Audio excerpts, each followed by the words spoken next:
Raiding game field, rooftop, Kuo Academy. The battlefield burned beneath the sun as Ria stood atop the new school building, shielding herself with a barrier as fireballs slammed into it, one after another. Across from her, Riser Phoenix hovered midair, flames dancing in his palm, and a smug grin playing on his lips. Rias's crimson dress was torn, scorched from the relentless assault, leaving her barely covered. Still, her gaze burned with defiance. Rias, Riser sneered, you may as well forfeit. This fight will only bring you more pain and humiliation. Grinding her teeth, Rias spat back. After defeating your entire peerage, aside from Ravel, I won't back down. I'm one step from freedom. Riser scoffed. You can't defeat Riser. You're running on fumes. Why keep going? Without replying, Rias summoned the last of her energy and hurled a wave of her power of destruction at him. It struck Riser's arm, incinerating it. The limb immediately regenerated, flames crackling along fresh flesh. He sighed. Whether you surrender now or later, it won't matter. You've taken too much damage. You'll fall soon. And deep down, Rias knew he was right. Her strength was waning. Her shield, already weakened, trembled under the strain. Riser raised his hand. Enough games. Let's end this. He began gathering a massive orb of fire until... Explosion. Dragon shot. A crimson energy wave and explosive force collided with Riser's attack, creating a shockwave that blew Rias backward, only for Kaneko to catch her midair. Landing softly, Kaneko set her down and stood protectively in front of her. Beside her stood Isami, her boosted gear gleaming on her arm. Riser's eyes narrowed. The pawn and the rook, here to protect their master. He glanced at Isami's red gauntlet and smirked. So you're the wielder of the boosted gear. Riser must admit, that was impressive. After Riser marries Rias, you could be Riser's second woman. Isami raised her gauntlet. Sorry, I'm already someone else's. Riser's expression froze. You belong to Tatsuya? The cockiness drained from his voice. Then Riser retracts his offer. Riser deeply apologizes. There's no way I'm crossing Tatsuya, Riser thought, cold sweat trailing down his back. Still, his pride burned. Even so, Riser won't go easy on you. Understood, Isami said, then turned to Kaneko. Can the president still fight? Kaneko shook her head. Too injured. She can't continue. Then we'll finish him together. Kaneko cracked her knuckles and stepped forward. Isami lifted her gauntlet. Boost! Riser raised an eyebrow as Kaneko charged him with surprising speed. Her punches landed, but his regeneration kept up. Annoying, Riser muttered, before slamming his flaming fist into her gut, forcing her back. Kaneko staggered to Isami's side, her arms slightly burned despite her defense. I'm ready, Isami said. Boost! Explosion. Her fist glowed with power. She thrust it forward. Dragon shot. A blazing red beam tore through the battlefield, engulfing Riser and half the school behind him. Isami panted, staring at the dust cloud. Did we get him? The flames reignited. Riser emerged, unscathed but breathing harder. That attack drained Riser more than expected. He ignited his hands. But Riser is still immortal. Just as he launched toward Isami. Crack! Lightning struck from the sky, forcing Riser to leap back. Impressive. Dodging even that, Phoenix-sama, Aquino said, descending from above with elegance. You made Riser dodge instead of absorb. That's rare, Riser admitted. But Riser has wasted enough time. He attacked. The team regrouped as fireballs rained around them. Aquino assessed the situation. Can we win? Kaneko replied. Rias is down. My attacks don't affect him. But Isami Senpai's blow weakened him. Then we push now? One chance. Use everything. Kaneko, Kiba, you're up first. Isami, prepare to follow me. Roger, they responded. Kaneko leapt first, her fists crackling with energy. Riser, finally serious, retaliated with scorching flames. Kiba joined in, slicing through the fire with a sword that absorbed it. A sacred gear, Riser exclaimed. Kaniko's empowered punches and Kiba's flaming blade began overwhelming his regeneration. You dare! Riser erupted, fire swirling wildly. Rating game, control room. Tatsuya watched the monitor. The anime never showed this level of power from Riser. No wonder he's undefeated in serious matches. This is dangerous. Battlefield, moments later. Under the intense heat, Akino shouted, Kiba, Kaniko, fall back. The two staggered away, badly burned. Akino muttered, time for chaos, and raised her staff. Thunderclouds gathered. With a yell, lightning struck Riser dead on. Eh! He screamed as lightning seared through him. But he still stood, charred but healing rapidly. Akino to Isami. You're up. Now. Isami nodded. Understood. She turned to her partner. Dre, can I do this? You can. You just need a trigger. And then, Tatsuya's voice rang through her mind. Isami. Help. The girls are trying to violate me. Her eyes widened. Her heart roared. No one touches Tatsuya except me. Welsh dragon. Over booster. Control room. Sona glared. You sent her that? Tatsuya. She needed motivation. I provided it. Sona. You're unbelievable. Tatsuya held up a photo. Want me to post magical girl so tan on the bulletin board? Sona. You're forgiven. Back in the arena, Isami roared. Boosted gear.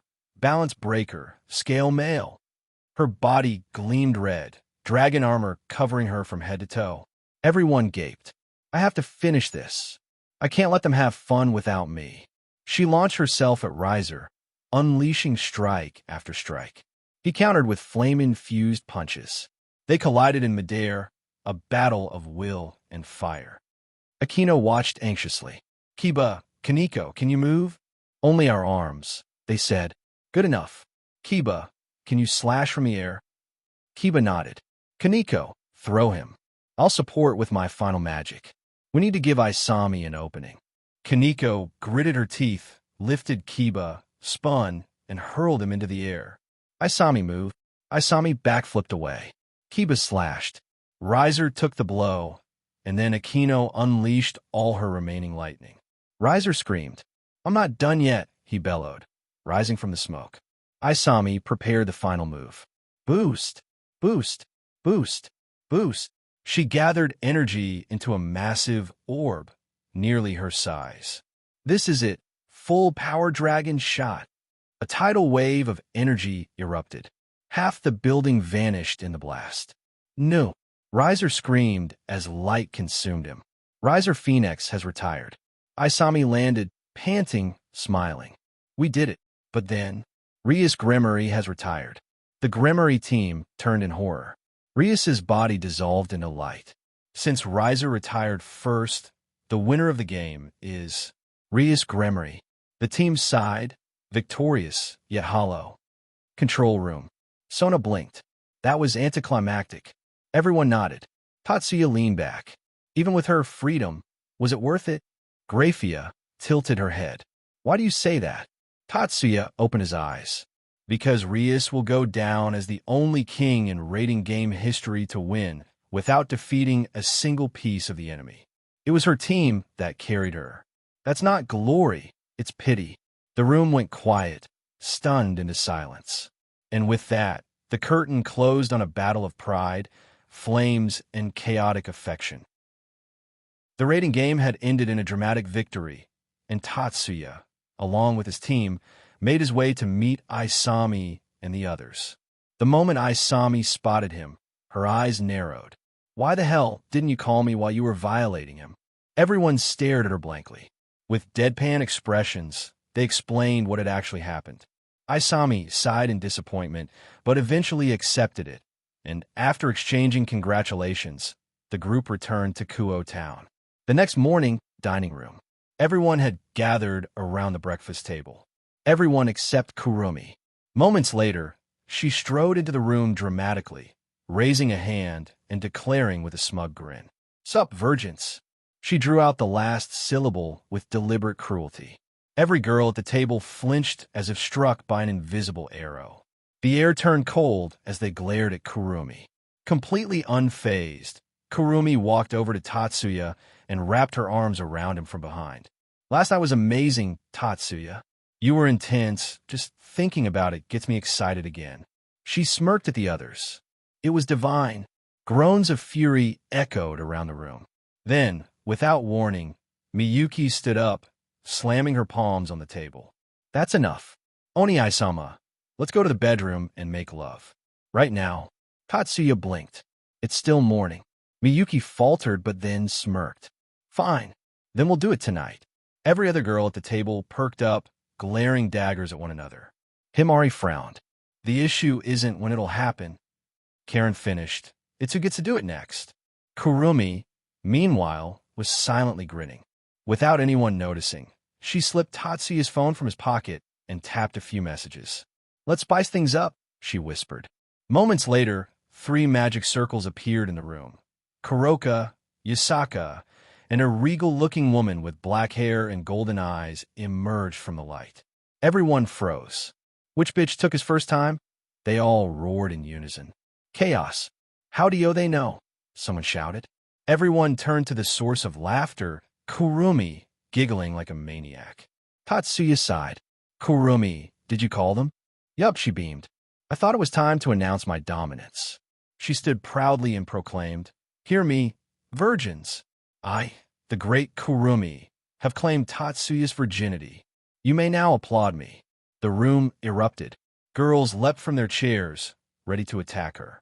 Before the chaos escalated, Tatsuya appeared beside her and smacked her on the head.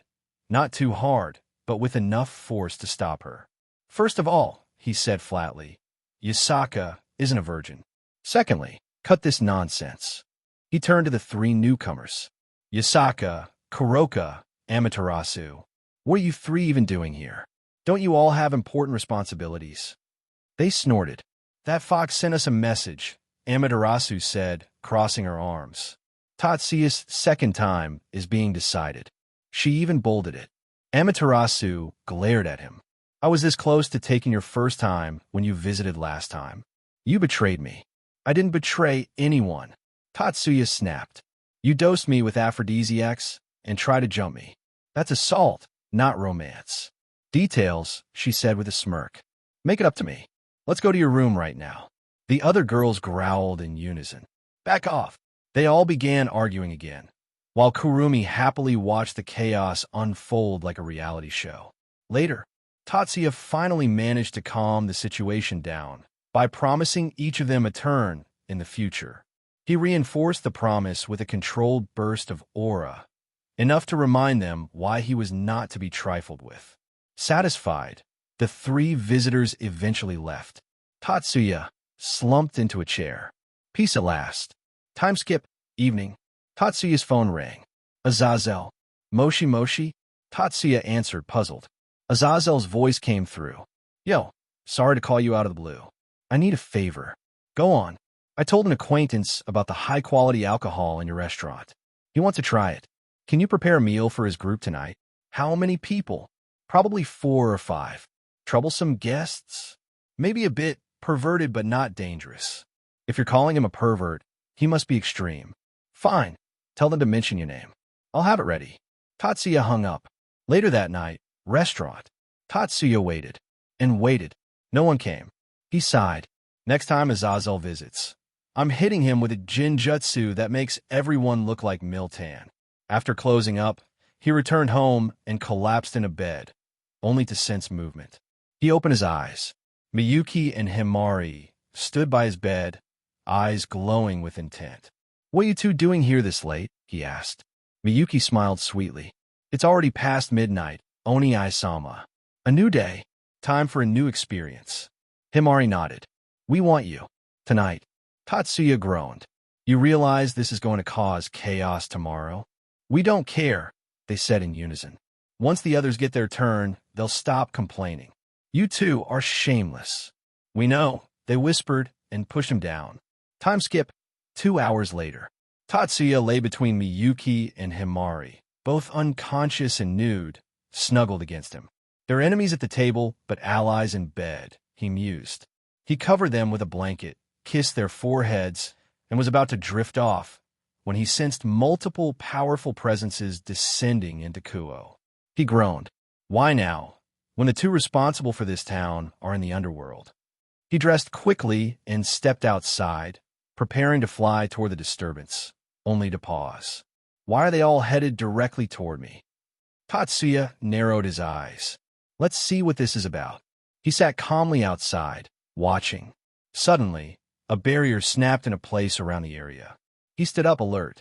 Then came the stampede, hundreds of massive blue and red-black giants rushing his way.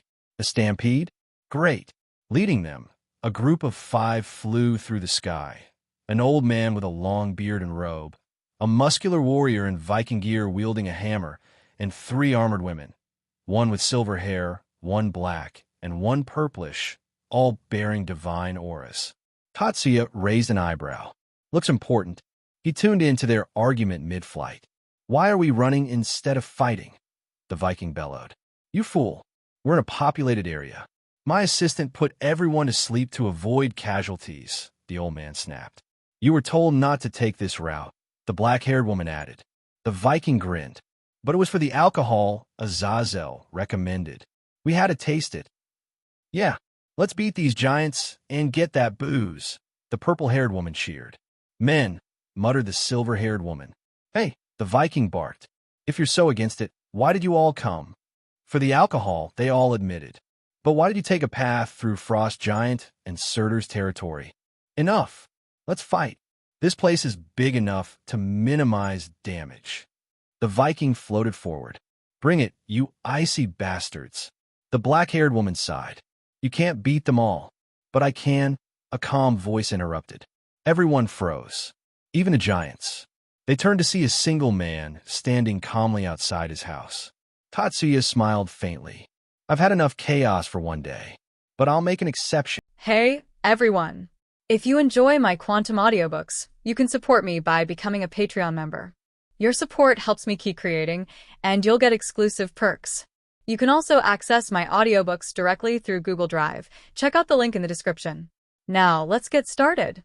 The sudden voice which was heard by all made them surprised, and all of them turned their heads in the direction of the voice. What welcomed their sight was a man with black hair with his hands in his pockets, looking uninterested in what all was happening in front of him. Seeing the man standing in front of them, the frost giants and the fire demons started laughing and said, "See, a puny human has come to destroy us. Ha ha ha ha." Tatsuya ignored their comments and started walking towards the giants. Seeing the man walking towards the giants, the muscle man came forward and said, "Young man, I appreciate your courage, but please stand back. We will try to hold them back." Tatsuya looked at the muscle man and said, "You have some nerve to order me while you are in my territory." Hearing that, all of them were shocked, and then the old man said, "Don't speak nonsense. The one who governed this town are the devil girls, one with small boobs and the other with humongous boobs, and you doesn't match the description of any of those." All of them looked at the old man with a weird expression, and then the lady with black hair said, "That's some nice way to remember someone, pervert." Tatsuya looked at the old man and said, "Yes, I know that they are the one who administers the town are those two, but you see, one of them is my girlfriend, so this town is technically mine as well. In fact, the ruler of the whole Shinto territory is my girlfriend too." Hearing that, all of them were shocked, and the old man pointed his finger at Tatsuya and said, "Don't lie to me, brat. There is no way that the sexy hot milfs Amaterasu and Yasaka are in a relationship with you." Tatsuya had some tick marks on his forehead, and he then used his psychic powers to squeeze the old man's balls with some strength. And the old man crouched down on the ground holding his balls while screaming in pain. Tatsuya then said, "You have some guts to say that about my girlfriends in front of any, you bastard." The frost giants and the fire demons who were being ignored by them were getting impatient, and finally, of being able to bear it more, one of the frost giants said, "Stop ignoring us, you shit," and punched towards Tatsuya. All the people got worried, except for Odin, as he was in pain, on seeing the frost giant attack the young boy. The muscular man gritted his teeth and said, "You coward, you dare attack a human. Try someone warehouse. OC, an, GIVE, you, a fight, T." Just as he finished saying those words, the frost giant was slashed in half. All the people present there got shocked by the scene in front of them. Like I said, you guys have a lot of guts to attack me in my territory after coming without permission. All of them looked towards Tatsuya and saw his body radiating his aura while he was holding 2 huge axes in his hands. Tatsuya looked at both the groups of demons and the group which looked like humans and said in a cold voice, "If you surrender now, you live. Make a wrong move, you die. Choose now." His voice made all of them suck in their breath, but then the frost giants and fire demons leaders said, "Like hell we will surrender to a human like you." Tatsuya just sighed and said, "Why do all guys like you appear in this town?" He then turned serious and said, "Anyways, you decided, Toady then. Rita, Stormbreaker," and raised his axes in the air. Soon red lightning started to gather around Tatsuya, making even the muslin took a step back on seeing the power of those lightning bolts. Seeing that even the muscle man took a step back, his whole group were shocked beyond belief. The silver-haired girl then said, "Did Thor-sama really take a step back after seeing those lightning bolts?" The other people who had their mouth open wide suddenly came out of their stupor, and then the black-haired lady said, "No, we are not seeing thing that muscle brain really retreated after seeing that lightning." Then the purple-haired lady said, "It seems like we are in deep shit now. If that man take us for an enemy, we are done for." "Hey perv, why did you have to say something pervy about his girlfriend? If we die it will all be your fault, Odin." The old man or Odin looked at the ladies and said, "Hey, it wasn't my fault that I got surprised after hearing him claiming that those MILFs are his girlfriend." Odin then suddenly had an idea and said, "Hey, why don't you three try to seduce him? If the situation gets dire, we can have a chance to survive because I can feel that he can kill me without any problem." All the girls looked at him with a weird expression but then looked at Tatsuya, and then the one who had slightly purplish hair said, "I don't mind, he is both strong and handsome." The other two looked at her and the black-haired lady sighed and said, "I can agree on that, but you sure never change, Freya. Already eyes on a strong person even without knowing anything about him." The silver-haired lady who was standing beside Odin said, "How can you accept something like this so easily, Freya-sama? Hela-sama, you will have to marry him, are you sure about that?" The black-haired lady Hela looked at the silver-haired woman and said, "It is because of your this attitude that you still didn't find a boyfriend for yourself, Roseweiss. You are too serious." The one named Roseweiss got shocked and crouched down on the floor and started crying and said, "Hey, it's not my fault. I want a boyfriend as well." "Oh, yeah. Odin looked at her and said, "Then my virgin assistant, it is your chance now to get one for yourself. He is both handsome and strong, and seeing that he is this strong he must be quite successful as well." Roseweiss then looked at Tatsuya and stopped crying and said, "What you said is true, but the fact that he already have girlfriends is the issue. I don't want a womanizers like him." Hearing her, Odin said, "Our likes are at stakes here and you are thinking about your ideals. Because of this you are still single." Roseweiss, who heard that, again crouched down and started crying. Tatsuya, who has charged his attack in both Rita and Stormbreaker, held both the axes just above his head and started to combine their powers, and once he was done he swung his axes and said, "Solar storm," and then very hot bolts of lightning started to fall on the frost giants and fire demons, which even disintegrated their bodies, not even leaving a trace of their bodies. Within a blink of an eye the whole army of giants which were standing in front of them were completely obliterated, which made Odin sure that the young man in front of him could kill all of them in an instant. Tatsuya then glared back at Odin's group and asked, "So do you want to surrender or?" "We surrender," and all of them raised their hands showing that they really surrendered. Tatsuya nodded his head and said, "Good." Tatsuya looked at all of them once more and after confirming that they were not planning anything shady, he made his axes disappear. Tatsuya then used his magic to bind all of them and said, "Now quickly answer me, who are you and what is your business in this town?" The group who was bound by Tatsuya were a bit angry as all of them were gods in their mythology, except Roseweiss, and him treating them so casually was something that none even dared to do. Still all of them contained their anger, and then Old Man said, "Well, we are from the Asgard and I am Odin, the godfather of Asgard, and I will like to apologize for all the trouble we have caused to you. Those frost giants and fire demons came after us after confirming that I will be out of Asgard for a while and came to kill me." Tatsuya stared at him for a while, which made them think whether he was observing them to know whether they were lying or not. What Tatsuya was actually doing was using his telepathy to know the truth, and after learning the truth he looked at Odin and the others with a weird look on his face and said, "Don't tell me you are the pervert that Azazel mentioned about earlier and asked me to make arrangements." Hearing that, all of them were shocked. They didn't even expected that the person they came to meet was standing in front of them. Odin immediately nodded his head and said, "Yes, that crow told me that he has made a reservation under his own name." Tatsuya then narrowed his eyes and said, "But aren't you quite late for dinner and you even brought an army with you? How can I believe that you didn't came to attack the town?" and started releasing his aura, making all of them having trouble to breathe and crouch down on the ground. Odin then somehow managed to look at Tatsuya and said, "I swear on my divinity and my title as the godfather of Asgard that I didn't have any intentions of war. I only came to have a taste of that liquor and visit some strip clubs." Tatsuya and the others were dumbfounded by his answer, and Tatsuya then undid their restraints and then said, "You really are a pervert. Anyway, you guys clean the mess that you have created all over the town first, and why the hell is that lady over there breathing so heavily?" Everyone looked towards the purple-haired lady and saw her having a flushed face and breathing heavily. Hela looked back at Tatsuya and said, "Don't worry, she is just having some lewd thoughts about you." Tatsuya looked back at her and said, "Are all the gods in Asgard perverts?" Hela then smirked and said, "Well, technically our realm is called Asgard." Tatsuya, who heard that, was speechless and just looked at her with a deadpan expression. The muscle many seemed to have gotten a bit angry and said, "Hey, don't badmouth Asgard, you mortal." Tatsuya looked at him and said, "She was the one who said that, so tell her that, not me. And what are you all waiting for? Get to cleaning the mess immediately. We don't have all day." Odin nodded and then looked at the silver-haired lady and said, "Roseweiss, if you may." The silver-haired lady nodded and said, "Yes, Odin-sama," and then a lot of magic circles started to appear all over the sky and started to restore all the damaged areas. Tatsuya looked at the magic circles and widened his eyes and said, "Though you may not be strong, your control over magic is great. I have never seen someone able to control these many magic circles at once." The lady who suddenly heard the praise looked at Tatsuya and said, really do you think this is great? AHH I am so happy no one has praised me for my ability to since the time I became a Valkyrie. Odin-sama did you hear that? Odin looked at Roseweiss and said, yes I heard that now get back to work and Roseweiss immediately started working again but this time she had a smile on her face. Tatsuya then looked at them and asked, now what will you be doing now? Odin looked at him and said, what? Like I told you we came for the liquor so definitely we will be going to drink. Tatsuya looked at him and asked, what time do you think it is that the shop will be open? Suddenly realization hit him and he then said, hey young man won't you let me have the drink to this old man? I traveled a very long distance to get that drink. Tatsuya looked at him for a while and then said, I will be charging 5 times the usual rate for inconveniencing me. Odin shouted, that's straight up extortion. Tatsuya calmly said, deal with it or go back. Odin kept gritted his teeth and finally said, fine, but make sure that you give your best stuff. Tatsuya smirked and said, don't worry about the quality, just think whether you will be able to handle it or not. Odin and Thor smirked, don't challenge an Asgardian when it comes to drinking. Tatsuya nodded and said, good, well let me introduce myself I am Tatsuya Shiba, nice to meet you. All of them nodded and said, let me introduce us as well. Like I said before I am Odin, and this here is my son Thor. Hey there I am Hela and this person who was having G-Lude thoughts just a moment ago is. Hello my name is Freya. If you ever need to release some stress make sure to come to me. You will feel that you are in heaven. The silver-haired lady who seemed to have finished her work and said, I am Roseweiss, assistant of Odin-sama. It's a pleasure to meet you. Tatsuya nodded and then brought all of them to his restaurant and started working on their order. After that the whole group of Odin decided to have the same drink and to Tatsuya's surprise the one who was able to last the longest was Roseweiss who though was conscious but did the most embarrassing things while she was drunk. She even proposed Tatsuya after Tatsuya comforted her when she told her horrible working conditions with Odin. Tatsuya also recorded the whole thing that she did after being drunk and decided to use it to tease her in future. Underworld, the Gremory territory. Currently the whole Gremory mansion is in an uproar and is being decorated for the celebration of Rias's first win in the rating game. And despite a lot of them were happy for her there was one person who was not happy with the current situation. In one of the rooms of the Gremory mansion one could see that the whole room is filled with rubble consisting of broken furniture, showpiece, bottles etc. and a man wearing white clothes with red hair could be seen sitting in one corner of the room.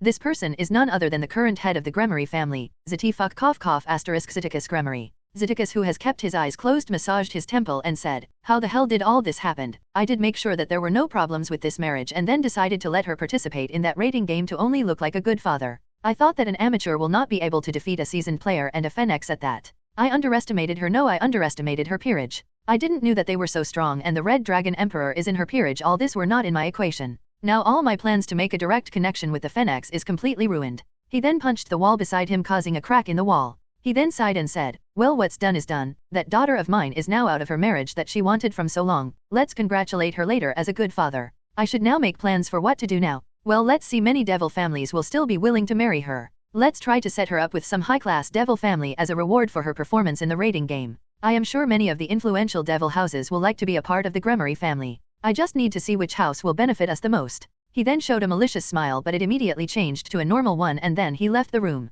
Time skip. Later that day in the evening a lot of people dressed in formal clothing could be seen inside the Gremory mansion. Surtsks who was watching all of them from the side and had a smile and thought, all these people came here just to butter up the Gremory house. And after knowing that Ryatan's engagement will be broken tonight many of the young devils are now aiming for her. Seriously these horny males, don't they know that Ryatan promised to marry her Unai-chan when she was young? All this thinking is making me frustrated. He then took out the pendant he was wearing and opened it and the pendant revealed a photo of a woman in it. Surtsk started at the picture for a while and a small smile appeared on his face. He then thought, Iris would have surely scolded me for having all these unnecessary thoughts and would ask me to do my duties diligently if I had time to think all that. He then kept on looking for a while when suddenly he felt someone tugging his robe. He closed the pendant and looked at the one who tugging his robe and smiled. What happened? Feeling bored Milikas nodded his head and then said, let's go father, I am getting bored. Surtsk smiled and held his hand and said, then let's go and find what your grandmother and my sister is doing and both of them left the room. In another room of Gremory mansion, Rias and her peerage along with Venelana were in the room dressed up and were waiting for the event to begin. Rias who was sitting on the sofa stretched her hands and said, finally, I am finally free from this forced marriage. Now I don't have to marry him. Her peerage looked at her and all thought, she sure is very happy even after the game ended like that. Venelana looked at her daughter and said, don't be too happy yet. After your engagement is officially annulled there would be a ton of devil houses who would like to marry you and if your father finds someone suitable then you could be soon engaged again. Hearing that Rias's expression changed and she looked at her mother and said, Mom don't think negatively about such matter. And even if I am engaged again I will get out of it just like I did with this engagement. Venelana shook her head and said, this time I don't think that you will get a chance to fight a rating game. You only got a chance this time because the engagement was made before you were even born, and now you who is mature enough will have to take the engagement seriously as the heiresses of the Gremory house. Even though I am still against all this, I cannot stop your father if he takes a decision like he did with Riser. Rias, who heard her mother, was shocked and didn't know what to do. She then said, then what if I say to them that I have a boyfriend? Will they still be able to make me go through all this again? At this, everyone in the room perked up and Venelana asked, there is a chance that you will not be made to go through all that again, but that depends on the status of your boyfriend. Rias, who heard that, puffed her chest and said, there is no problem with that. I will tell that Tatsuya is my boyfriend. No one will dare to question his status. After all, even Unai-sama thinks highly of him. Everyone in the room got surprised at her announcement and were left speechless. But suddenly the door of the room opened and revealed Surtsks and Milikas. Surtsks then looked at them and said, I heard what you all were talking about, and in my opinion this idea will not work for two reasons. 1. Even though I think highly of him and he indeed lives up to my respect, he is but still a human, and no matter what, devils will never think highly of him. 2. Tatsuya himself will deny of you being her girlfriend if he is asked whether you are in a relationship or not. He don't like troublesome things at all. Sudden, two people came from the door and everyone looked at them and saw Sana and Sabeki standing there. Sana then shifted her glasses and said, 3. There is also the fact that you have to convince his whole harem about your relationship, which is actually a very difficult task, and I am saying this from experience. Sabeki looked at Sana and thought, only if they knew his actual thoughts this idea would not have even came to their minds. Well, whatever, it's not my problem. I am in a relationship with him and that's only matter to me. Whether she marries some old fart or a newborn is her problem. Isamai also nodded her head on Sana's comment and said, what president is saying is true, even I am not yet accepted by all of them. Rias, who heard, looked at them and said, don't worry, he will fall for my charm easily. At this, everyone in the room looked at her with a deadpan expression and thought, how much overconfident can she be? Milikas looked at Rias and thought, even I know that Rias Oni-sama is not Tatsuya and I's type. Kiba looked at his king and thought, if either Tatsuya or I were people who get in relationship with a girl just by her looks, then the whole school would be under our control. Grafia then came to the room and then said, the members of the Phoenix family have arrived. Surtsk-sama, Rias-sama, Venelana-sama, master has asked for your presence. All of them nodded and Rias looked at Akeno and said, let's go, Akeno. Akeno nodded and started following them. Soon the Grimoris along with Akeno and Grafia reached the room and saw a blonde man and woman standing along with Siticus. All of them approached them and bowed a bit, and Surtsk said with a bow, I hope that you are doing well, Lord and Lady Phoenix. We are doing fine, thanks for asking, Surtsk-sama. Venelana then looked at Jessica, Lady Phoenix, and did a curt nod, which she returned as well. Ziticus then said, well, they have come to annul the marriage contract between Rias and Riser. Rias then looked around the room and asked, Riser is not here. Lord Phoenix looked at her and said, no, my son didn't come here, he had some matters to attend to. But don't worry, he have already signed the required documents. Rias nodded and thought, he must be too ashamed to face the others, and smiled a little. Meanwhile, at Riser's location, Riser cannot believe that Riser lost to someone who have never participated in a rating game. Suddenly he felt someone place a hand on his shoulder and then he heard a voice, now, the mourning period is over. Grab a drink and let's celebrate. Riser nodded and held a glass of wine and said, to the annulment of Riser's marriage. To the annulment of your marriage, and everyone in the room took a sip of their drinks. Riser then looked at the person who placed his hand on him and said, Riser will like to thank you all to come to Riser's small party. Tatsuya-san, Sareorg-san, Agar-san. All three of them nodded their heads and Tatsuya said, no problem, you are holding a party at my place, it only benefits me and I called these two as well or it would have been boring. Sareorg then looked at Riser and said, it should be me who should thank you for inviting me, though I am surprised that you are not grieving on your loss and annulment of your marriage. Didn't you want to marry my cousin Rias very badly? Riser snorted and said, who would be happy to be bound in a marriage contract with someone they don't even know? Riser was only pushing her to marry me because it was Riser's duty as a member of Phoenix family. Even though Riser is not a heir, Riser still takes his duties seriously. And what should Riser grieve about? It only benefits Riser. Riser can go back to live his life peaceful, not studying about how to lead the house Riser would be marrying to. Riser is completely free from all that. Sikvera then looked at him and asked, but don't you feel bad? You could have become the head of House of Gremory in future. You would have gained a lot of wealth and authority. Riser waved his hand and said, too troublesome. Riser is earning enough from both his business and the rating games and can easily support Riser's harem, and that's all Riser cares about. Having more authority will only increase Riser's work. Riser wants to live freely, not with these troublesome things. Sareorg, who heard that, sighed and said, I can't understand that both you and Tatsuya have power but both of you don't want any authority and only wants to fool around. Both Tatsuya and Riser looked at Sareorg and said simultaneously, hey, what is wrong with living a life like that? Instead of getting involved with all that shit, I/Riser thinks my/Riser's way is better, and both of them fist bumped. Tatsuya then looked at Sareorg and Sikvera and asked, anyway, is it really fine for both of you to be here and not attend the Gremory's party? Especially you, Sareorg, after all she is your cousin. Both of them shook their heads and Sikvera said, I have no problem. I have told my parents that me and my peerage are going to exterminate some Rouges on the request of the Archduke.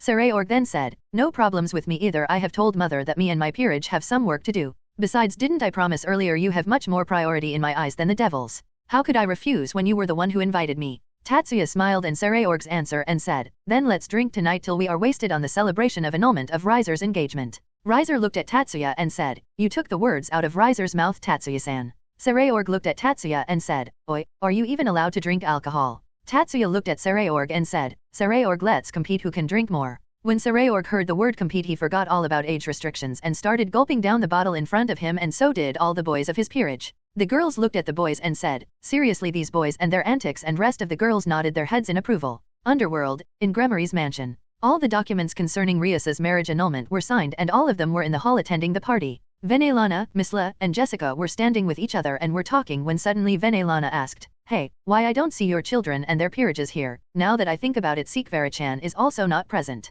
Misla looked at Venelana and said, Saray said that he had somewhere to go and would not be able to come. Jessica said, Riser said the same thing as well, but what I am surprised about is that Ravel was also very excited to go with him. Suddenly all three of them realized something and said, all three of them are absent, don't tell me they all are where I think. Misla then formed magic circle and called Kuisha. Suddenly a small projection of Kuisha appeared in Misla's hand. Kuisha looked at Misla and the other two and bowed her head and asked, is there some problem, Misla-sama? Misla shook her head and said, nothing like that. I wanted to ask you where you guys currently at. At this, Kuisha's body became stiff and she averted her eyes and was about to make an excuse when suddenly, hey, who gave alcohol to Miyuki? She is drunk now. Hey Miyuki, don't tear my clothes. Ani-sama, let's make kittens. Why the hell are you talking like Kurika? Kaie, Tatsuya-sama, cover yourself first. You fool, take as many pictures as possible, it is a very rare and magnificent sight. Riser cannot believe it. How big are you, Tatsuya-san? I cannot win against you in this no matter how much I train. Don't worry Saray-sama, you are not the only one. We know how you feel. Hey Seek-chan, send those photos to me as well. Misla then ended the call and looked at the other ladies, and of them nodded at each other. Venelana then said, Grafia, we are going somewhere, don't forget to take a camera. Grafia then said, don't worry Venelana-sama, I have already prepared all the things we will be needing for our trip, and all four of them teleported somewhere. Right when the whole chaos was going on, the door of the room opened and the Norse mythology group came. Odin, whose eyes were closed, waved his hand, said, thanks a lot young man, I couldn't believe that I passed out for a whole day because of alcohol. He then opened his eyes, and just when he opened his eyes, they widened in shock. He then rubbed his eyes as if thinking that what he was seeing was not real. He then looked at Thor and said, will you pinch me? Thor shrugged his shoulder and did as he was told. Ouch! Odin then rubbed the spot where he was pinched and then said with a huge smile on his face, this is real, I cannot believe this. Lolies, twins from Riser's peerage, Apai Loli, Ravel, Big Tit Oni Sams, MILFs, cat-eared ladies. Fuck Asgard, this is the true paradise for me. Now we just need a maid and the whole collection will be complete. Just as he said that, a magic circle appeared in the room and Venelana and the others appeared in the room. Odin looked at Grafia and then said, now I must have used all the good luck I possess. I can finally die in peace. Suddenly a hand was placed on his shoulder and he heard a voice. Oh, I will be more than happy to kill you right now, you old bastard. Odin turned his head and saw Hela looking at him with a smile on her face, but the aura that she was releasing was saying something entirely different. Odin gulped and said, well, let's have a drink and then leave. Chat, dim hag. Suddenly Hela's grip tightened and she said, you thought of something rude, didn't you? Odin started to sweat a bit and he said, WW whatever you mean. Hela smiled and said, you are dead, and punched him on the face, sending him flying away and crashing into the wall. Hela then sighed and looked around the room to see what was happening and saw that everyone was looking at them intently. She ignored their gazes, but suddenly she stopped looking around and started to look intently at something. She didn't move her gaze away and asked, hey Freya, are you also looking at that? Freya, who had a flushed face, said, what else is there to look in this room besides that? That is too big for a man of his stature. Everyone who heard their conversation followed their gazes where those two were looking, and the girls in the room immediately blushed, while the boys suddenly got depressed. Odin, who came out of the wall, looked around the room and was confused, and his gaze then fell on Thor, who was crouching in one corner while mumbling, his hammer is bigger than mine. Odin was well confused and then saw everyone looking at the same direction. He too looked that way and his eyes widened in shock. He too then sat beside Thor and started mumbling, his spear is longer than mine. Kurumi, who saw the condition of the people, smirked and said, even gods cannot compare Tatsuya. Huh? Tatsuya, who was now being started at, felt awkward and then covered his Excalibur with his hands. Click. Suddenly the sound was heard by all and Tatsuya looked at the direction from where the sound came and saw Grafia holding a camera in her hand. Tatsuya looked at her for a while and asked, Ook, what are you doing? Nothing of your importance. Don't mind me and continue what you were doing earlier. She then paused for a while and then said, can you move your hands away, it's blocking the view. Tatsuya was dumbfounded by her answer and looked around the room and saw every girl in the room looking at her and thought, why are there so many Freyas in the room? He then snapped his finger and then he was again covered in clothes, making all the girls grunt in displeasure. He then looked at the Norse group and asked, "You guys are still here?" Hela then said, "We decided to thank you for taking care of us after we were passed out." Freya then said, "But I didn't thought of receiving such a treat on coming here." Tatsuya ignored her comment and then looked at Venelana's group and asked, "And why are you all here? Didn't you have to attend your daughter's celebration party?" Venelana looked at him and said, "We did attend that, but when we came to know that there was an event going on here, we decided to come here instead."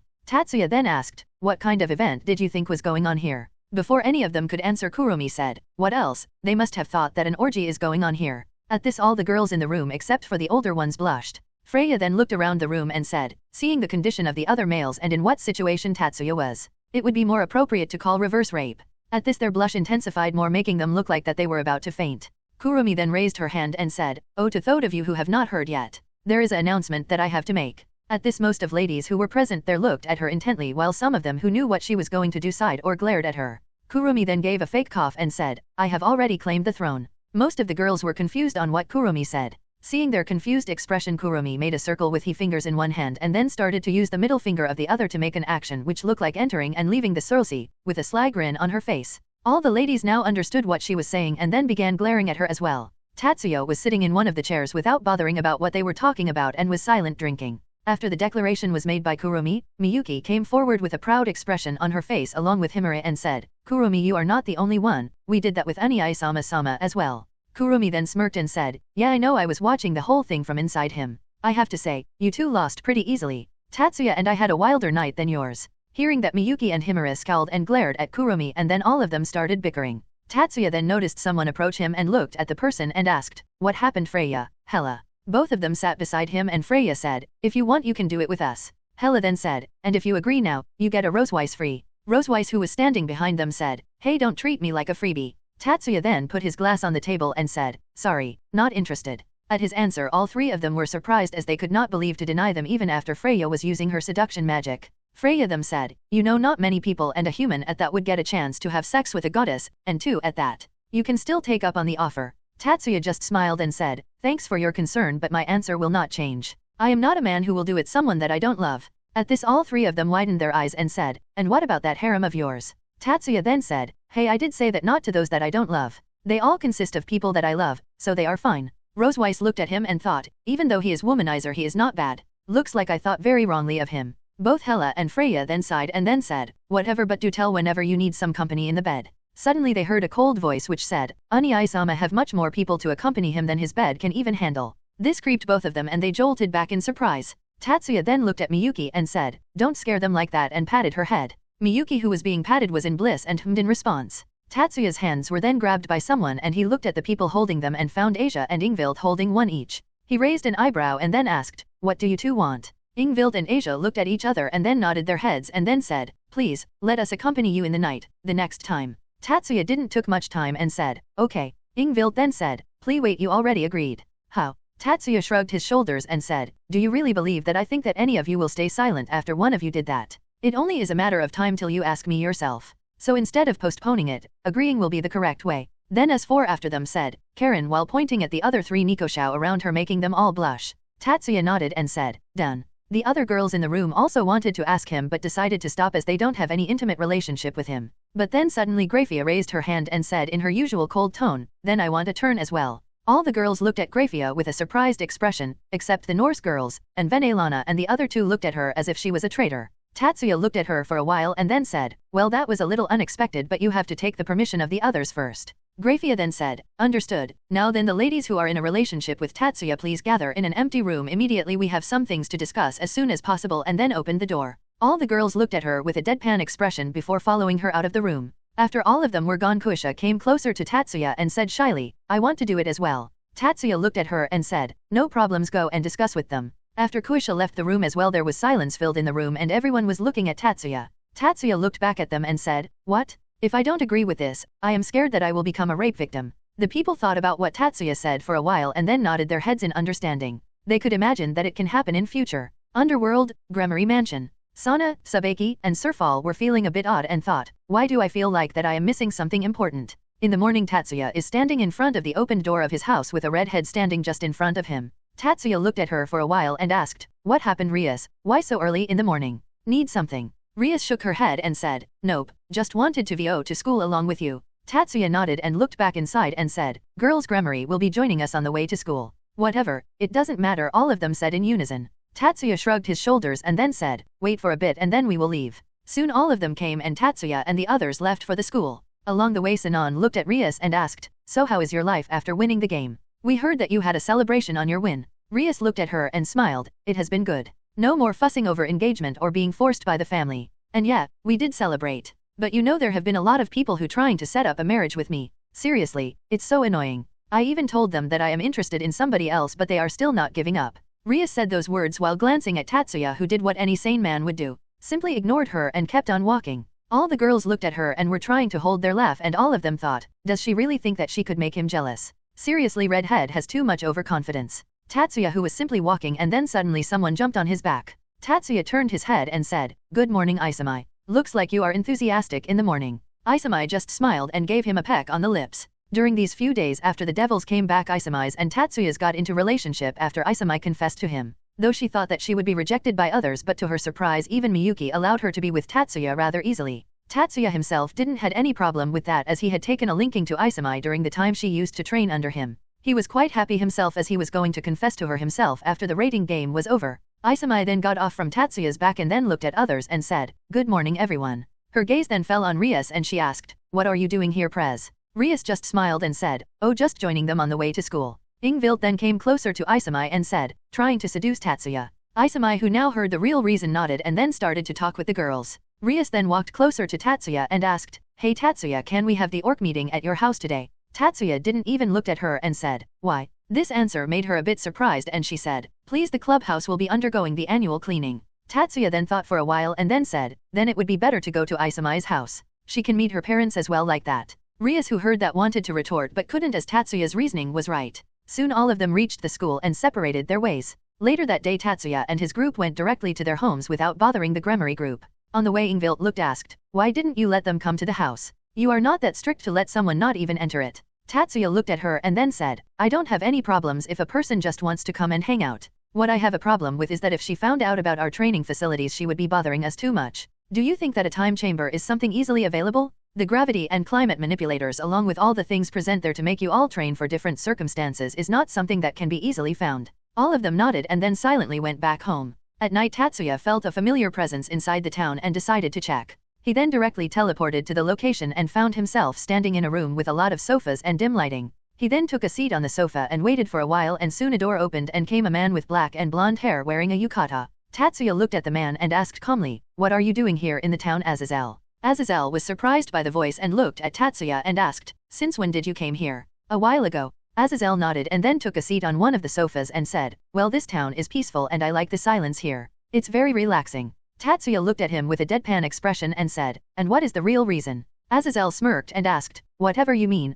I am just a friendly neighborhood fallen angel. Tatsuya snorted and said, more like a friendly neighborhood pervert, and answer me seriously, why are you here? Azazel's face twitched and he said, hey man, don't be like that. I just came here for some research. As he said that a magic circle appeared in the room and soon Isami came out of it. Are you the one who summoned a devil? Isami then looked at the people sitting in the room and found Tatsuya along with Azazel in the room. Her eyes widened in surprise on seeing Tatsuya and she asked, Tatsuya, are you the one who summoned me here? Tatsuya simply glanced at Azazel in response to her question. Azazel looked at the two of them and said, wait, you two know each other? Both Tatsuya and Isami nodded in response and then Tatsuya said, so what request do you have from my girlfriend? And gave a cold smile. Azazel who looked at Tatsuya got a shiver run down his spine and said, nothing like that, I just wanted someone to accompany me while drinking. Tatsuya just nodded his head and then said, and what about your research? Azazel then said, oh, I heard that the wielder of the boosted gear is in this town, so I decided to check on her and try to take her under my wing. He then glanced at Isami who was still confused and said, but seeing that she is already a devil and your girlfriend as well, I guess that I already missed the opportunity.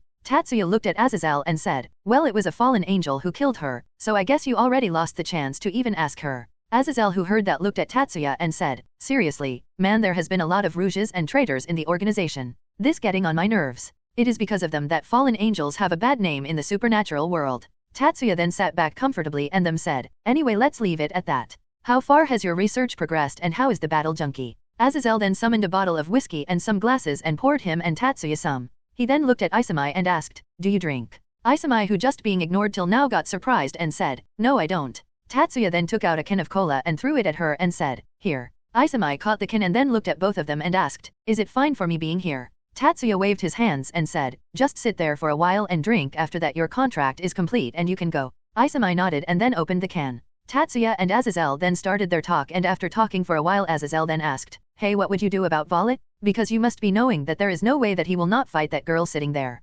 Tatsuya took a big sip and then said, I don't mind as long as they are fighting, but if the situation comes to Isamai getting killed then I will interfere. Besides, if I just promise him that I will fight in her stead then he will easily expect. Tatsuya then had a smirk and then said, I also know some of his dark secrets, so he would be willing to accept my offer happily. Azazel looked at Tatsuya and said, hey, I hardly believe that a battle junkie like him will yield to a threat like that. Tatsuya smiled and said, oh, he will be more than willing to. After all, it would better for him that others do not know that he have butt fetish. Tatsuya then looked at the clock and said, well, it has become very late, I guess we should get going. Tatsuya then looked at Azazel and said, now pay up for the contract. Azazel twitched his lips and said, how stingy can you be? Tatsuya then said, hey, I am not revealing that the governor of the Grigori is in the town to the devils. It should be plenty enough. He then looked at Isamai and then said, and make sure to not tell the others about this pervert. Isamai only nodded and said, it doesn't matter. Seeing that he is on good terms with you, I can be assured that he don't have any ill intentions. Azazel then stopped grumbling and then pointed to a painting and said, how about this as a compensation? It is an original. Isamai looked at Azazel and said, I am fine with that, but isn't that too expensive? Azazel shrugged his shoulders and said, this is the only thing that I have at the moment. Tatsuya snorted and said, like hell, the leader of a faction is short on money. Azazel's brows twitched and he said, anyway, this is all I have. The only other thing that I can give you is my soul. Isamai then waved her hands and said, no, I didn't do anything to get your soul as compensation. Tatsuya then moved towards Azazel and said, sure, why not, and removed the astral body from his human body, Seiki's power, and immediately Azazel's body blanked out. Azazel, who was in his astral form, looked at his body and said, did you really extract my soul? Tatsuya looked at him with a neutral expression and said, yeah. He then looked at his own astral body and saw that he could see through it. He then tried to grab Tatsuya but was unable to. His eyes then fell on Isamai, who was trying to wake his flesh body up, and said, oi girl, can't you see me? Tatsuya looked at him. No one can see you or hear you if you are in that form. Azazel was surprised by that and then started thinking something and said, then can't I stay in the ladies' bath without getting caught? He then looked at Tatsuya and said, Tatsuya, let's go to a bathhouse right now. Tatsuya looked at him with a deadpan expression and after signing said, I cannot believe that you can think something good out of this. Azazel grinned and then said, I always look at the positive aspects of everything. No, you look at the perverted aspects of everything. Azazel shrugged his shoulder and said, that comes in positive aspect as well. Tatsuya then sighed and then combined his astral and flesh body and took Isamai along with him. See you later and don't cause trouble, and left his apartment along with Isamai. After both Isamai and Tatsuya left Azazel's place, Isamai started asking questions about Azazel and Tatsuya started to explain her about the fallen angels and Grigori. Soon Isamai got a call from Rias regarding a stray devil in the town, and Isamai and Tatsuya parted ways. Tatsuya, who was now alone, decided to take a long way home as he wanted to travel a bit after drinking with Azazel, and started walking aimlessly around the town. After half an hour of walking, it started to rain, but Tatsuya used his psychic powers to make the water droplets bounce off his body. Seeing that it was raining heavily, Tatsuya decided to go home as others might get worried. On his way, he heard a voice which he concluded to be clash between swords and decided to check the area using magic. But just as he used it, he confirmed it to be Kiba and ran towards the location. Just as he reached there, he saw Kiba and a stray priest which he thought to be Freed were fighting. He then came forward and asked, what's going on here? Both Kiba and Freed got alert by the voice and looked at Tatsuya. Kiba widened his eyes and said, Tatsuya, what are you doing here? Just taking a stroll, didn't expect to fight you here. So who is that guy, your friend? Kiba shook his head and said, no, this person standing here is Freed Selzen, a rouge priest. Tatsuya looked at Freed and said, nice to meet you. Tatsuya, Shiba at your service. Freed looked at Tatsuya weirdly for a while and then said, hello, I guess. Freed was then suddenly hit by realization and he pointed his sword at Tatsuya and said, hey, it is not the time to introduce ourselves, what are you doing here? You know what, just leave it, I will just slice you apart as well. Tatsuya looked at Freed and asked, what happened, man, why so angry? Someone stepped on you, dick, or what? Freed gritted his teeth and then said, you, forget it, you will die first. Tatsuya then looked at Kiba and asked, you cut his dick or what?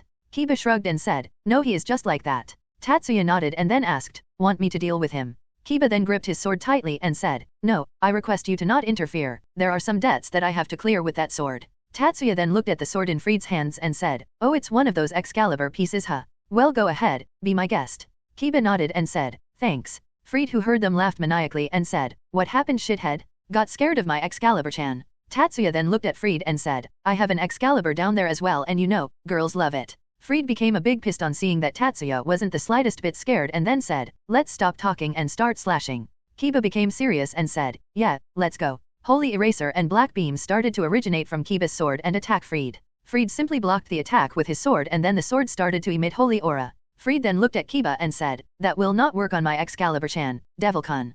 Kiba gritted his teeth and then ran towards Freed and started slashing at Freed. Freed continued to laugh maniacally and then parried all of Kiba's slashes. Tatsuya observed their fight and thought, that sword must be Excalibur rapidly. That must be the reason why Freed is able to fight at Kiba's speed. They kept on fighting for a while with none gaining advantage over the other. Both of them were pretty tired but suddenly Freed found an opening and slashed Kiba on the arm. Kiba then took a step back and groaned in pain. Freed then licked his lips and said, "Stings a lot, right, Devil-kun? Oh, I feel so great." Tatsuya looked at Freed and said, "Why, someone penetrated you from behind or what?" Hearing that Freed got out of his own world and glared at Tatsuya and said, "Just you wait, shithead. I will deal with you once I kill Devil-kun," and started running towards Kiba.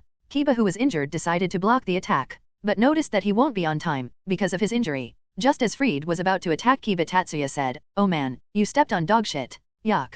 Freed immediately stopped his hand and looked down and lifted his foot. Tatsuya saw that and said, "Kiba now." Kiba nodded and slashed at Freed. Freed, who noticed the attack coming towards him, jumped away and then said, "Hey, that's not fair." Tatsuya just looked at him without any expression and said, "Yeah, I know." Freed then said, "It's a 2 against 1. Tatsuya with the same expressionless face said, "And so is a threesome. But they don't complain, do they?" Both Freed's and Kiba's lips twitched and Freed said, "This example is irrelevant here." Tatsuya nodded his head and said, "I know." Freed gritted his teeth and again took his stance to fight, but suddenly a magic circle appeared near his ear and Freed's eyes widened. He then looked at Tatsuya and Kiba and said, "Looks like you live a bit longer, Devil-kun, shithead. Someone is calling me," and then threw something on the ground and the whole area illuminated in a blinding light. Freed put his sword on his waist and ran away, but what he failed to notice was that Tatsuya already taking his sword and storing it in his storage. Tatsuya then came back to his position before the light died down. He then looked at Kiba and said, "Well, there he goes, so wanna tell me your story?" Kiba sighed and then said, "Let's find a shelter first. It is raining quite heavily." Tatsuya nodded and both of them then entered an apartment which seemed to be Kiba's house. Tatsuya has already informed the others that he would be staying at Kiba's place for the night as he had something to discuss with him. Kiba and Tatsuya then dried themselves up and then sat down facing each other. Tatsuya looked at Kiba and Kiba was looking down on the floor. Tatsuya waited for him to speak, but noticing him he sighed and said, "Listen, I am not forcing you to speak up. If you don't want to then I won't force you, but if you tell me there might be a way that I can help you." Kiba then looked at Tatsuya with a determined expression and then said, "I will tell you," and then started telling about the Holy Sword project and his life. After he was done, Tatsuya looked at him and said, "You have gone through a lot." Kiba sighed and said, "Yeah." Tatsuya then patted on his shoulder and said, "Don't worry, everything is fine now." Tatsuya then became serious and said, "But do you think that your way of taking revenge is right?" Kiba became surprised by his question and then asked, "What do you mean by that?" Tatsuya then said, "What I mean to say is that, do you think that everything will be solved if you destroy all those great works lame swords?" Kiba was a bit confused by what Tatsuya said, and seeing that Tatsuya sighed and then said, "Just think about it, like someone destroyed the original Excalibur and then its pieces were used to make new Excaliburs. So, if you were to destroy the sword again, there is a chance that they can recreate them, or worse, they can even make more swords with the new fragments, and to choose wilders for those fragments a new holy sword project will start and many children will suffer again. Do you really want that?" After hearing Tatsuya's explanation, Kiba started to hesitate about his revenge. Seeing the conflicted expression on Kiba's face, Tatsuya said, "I am not asking you to forget about your revenge, what I am asking you is to change the method of your revenge." Kiba immediately looked at Tatsuya intently, waiting for answer. Tatsuya then said, "How about killing the one who started the Holy Sword project, Valper Galilei? After all, he was the one who made you and your friends suffer, right? Killing him will lessen the chances of another Holy Sword project as well." Kiba remained silent for a while and then said, "I will think about it. Right now my head is in a mess." Tatsuya nodded and then said, "Take your time, there is no rush, you have the whole night to think about it," Tatsuya said with a smile on his face. Kiba twitched his lips and said, "Isn't that much time too less?" Tatsuya nodded and said, "I know that it is less, but as you have seen, that maniac Freed had an Excalibur in his hands. How do you think a stray priest will be allowed to possess one of the Excaliburs?" Kiba, who heard that, got surprised and started thinking about what Tatsuya said. He then said, "Yeah, now that I think about it, it is definitely weird for that priest to have that sword, it's as if..." Tatsuya then said, "Someone from the inside is helping him, and from what I know only people with certain authority will be allowed near Excaliburs like." Kiba then seemed to realize something and said, "People from the Holy Sword project. They were allowed to take Excaliburs to test on us to know if anyone was worthy." Tatsuya then said, "That's right, I believe something big is about to happen, and seeing that the maniac with Excalibur was here, I can feel that this town is going to be the center of the events." He then sighed and said, "Why are they aiming this town? Can't they be happy on letting me relax?" Kiba showed a wry smile and then said, "Don't worry, we will go through everything together like brothers along with the others," and moved his fist forward. Tatsuya looked at him and bumped his fist and said, yeah, like brothers. Tatsuya and Kiba's stomachs then growled, earning a wry smile from both of them. Tatsuya then stood up and said, I will fix something up. Kiba then sat back more comfortably and said, yeah, and make sure to make plenty. Tatsuya looked at Kiba and said, isn't this the time where you say let me help as well, or no, I will cook or something? Kiba shrugged his shoulders and said, I know how delicious your food is, why would I want to deny such a humble offer? Tatsuya sighed and said, bastard, and then went to the kitchen to cook. The next day Tatsuya woke up early and decided to go to his house first before going to school, but just as he woke up he felt a certain presence and a smile appeared on his face and he thought, so she finally came, huh? He then got refreshed, left a note to inform Kiba on the table and then left Kiba's house. Just as he opened the door of the house, he was welcomed by a blur which he caught unconsciously and lifted up. The blur turned out to be Miyuki, and Tatsuya smiled and said, good morning Miyuki, and hugged her. Miyuki hugged him back and then sniffed him and said, you don't smell of a girl, so you really were at Kiba-san's house. Tatsuya then let her go and asked, yup, I was really at Kiba's place, but I didn't think that you would suspect me, you know that really hurts. Miyuki then hugged him back and said, it's not like that Uni-sama, I do trust you, but for some reason I have a feeling that some bitch will be coming close. Tatsuya, who heard her, had a sweat drop and thought, is this the so-called woman's intuition? She already felt that she is in town. Tatsuya then patted her back to calm her down, and then after a while both of them separated and both went inside the house to do their own work. Later that day on the way to school they met Rias and Isamai, and Rias stopped the group and asked, hey, has any of you seen Yueto? All of them looked at Tatsuya and said, this guy was at his place last night, so ask him. Tatsuya looked at his group and said, don't speak like that or the others will misunderstand. He then looked at Rias and said, and yes, last night I was at his place. He had quite a lot on his mind, so to see that he do not do anything rash, I decided to look over him. Rias nodded her head and said, thanks a lot, I was very worried after he left off without telling me anything. Tatsuya looked at Rias for a while and then thought, though she is an overconfident idiot, she still cares for her peerage. Tatsuya then nodded and said, mention not, he is my friend as well. All of them then started walking towards the school while talking to each other when suddenly Rias said, oh yeah, we will be having some guests in the club room after the school is over. Isamai looked at her and asked, guests? Is it something like your marriage again? Rias shook her head and said, no, nothing like that. 2 members of the church are coming to meet us. Apparently they have some work in our territory. Just as she said that, the atmosphere around them started to get cold and all of them looked at Miyuki. Miyuki, who just heard the information, thought, guests from church, bitch. She then started laughing, which gave the creeps to whoever saw her, and she then said, so she finally shows up, huh? Now I know why I had this feeling since yesterday. Tatsuya then patted her head to calm her down and the atmosphere turned back to normal. She then looked up and saw Tatsuya smiling at her, and she then realized, Uni-sama, you already felt her presence, don't you? Tatsuya shrugged his shoulders and said, well yeah, after all she still has the necklace that I gave her, so I sensed her presence this morning as soon as I woke up. Miyuki then asked, then why didn't you inform me that she was back on town? Tatsuya just smiled and said, well, I thought that you would be more surprised if you see her directly and it would be more fun to watch your reaction, and just continued to smile. All of them around both of them were confused about what both of them were talking about. Tatsuya and Miyuki noticed their stares and Tatsuya asked Miyuki, should we tell them? Miyuki thought for a while and said, nah, just let them be. They will meet soon anyways. Both of them nodded and again started walking towards the school, leaving behind a group of girls complaining to them about not telling what they were talking about. Later at the end of the day, Tatsuya and the others were in the Orc Clubhouse. Kiba was there as well, and all were silently sitting on the sofas with Tatsuya and his group in the corner and the Gremory group in the center waiting for the guests to come. Soon the door of the club room opened and 2 people wearing white robes came inside. The 2 people who came were girls, one having chestnut brown hair tied in twin tails and the other with short blue hair with a streak of green in them. Both of them then took their seats facing Rias. The chestnut-haired girl then looked at Tatsuya, and soon as if she remembered something she jumped from her seat and immediately came towards Tatsuya and hugged him and said, Tatsuya, I missed you so much. Tatsuya hugged her back as well and said, I missed you as well, Irina. How have you been? Irina then separated herself from Tatsuya and looked at him and said, I have been well, but what are you doing here? Tatsuya was about to answer, but Miyuki beat him to that and said, is that even a question? It should be easily understandable why we are here. Looks like you are just as stupid as before. Irina then looked at Miyuki and said, and I see you have just the same sharp tongue like the old days, Miyuki. Both of them were smiling, but everyone could see some sparks clashing between them. Miyuki then became neutral and said, anyway, it's nice to meet you again, I guess. Oh, and we are here because we are also a part of the supernatural, just so your small brain could not have realized it yet. Irina continued to smile and said, oh no, I understand. Her gaze then fell on Isamai and she asked, are you Isamai? It's been a long time. Isamai looked at her in disbelief and said, you can't be Shido. Shido was a boy, not a girl like you. Irina then pouted a bit and said, says the one who matured even more than me. Isamai was about to continue, but then the blue-haired girl interjected and said, Irina, I think the work that we came for is more important. Irina nodded and then went back to her seat, and so did everyone else.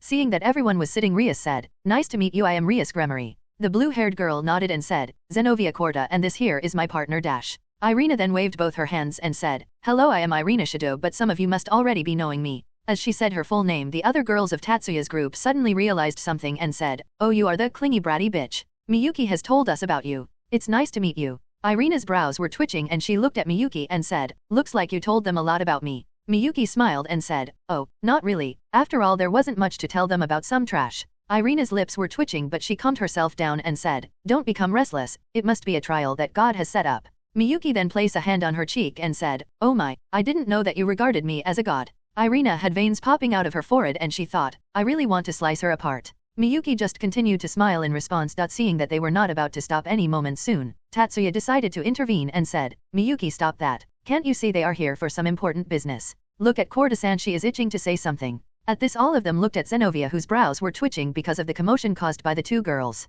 Miyuki then sighed and said, Yes, Ani-sama, I understand. Sorry Corda-san, please tell us what you want to discuss. Zenovia looked at Tatsuya and gave an appreciative nod, to which Tatsuya responded with a nod as well. Zenovia then said, Thank you for arranging the time to speak with us. Rias kept a neutral expression and said, No, you don't need to thank me. I also wanted to know what the followers of the god want from a devil like me. Irina then said, Out of the 6 swords that were under the security of the church, 3 of them has been stolen by the fallen angels. This surprised most of the people standing in the room except for Kiba and Tatsuya, who already saw freed wielding an Excalibur. Zenovia then said, Out of the 3 remaining swords, the ones we have are. She then lifted a huge sword covered in bandages and said, The Holy Sword of Destruction, Excalibur Destruction. After that, Irina took her hand out of her cloak and while pointing at a thread tied around it said, And the Holy Sword of Mimicry, Excalibur Mimic. After announcing about their swords, they paused for a while, thinking that everyone must be surprised on learning about their swords, but those who were shocked were a select few. Aside from Rias and her peerage, except for Isamai, none of them were excited that much.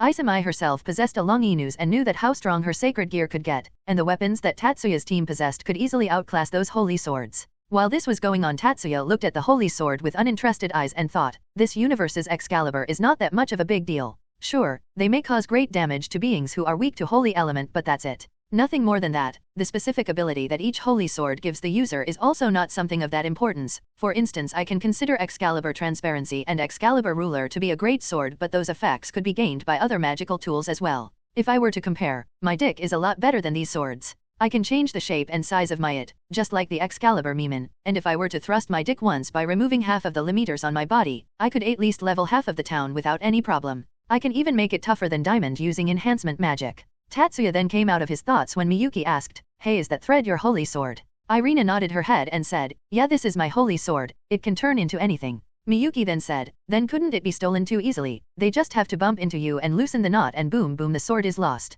Irina was completely shocked by what Miyuki said and then looked at her arm and said, Now that you mention it, what you said does seem to be true. She then thought for a while and said, Then what should I turn this into? Because any accessory could be taken easily by an expert pickpocket. Tatsuya looked at her with a neutral expression and said, Then change it into a pair of panties and wear them. No chance of someone stealing or accidentally dropping it. The whole room fell silent and Irina was blushing deeply while covering her face and said, How can you say those words in front of a pure soul like me? Everyone was looking at Tatsuya, who looked back at them and said, What? It is the most threat-proof way. If you can give me a better idea, then speak up. Everyone in the room looked at him for a while and then Zenovia gave a fake cough to get everyone's attention back to her and then said, Anyways, what I want to say is that we don't want any interference of devils. It is a matter between the church and fallen angels. Hearing her words, everyone in the room was shocked and Rias became slightly agitated. She then glared at Zenovia and said, Is that an accusation? Are you accusing us to be siding with the fallen? Zenovia glared back at Rias and said, Aren't the holy swords detestable to you as well? Your intentions align well with them. Rias got more angry at that and started releasing her demonic energy. Tatsuya looked at the scene in front of him and thought, what they are saying might be true, but they can also be accused to side with the fallen to take out the devils. After all 3 factions are not currently in any form of alliance and are hostile to each other, and among the 3 devils have the largest population because of reincarnated devils. Also, the holy swords cause major damage to devils rather than the fallen angels. Well, let's keep our mouth shut here. We don't want to interfere in their businesses now, do we? Zenovia remained calm even after Rias was releasing her energy and said, If any of you were to interfere, we will annihilate you without any mercy. Even if you are the sister of a mu. Tatsuya looked at Zenovia and thought, if she were to do that, forget the church, even the heaven will be ruined by a siscon. Rias then stopped releasing her demonic energy and said, If you know that much about me, then let me tell you this. There is no way that I will align myself with the fallen angels. I will never do something that will tarnish the name of the House of Gremory or the mu. Zenovia then smirked and said, It's enough for me to hear that. I was just relaying the thoughts of those at the headquarters. Rias then eased her expression a bit and said, then it should also be clear to you that I have no intentions of siding with you as well.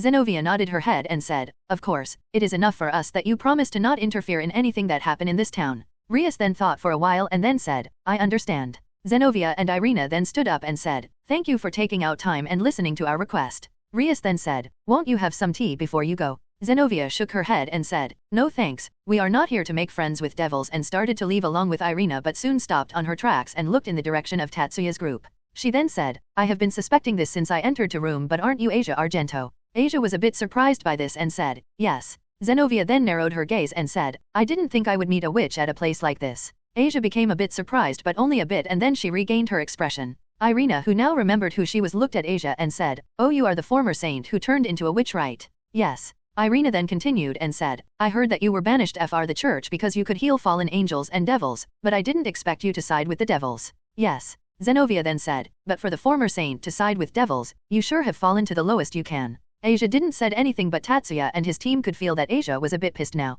Zenobia, who didn't felt anything, said, do you still believe in God? Asia looked at her without any hesitation and said, yes, I still believe in God. Zenobia then closed her eyes and said, then let me execute you right here right now. Even if you have sinned, God will still reach out his hand for forgiveness. At this, Tatsuya and his whole group got pissed and the girls were about to attack Zenobia, but before the situation got worse, Tatsuya came forward and said, Zenobia, right. Zenobia nodded her head in response, and Tatsuya then looked at her with a cold expression which sent a chill down on everyone's spine in the room and said, do you want to meet your so-called god so soon? The whole room was completely silent. Everyone in the room, even Tatsuya's group, was scared of the look in Tatsuya's eyes. Tatsuya, who noticed that, reduced the coldness in his expression but was still glaring at Zenobia. After he relaxed his expression a bit, all of them feel a bit relaxed as well. Zenobia now also glared back at Tatsuya and said, why are you siding with the witch? Tatsuya got angrier and said, what right do you have to call her a witch? If she isn't a witch, then what is she? For a person referred to as saint, to side with the devils. She even has the powers to heal devils and fallen angels. Oh, then what about you? Do you mean to say that your oh so great holy sword can't hurt a person who is a follower of God?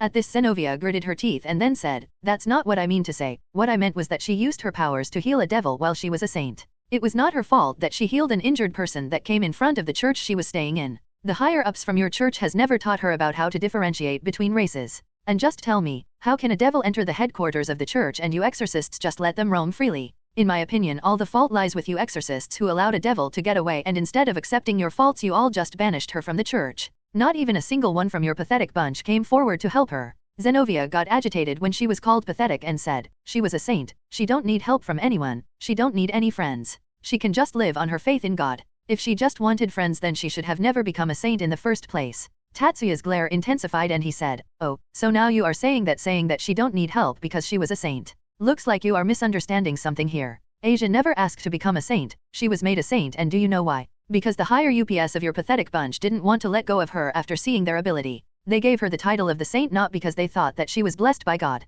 They gave it so that they can get hold of her. Zenobia gritted her teeth and said, she have suffered because her faith in God of fake and must be banished because of the same reason. Oh, now you say because her faith in God was fake, then why did you people labeled someone whose faith was fake as a saint? Zenobia was then left speechless. She didn't had any way to retort to him and just stayed silent. Tatsuya, who saw that, smirked and said, and even if I said that I believe you that her faith was fake, do you think that the church will take claim of you if I report that 2 of the church officials and holy sword wielders at that were found in a devil territory without any prior permission? Because seeing that the church only sent 2 people to claim their precious holy swords, I can only guess that they sent you to not be in any kind of suspicion. Hearing that, Zenobia gritted her teeth and said, there is no way that the church would do something like that? Tatsuya smirked again and said, do you think that a person who is capable of stealing the holy sword from right under the nose of the church would be someone weak to be dealt by only 2 people of your level? It's obvious that they don't want to take any risks and sent you here on a do or die mission. They must have said some crap like, only an Excalibur can fight against an Excalibur, or even if you are not able to retrieve the sword, make sure to destroy them so that they are not left in the hands of devils and fallen, right? Zenobia was shocked on hearing what Tatsuya said, as these were the same words that the church officials said to them before sending them on the mission. Tatsuya, who saw her remain silent, said, looks like I was correct, the church indeed said those words. Honestly, how pathetic of you to actually believe in them and take this kind of mission. The church dare to call of a good and pure person like Asia a witch when the people who are having the authority there are monsters. Zenobia was now very angry and pointed her huge sword, which was still covered in bandages, at Tatsuya and said, you, just what are you to Asia? Tatsuya put a hand around Asia's waist and pulled her close to him, making her blush, and said, I, her friend, her family, and the one who is going to protect her from the church and people like them who are taking advantage of her kindness. Just lay a hand on her and see how I fuck you up. As he finished that, the girls from Tatsuya's group said, "You do look cool, but you forgot that I am the one who will marry her in future part." Tatsuya looked back at them and said, "That was not needed here," and then looked back at Zenovia and said, "Yeah, and what they just said now as well. I will be marrying her in future." At that moment Tatsuya could feel Irina releasing killing intent at him, but he ignored her. Zenovia, who was still glaring at Tatsuya, said, "Are your words directed only to us, or you are making a declaration against the whole church?" She then smirked, thinking that Tatsuya will feel scared. But opposite to her expectations, Tatsuya simply smiled and said, "This is neither directed to you or the church, it is directed to the whole world, and don't think that I am just feigning it. If I were to get serious, believe me, none of the so-called factions will be in existence." He said the last part in a cold voice, making all of them shudder in fear, except for Asia, who was in a pure bliss while being in Tatsuya's embrace. Zenovia then looked at Gremory and said, "How can you let a mad person like him live in your territory?" Tatsuya chuckled, making Zenovia glare at him, and then said, "You seem to not know this, so I will tell you. It is not Gremory who is letting me live in her territory, it is me who is allowing her and the Satrai heiresses to live and supervise the town in my stead." At the sudden information, both Zenovia and Irina were shocked. Tatsuya then said, "You know, I was willing to let you do your work in the town, but now I think I should just report you and let you get banished from the church," and gave a sincere smile full of amusement. But to Zenovia and Irina his smile looked very dangerous. If it was before, they couldn't have thought that the church could banish them, but after hearing Tatsuya's reasoning, they thought that there was a possibility of getting banished. Tatsuya, who was looking at Zenovia with a confused expression, suddenly felt a tug on his clothes and turned his head to see who was asking for his attention.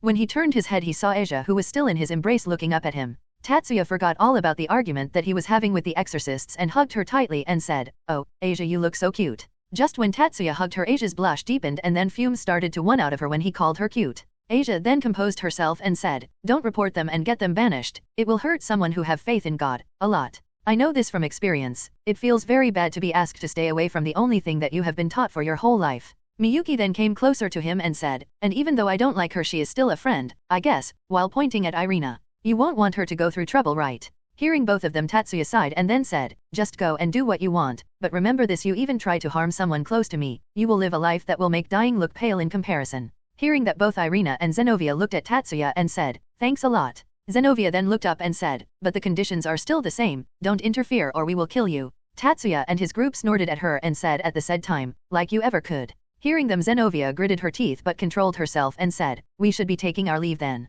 Irina then came near Tatsuya and hugged him and said, "Sorry for all this trouble." Tatsuya hugged her back and said, "It's okay, the church has just made both of you narrow-minded." Irina then separated herself and pinched Tatsuya's waist and then said, "Don't badmouth the church, I will not forgive you even if you are the person I like." Suddenly Irina remembered something and asked, "By the way, I just heard earlier that you are going to marry Asia-san." Tatsuya just said, "Yeah." Irina continued to smile and said, "Then what about Miyuki, are you not going to marry her?" This time Miyuki came forward and said, "Did you hit somewhere or what? Of course Unii-sama will marry me." Irina then looked at Tatsuya and said, "How many girls are there that you are going to marry?" The girls from Tatsuya's group then said, "About 20 for now, and the numbers are still growing." Tatsuya looked at the girls and twitched his lips. Irina, who heard that, was shocked and said, "You have become way too corrupted, Tatsuya. For all the time I left you here alone, you became a bad person." Seeing her dreadful expression, Miyuki smirked and said, "Oh, just so you know, Unii-sama and I did the things that husband and wife do after marriage." Hearing that, Irina snapped and said, "Unforgivable, unforgivable, you come out right now, I will purify you with my holy sword," while pointing at Miyuki, who just laughed in seeing her expression.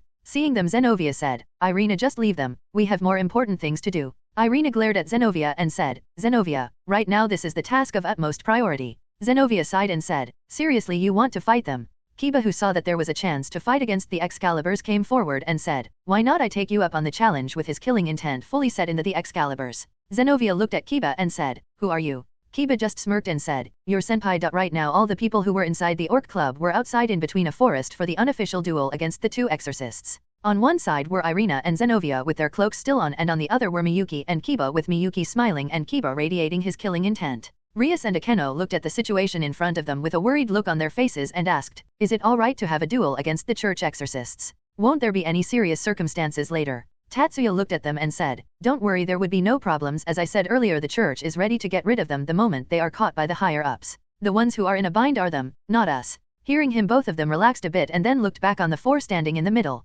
Zenovia looked at the group in front of her and said, "Now then, shall we begin?" And both Irina and Zenovia removed their cloaks and revealed to be wearing skin-tight clothes which looked anything but holy at all. Tatsuya looked at both of them intently and then said, "Looks like the church is earning extra money from some unholy ways as well." Miyuki looked at Irina and then said, "Is that your uniform as an exorcist?" Irina smiled and said, "Why yes, you must be enchanted by the holy meat, right?" Miyuki smirked and said, yeah, you are looking so holy that if you walk in the neighborhood wearing this the men will assault you just to get you holy radiance. Irina, who heard her, was confused, and seeing that Isami said, she is saying that you look like someone who works in adult videos. Hearing that, Irina became red and said, you dare make fun of such holy clothing? Zenovia, let's beat them real quick, and both Zenovia and Irina brought out their swords. Zenovia holding a huge sword in both her hands and Irina holding a katana. Seeing the holy swords, Kiba started to laugh maniacally and said, finally, I finally got the chance to destroy these swords, and then formed a lot of swords around him. And seeing that Zenovia started to say her knowledge about the holy sword project, Miyuki ignored her and also brought out her sword and said, don't worry, I will try to not freeze you to death. But just as she said that, Tatsuya said, Miyuki, no magic allowed, it will be too unfair. Hearing that, Miyuki looked at Tatsuya with a pout on her face and said, you are too stingy, Unii-sama. Well, whatever. He church slut, you just got saved from being skewered by an ice spike, do remember to thank Unii-sama. Irina looked at Miyuki and said, oh please, like you can do that. Tatsuya looked at Irina and said, don't underestimate her, Irina, she has made a girl run around a mansion barely dodging the spikes while being completely naked. You could have been her next victim. Just when Tatsuya mentioned that, Rias shuddered and said, that was one of the worst experiences that I ever had, and I definitely don't want to go through that again. Irina then looked at Miyuki and said, I will definitely purify you with my holy sword. Amen, and jumped at Miyuki. Miyuki smirked and said, let's get this over with, and then immediately vanished from her spot, making Rias and her peerage, except Isami, and the exorcists got surprised when she vanished. Irina was looking around trying to find Miyuki, but suddenly she heard, where are you looking at? And her body got stiff. All of them looked at the scene in front of them with surprise, except for Tatsuya and his group and Isami. Miyuki was pointing her sword at Irina's neck and said, throw your sword away and yield. Irina gritted her teeth and said, I yield, and threw her sword away. Miyuki smiled and then hit Irina with a fist only to make her suffer some pain. Irina, who was thrown away, said, hey, what was that for? I already gave up. Miyuki just smiled and said, oh, my hands were just itching for a while. Irina grumbled in pain, but Tatsuya used his magic to heal her and then lifted her up. He then picked her sword and said, here you go, and gave it back. Irina took her sword back and looked at Tatsuya and said, thank you. Tatsuya just smiled and said, no problems. Miyuki then came towards Tatsuya and said, Unii-sama, how did I do? Tatsuya bonked her head and said, you overdid it. Miyuki looked at Tatsuya with a point and said, Unii-sama mini. Tatsuya smiled looking at her pout and then patted her head. All right, you did well. But don't defeat someone so easily, this can shatter their confidence. Only do a one-side annihilate when you want to crumble the enemies to dust. Show no mercy to those kind of opponents. Shatter their pride, break their bones. And if someone sexually harasses you, then crush their balls. Miyuki smiled brightly while being in bliss on being patted and said, yes, Unii-sama. Everyone around them were looking the sibling pair with a weird look in their eyes and thought, how can they such things with a smile on their faces? Meanwhile, on the other side, Kiba was having a tough time against Zenovia. Even though his body has become strong and durable because of Tatsuya's training, he was still a devil and a major disadvantage against the holy sword. Kiba looked at Zenovia with an angry expression and said, let's see which destruction sword is better, your holy or my devil, and formed a huge sword and rushed towards Zenovia. Zenovia looked at Kiba with calm expression and said, you lost the one thing that was great about you. She then swung her sword and shattered the sword that Kiba was holding and said, your speed, and then hit Kiba's gut with a bit of force, just to make him give up the match. Kiba then fell on the ground and clutched his stomach. Zenovia then looked at Tatsuya and said, wanna have a go against my sword, or are you scared now? And smirked after taunting him. Tatsuya looked at others and said, do any of you want to fight, or is it okay for me to defeat her? This made Zenovia glare at Tatsuya, but he just ignored her. The rest of Tatsuya's group just motioned to go and said, just defeat her and get this over with.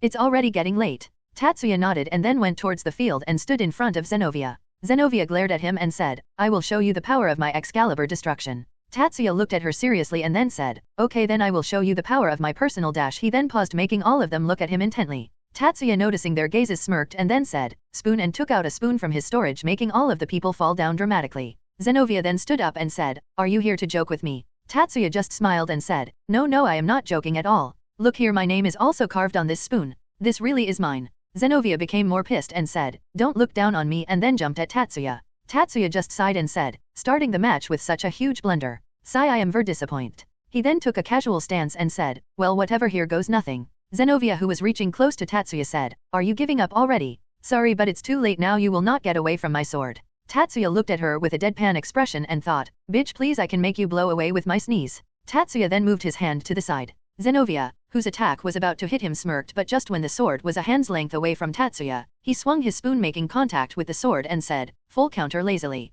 Immediately Zenovia was thrown away with a lot of force, crashing through a lot of trees. All of them except for Tatsuya's team were shocked by the sudden display and were awestruck. Tatsuya then said, now you should always remember this, never mess with a person who have a spoon in the hand and put his spoon back in his storage. All of them looked at him with a deadpan expression. Tatsuya looked at them and said, what? Hearing that, all of them twitched their lips but didn't said anything. Miyuki then said, Oni-sama, what about not doing total annihilation that you just told me about? Tatsuya looked at Miyuki for a while and then said, just consider it an exception. Miyuki and the others looked at him with an expression which said, really? Tatsuya looked back at them with an expression which seemed to say, do you think that I give a damn fuck to what you think? Seeing his expression, everyone was twitching their lips but were brought out of it when Irina said, don't you think that we should take her out of that rubble of trees before she die of suffocation? All of them looked at the trees and saw a hand coming out of the logs. Tatsuya then said, you still alive Zenovia, and the hand twitched a bit. Tatsuya then looked at others. AD said, you should ho and help your friend. She can die there. All of them looked at him and said unanimously, who do you think is responsible for this?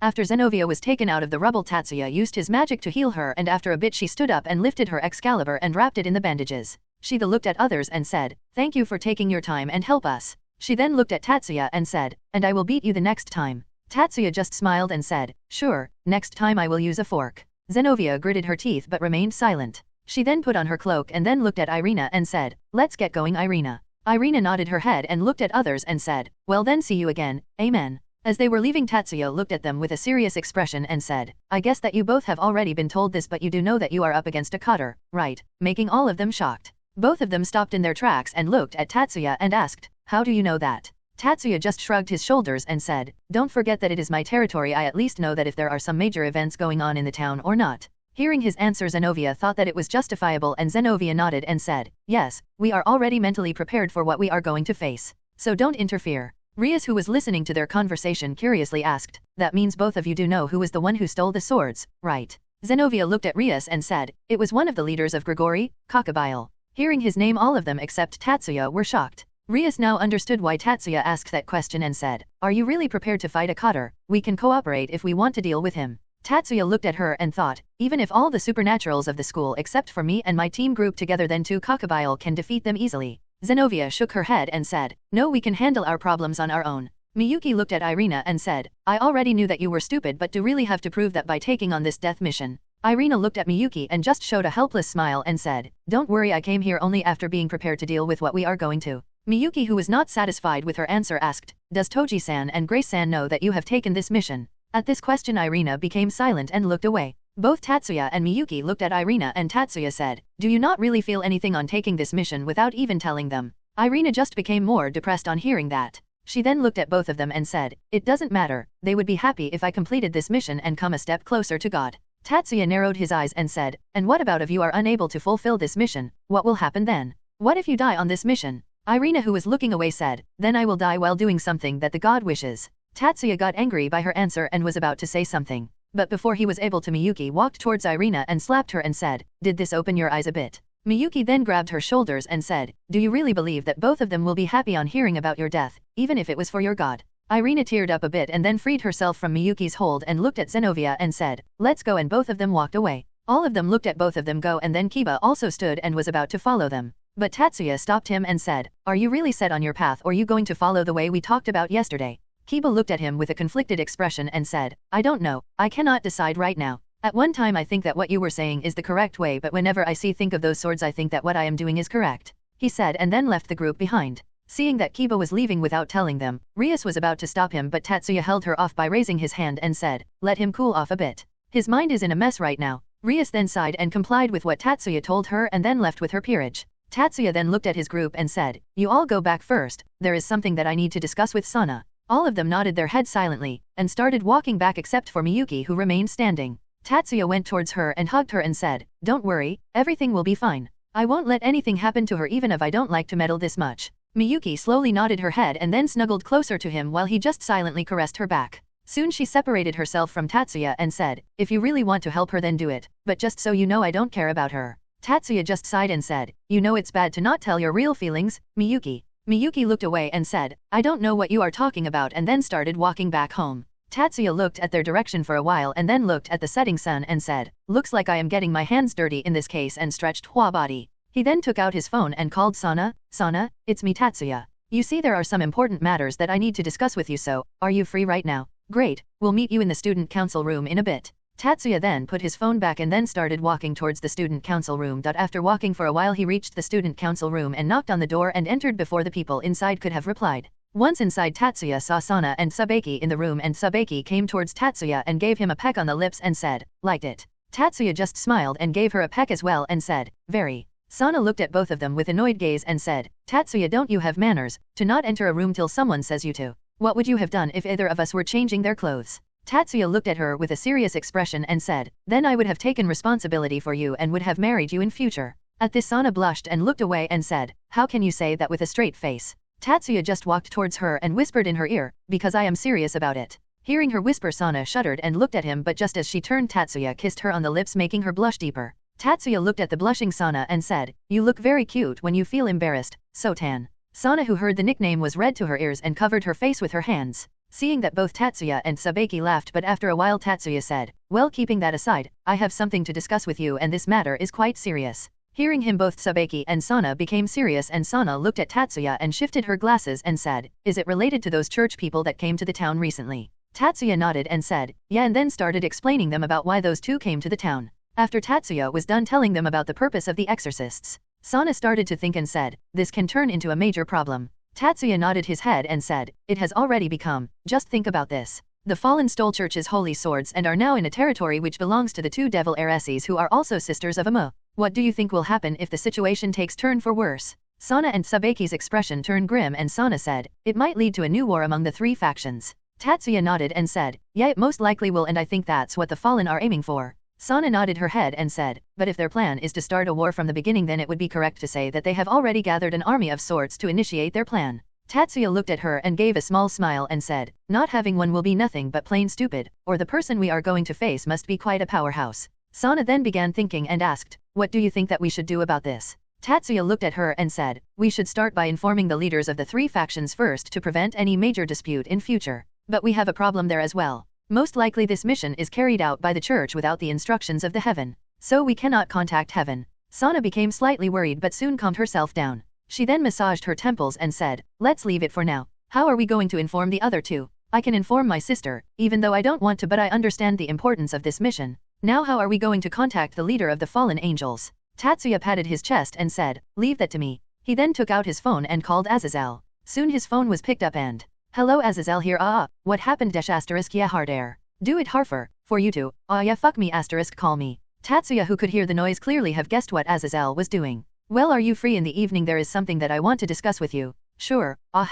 See you later," and ended the call. Tatsuya looked at Sana and said, "He was kind of busy at the moment, but don't worry, I will talk with him later. Now let's call Sira." Sana sighed and thought, "I am probably gonna regret this." She then formed a magic circle on the table, and a small projection of Sirafal in her magical girl costume appeared. Sirafal looked at Sana and got happy and said, "My Sotan finally called me on her own. What is it? Did something happen to you? Or you have realized your feelings of love for Oni-chan and want to do eki things together? But sorry Sotan, you are too late now. I do love you, but I have decided to do those things with Tatsuya-chan now. But don't you worry Sotan, I will ask Tatsuya-chan to let us do those things with him together, and while we are at it you can fulfill your fantasies of having fun with me as well." Tatsuya and Sabeki, who were out of sight of Sirafal, were clutching their mouths and were trying very hard to not let their voice leak out from laughing. Sana, who heard her sister, was totally embarrassed and covered her face with her hand and said, "Oni-sama, it's nothing like that. What I want to discuss with you is a very serious matter. So Tatsuya and I decided to discuss it with you." Sirafal, who heard Tatsuya's name, got surprised and asked, "Tatsuya-cha is there as well?"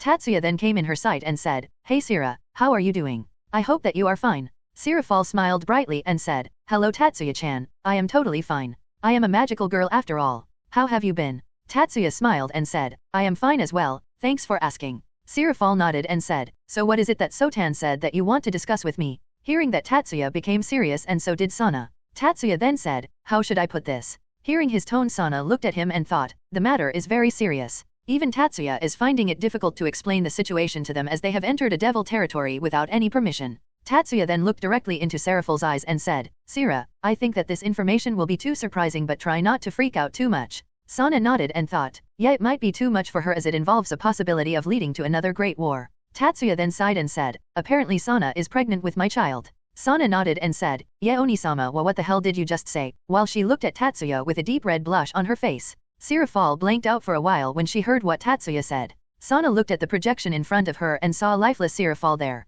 She looked at her with worry and said, "No, Onisama, what Tatsuya said is not true, we haven't done any thigh dash." Just as she was about to continue, Sirafal snapped out of her stupor and said, "Why did Sotan gets to have sex before me?" Sana looked at Sirafal and shouted, "You were worried about that, not that I did it but because I did it before you." Sirafal looked at Sana and shouted, "Of course, I have to maintain my dignity as the older sister by either doing it before you or doing it together with you." Sabeki then shifted her glasses and her glasses were reflecting the light falling on them, making them shine, and then said, "And of course I as a queen have to make sure whether what you would be doing will be safe for you or not and have to test it before you. After all, it's my duty." Sana and Sirafal, projection, looked at Sabeki and shouted together, "Duty my ass," and then the argument among the three girls started. Meanwhile Tatsuya, who was looking at the three of them, thought, "I should not have said that. Well, whatever, this is interesting as well." He then sat on the sofa in a relaxed position and then took out popcorn from his storage and then began enjoying the scene in front of him. After all three of them calmed down, Tatsuya then discussed about the real problem with Sirafal, and Sirafal said that she would discuss with the other miss first. Tatsuya then left and went to Azazel's place to discuss the matter, and he said that he would send Vala to take care of Cockabiel once he returns back from a mission. He and the other cotters could not come because after receiving this information they now had to check the Grigori thoroughly for spies and other traitors like Cockabiel. Tatsuya didn't said anything to him as he knew that it was important, as checking the whole faction will take too much time and that was the thing they couldn't afford to lose at the moment. After completing all his work, Tatsuya went to his home and discussed the matter what all he did with his team. While talking, Ingvild's and Tatsuya's gaze fell on Asia, who looked a bit troubled, and both decided to ask her later. After everything was over, all of them decided to go back to bed, but Ingvild and Tatsuya looked at Asia and said, "Asia, wait," at the same time. Both of them then looked at each other and said at the same time, "You noticed it as well," and both of them then chuckled. Asia looked at both of them with a confused look and both of them looked back at her with a smile, and Tatsuya said, "Let's go to my room first." Ingvild nodded and both of them held one of Asia's hand and pulled her towards Tatsuya's room. Once they were in Tatsuya's room, both of them released Asia's hand and looked at her and asked, "What were you thinking a while ago?" Asia's face changed its expression for a bit but then turned back to normal and said, "What are you both talking about? I am completely fine." Tatsuya looked at her for a while and then flicked her forehead. Asia then touched her forehead and said, "It hurts." She looked at Tatsuya and said, "Why did you do that?" Tatsuya moved his hand and flicked her again. This time Asia had tears in her eyes and Tatsuya said, "Does this bring you back any memories?" Hearing that, Asia stopped crying and then began remembering. She then said, "Oh, I remember now, you flicked my forehead even the first time we met in Vatican." Tatsuya nodded and said, "Yeah, we met each other then, apologized, and I flicked your forehead, and after all those mess when you finally decided to join my team." Tatsuya then looked at her in the eye and said, "And at that time I promised that if you are in my team, you are my family and I will not let you get hurt. But how am I going to help you if you don't tell me what is the problem?" Hearing that, Asia looked down feeling guilt and embarrassment, and seeing that Ingvild placed her hand on her back and said, "Look, we are here for each other and no one will feel that you are bothering them in any way. If you have a problem then we can deal with it together." Asia then started to tear up, and seeing that, Tatsuya hugged her and said, "Look Ingvild, you made Asia cry." Ingvild looked at him and said, "I didn't do anything to her. She must be crying because of your forehead flicks." Tatsuya then said, "You should not put the blame on someone else for your mistake." Ingvild twitched her lips but decided to let that be. Soon Asia stopped crying and said, "I am sorry for letting you see me like that and making you worried." Both of them shrugged their shoulders and said, "It's fine, now tell us what is the problem." Asia nodded and said, "You say the things that those exorcists said to me about me being a witch and me being expelled because of the lack of faith in God. Somehow those words make me think whether what were they saying was true or not. Is my faith really fake?" Ingvild and Tatsuya looked at her and said, "Of course not, you are one of the few pure people that I know, how can your faith be fake? And let's just say that your faith is fake. But does it really matter?" Hearing his question, Asia looked at Tatsuya and said, "What do you mean by that?" Tatsuya said, "Just remember the times when you were in the church and healed someone, what would they do after the treatment?" Asia thought for a while and then said, "They would usually thank me and smile at me." Tatsuya nodded and said, "Yes, and did you feel happy when they would thank you and smile at you?" Asia again nodded her head and Tatsuya said, "Then does it really matter whether your faith was fake or not? All those people were happy and smiling at you, not the God, and I think the work of a saint is to heal the injured and bring a smile on their faces and not having the greatest faith in God." Asia looked at him for a while and smiled, and seeing that Tatsuya and Ingvild smiled as well. Tatsuya then leaned closer to her and said, "And if your faith was not fake, then how would you have been here with us?" Asia just smiled and nodded her head. Seeing her face so close to Tatsuya, Asia blushed and then looked down in embarrassment. Tatsuya smirked and said, "What happened?" Feeling embarrassed, Asia's face blush intensified when she heard what Tatsuya said. Tatsuya then smirked and said, "Well, you asked me at the party to let you accompany me at the night, right? Let's do it." Asia, who was taken aback by surprise, looked up and was immediately pulled into a kiss by Tatsuya and widened her eyes in surprise but soon melted in the kiss. After a few minutes they still continued to make out, and seeing both of them enjoying themselves for a while, Ingvild got annoyed. After she finally lost her patience, she said, "How long are you both going to do that? I want to turn as well," and pulled Tatsuya away from Asia and smashed her lips on Tatsuya's. Asia, who was in a momentary daze and had a flushed face because of the kiss, soon came out of her stupor. Tatsuya then grabbed Ingvild's breast and started to slowly fondle them, and seeing that Asia came closer to Tatsuya and pulled him away and started kissing him once again. Ingvild was moaning in pleasure and looked at Tatsuya and started to take his shirt off and blushed on seeing his body. Tatsuya, who noticed her taking of his shirt, decided to do the same as well and took both Asia's and Ingvild's clothes off, leaving them only in their underwear. Tatsuya then made them lie down on the bed side by side and then looked at them, who blushing furiously. Seeing their embarrassed expression, Tatsuya gulped his saliva and said, "It's going to be a long night," and then used his magic to make a sound barrier around the room. He looked at both of them and said, "Ready?" Both of them shyly nodded their heads, and seeing the look on their faces, Tatsuya finally gave in to his urges and then started doing them. The next morning after waking up, Tatsuya felt some weight on both of his arms. He turned his head and saw Asia and Ingvild sleeping on his arms with a peaceful expression on their faces. Tatsuya smiled as well and then gave a peck on their foreheads to each of them. He then used his psychic powers to lift their bodies a bit and then moved his hands away and then placed them back softly. He then went out of the room and did his daily workout and got refreshed after that. All of them then had their breakfast and then went to school. In the school, Tatsuya could see that the atmosphere around the RSEs were quite tense. Rias worried about her night and Sana worried about the talk that they had yesterday.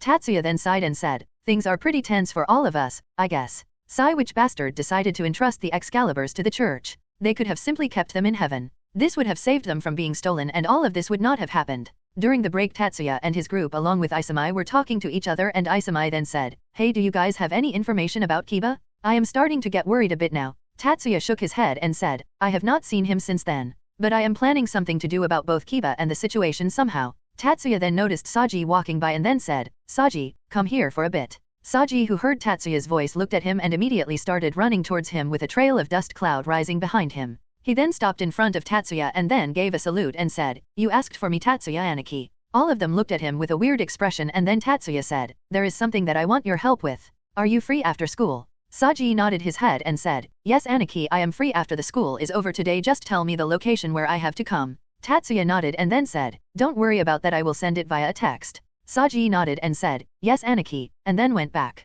All of them looked at Saji's back and Isamai said, "That dude sure is your lackey." Tatsuya just shrugged his shoulders and said, "Well, he treats me that way, I think of him as my friend. Let's go back to the class, and Miyuki, make sure to tell Konako to come as well. And tell her not to inform anyone about it, not even Rias and Akeno. Same goes for you, Isamai." Isamai nodded and said, "Don't worry, I will not tell a single soul about it." Tatsuya nodded and then all of them went back to their classes. Later that day, after the school was over, all of them went to a cafe and then waited for everyone to come. Once everyone was present, Tatsuya then said, "Since everyone is here now, let's begin. The reason I called you all today is because of the recent events that have been taking place in the town. You all must have heard about them, right?" All of them nodded and then Tatsuya said, "Since you all know about the situation, you all must also be knowing how critical the situation is. One wrong step and then a new war starts. We cannot take any reckless steps if the situation turns into a war." All of them then became serious and nodded their heads. Tatsuya nodded his head as well and said, "So we should take as many reckless steps as we can before it turns into a war." He said that, making all of them fall dramatically.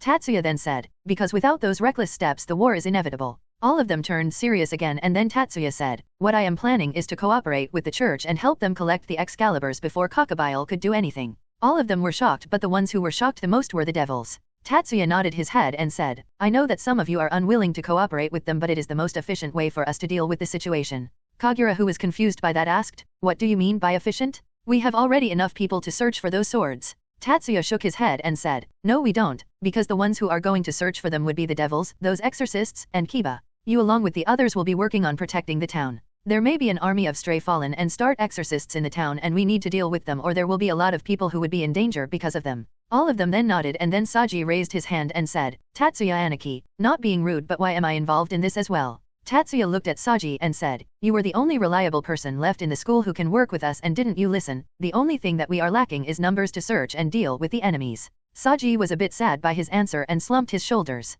Tatsuya, seeing that, said, "But it does not mean that you are not useful, Saji. You said it yourself that you took 4 pawns to get reincarnated, so you must show them your true worth." Hearing that, Saji became a bit spirited, but then he realized something and asked, "But won't we get in trouble for taking such aggressive actions? There is also the case of President punishing me." Tatsuya snorted and said, "There would be no problems, this is my territory after all. If they have guts to raise their voice and hand against me in my territory, then I will tore them away. And regarding your punishment, that is none of my business, just say something like I made you work for me by force or something and you would be safe, with a whisper, I guess." Saji looked at him with a wary expression and said, "Still, you are asking me too much. There is a chance of losing my life in the mission. Aniki, please show a bit mercy." Tatsuya nodded and said, yeah, I know that there is the possibility of dying in this mission, but think about it, Saji. Tatsuya then placed his hand around his shoulder and then waved his other hand and said, after placing a sound barrier around him and Saji, once you successfully complete this mission you will become famous among the Devil Society for resolving a matter of this importance. Fame, money are one thing many young female devils will also come close to you and would want to have your seed. Do you still want to let go of this opportunity? Saji looked at Tatsuya with fear in his eyes and said, Aniki, I couldn't believe that you will think so much for me. I am touched, I will forever follow you. Forget me, even the children that will be born from those devils. I will teach them to follow you as well. Don't worry, I will make you a lot of followers, you just have to wait. Tatsuya looked at him and thought, just a small push and he like this now. Sigh, well whatever, as long as he helps, I don't care whether he fucks a devil or Miltan. It is up to him. Meanwhile the girls who couldn't hear what Tatsuya was telling to Saji looked at both of them and Himari asked, what do you think that both of them are doing? Isamai then started rubbing her chin and said, seeing how big of a devoted lackey he is, he must be asking Tatsuya to either fuck him or being fucked by him. All the girls looked at Isamai and thought, really that's the first thing that comes to you mind. Miyuki suddenly turned serious and said, then let's cut his filthy prick and seal his ass before he is able to violate Aniai-sama. All the girls except Isamai looked at her and thought, and you actually believed her. Suddenly Saji, who was talking to Tatsuya, felt a sudden chill pass through his body and thought, why do I have a feeling that something bad is going to happen to me after it was decided what everyone will be doing? Tatsuya said, well, the first step is done now, let's go and find those two exorcists.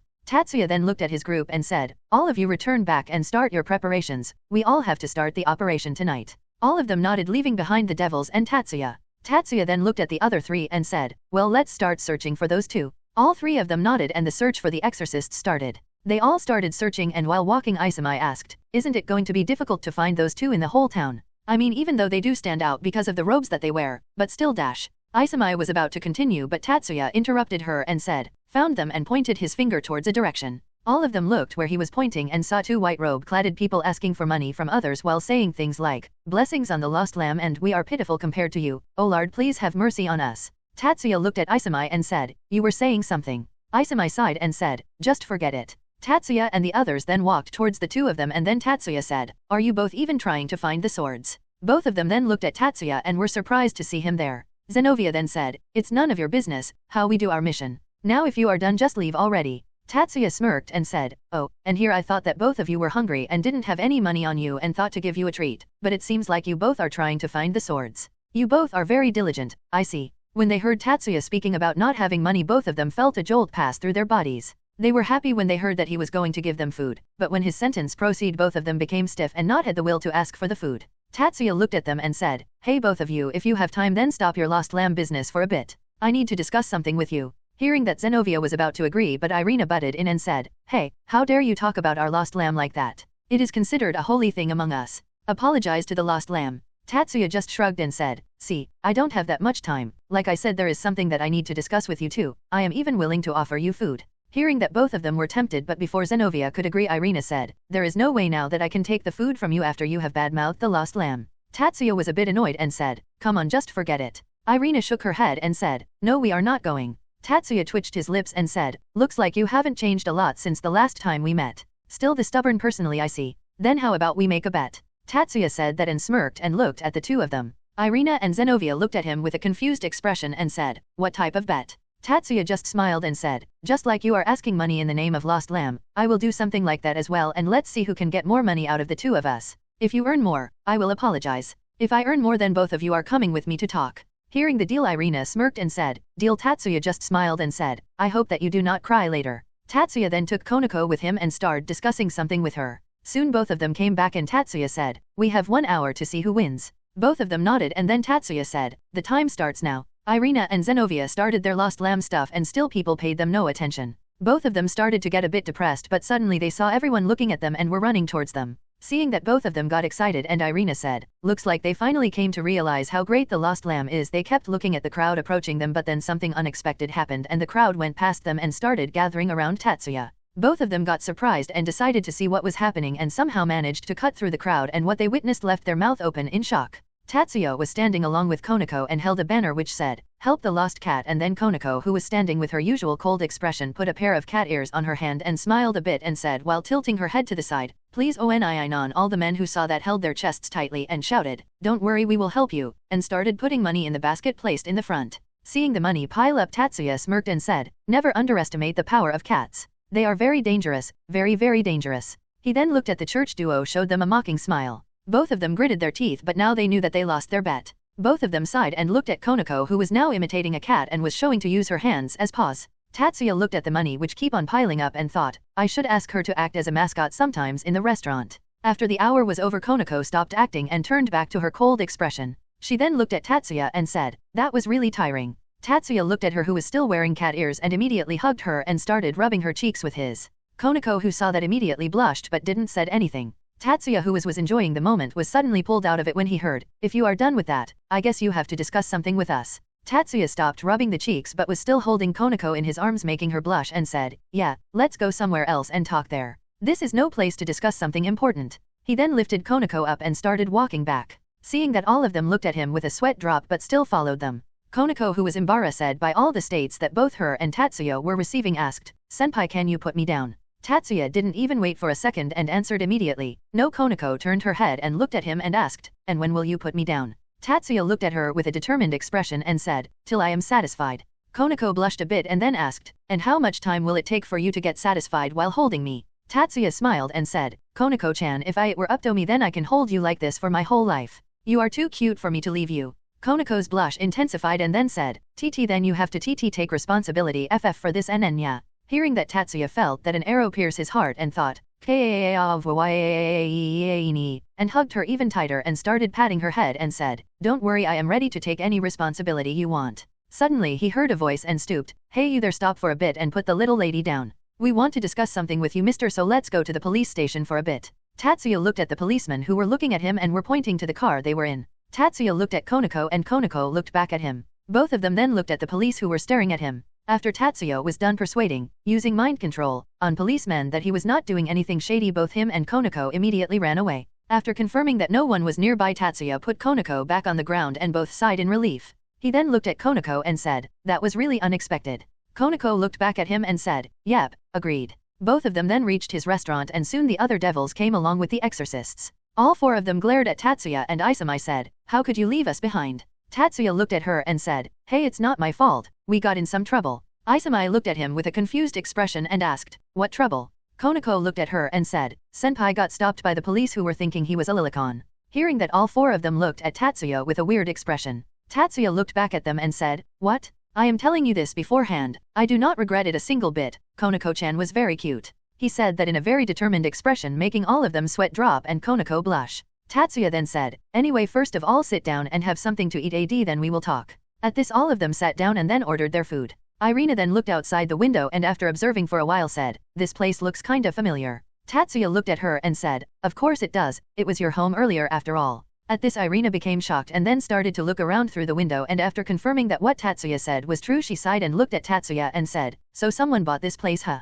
Sigh, I was thinking of buying this place when in future when I became older and had substantial money for it. Tatsuya looked at her and said, to tell you the truth, I am the owner of this place. At this, Irina was surprised once again and said, you were the one who bought this? Why? Tatsuya just shrugged his shoulders and said, well, the area was quite large and it was just beside my house as well. And don't worry, I have stored the house in which you used to live just as it was. So you just have to ask for the house and I will sell it to you. Irina still felt a bit bad about it but then let it go and decided to buy the house later. Soon the food was served by one of Tatsuya's clones and all of them except Isamai were shocked on seeing another Tatsuya. All of them looked at Tatsuya with a confused expression and Tatsuya said, they are just my clones, they help me run this place. Don't fret too much and start eating. All of them looked at him for a while then started eating. Just as they took the first bite of their food, they became shocked on seeing how delicious it was. All of them started gobbling up the food without taking care about the manners. After they were done eating, Zenovia looked at Tatsuya and asked, so what do you want to talk with us? Tatsuya also looked at her with a serious expression and said, I will get straight to the point. The deal we made yesterday about not interfering in your task,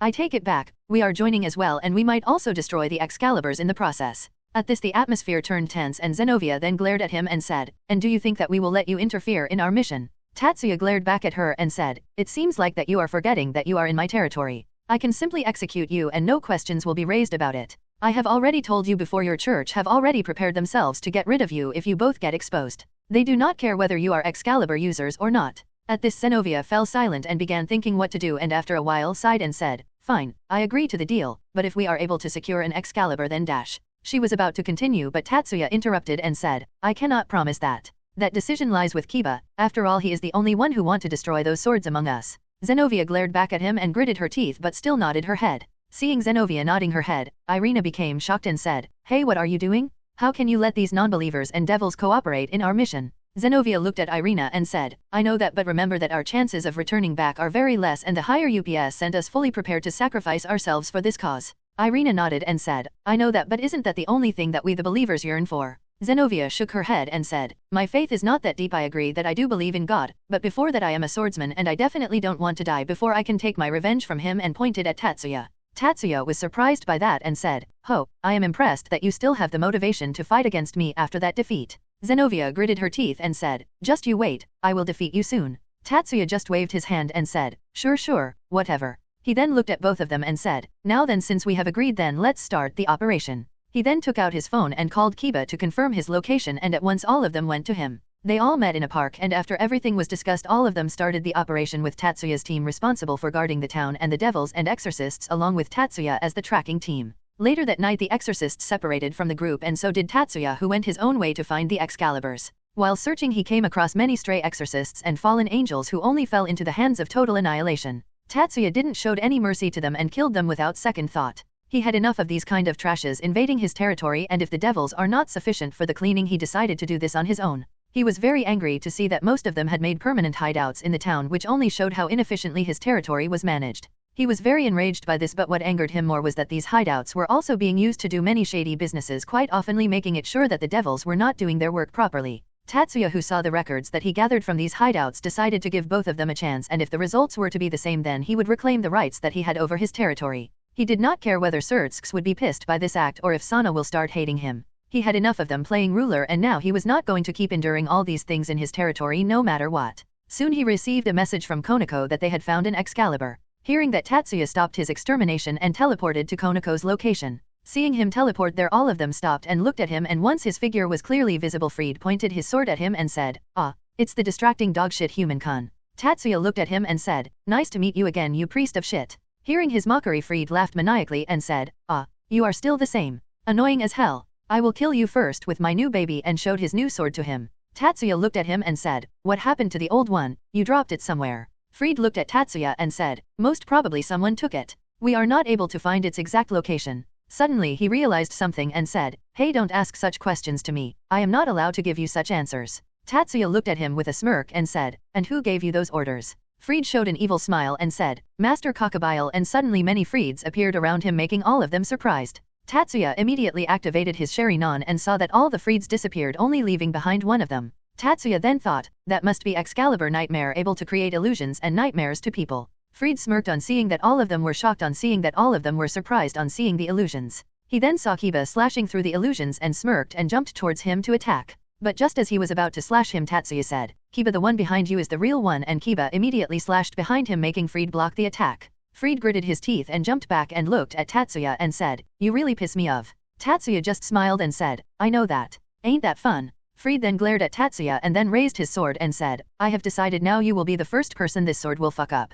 Tatsuya shook his head and said, "Sorry, that is not possible." Fried then pointed his sword and said, "Why you think that I am not able to attack you?" Tatsuya looked at him with a neutral expression and said, "That too, and also I like to be the one who fucks, not the other way around," and smirked. Fried, who saw the smirk on Tatsuya's face, got annoyed and said, "I will wipe that smirk of your face." Tatsuya just continued to smirk and said, "You are free to try." Hearing that, Fried jumped while shouting, "Take this, human." He was approaching towards Tatsuya, but Tatsuya just remained standing at his place. Fried looked at him in anger and said, "Why you, at least be scared, there is no fun in killing you like this." Tatsuya ignored him and looked at his side and nodded. Just as Tatsuya nodded, Saji, who understood what to do, made a black-colored dragon gauntlet appear on his hand and shouted, "Absorption line," and a blue-colored shining rope launched from the gauntlet and entangled Fried in it. Fried looked at the rope restrained him and said, "What is this?" Tatsuya looked at him and said, "Oh, nothing. I just thought that you would like some bondage play. I hope that it is to your liking." Fried glared at Tatsuya and said, "No way in hell can I like something like this." Tatsuya looked at him with an astonished expression and then smacked his hand with his fist and said, "Oh, I know this much must not be able to satisfy you."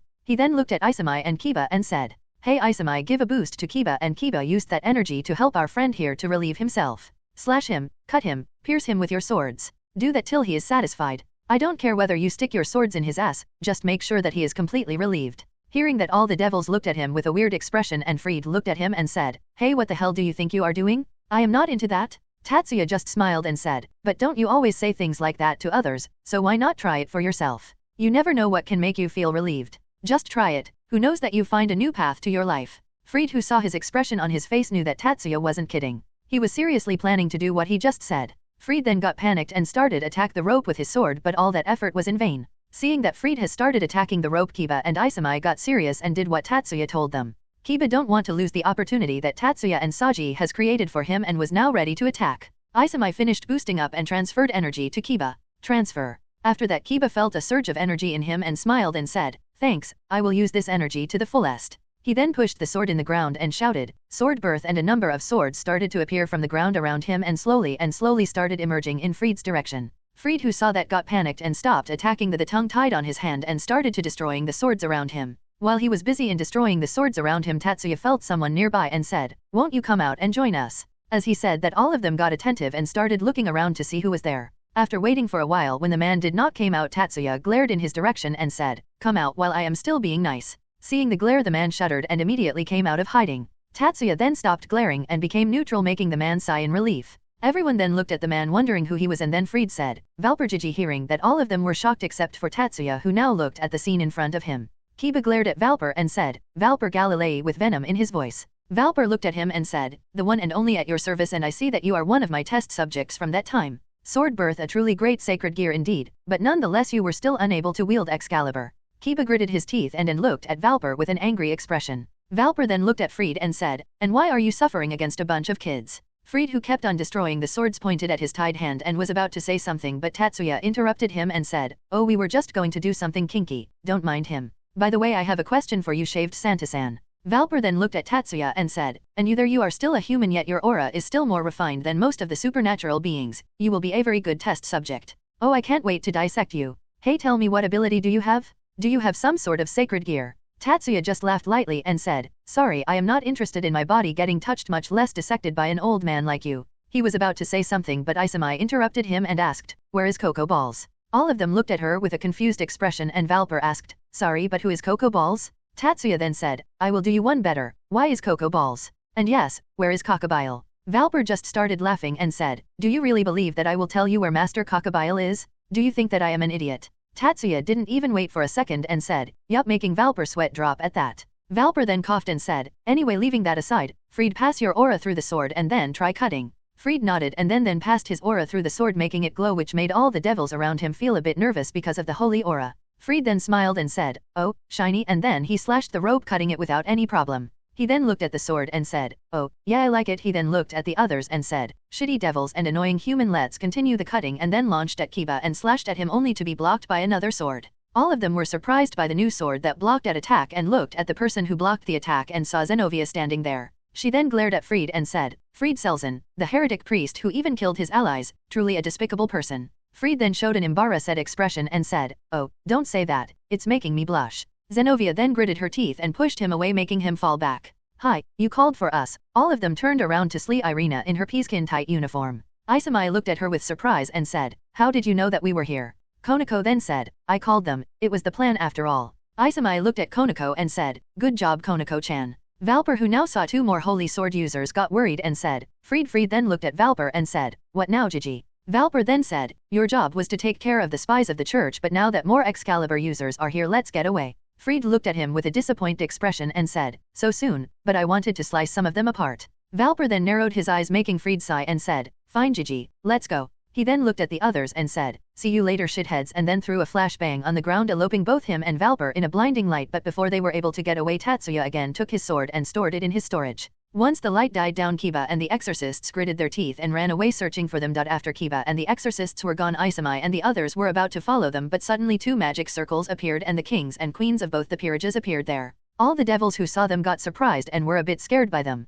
Both of them then looked at their peerage members and said, "My, you all are such naughty children." All of them then went inside the building, and both the kings were about to scold and punish their servants, but before they were able to start, Tatsuya came forward and said, "Just stop, it's not their fault, I am the one who made the plans." Sana and Rias along with their queens looked at Tatsuya, and Rias said, "Even though you were the one behind it, they are still my servant." Before she was able to continue, Sana interjected and said, "Is it related to the thing that we discussed yesterday?" Tatsuya ignored Rias as well and looked at Sana and said, yes it is, I am sorry for taking Saji without your permission but it was urgency, we needed numbers and that too quickly. Waiting and discussing the whole matter with you would have taken too much time. Sana nodded and said, I understand but don't take my peerage members without my permission next time. Tatsuya just smiled and said, no promises, that depends on the situation. Rias looked at their interaction and got a bit annoyed and said, hey don't ignore me, and what is the thing that you discussed with her yesterday? Sana and Tatsuya looked at Rias and gave an annoyed sigh. Sana then shifted her glasses and said, it was something related to the things that are happening in the town recently. The things are not that small that you are imagining them to be.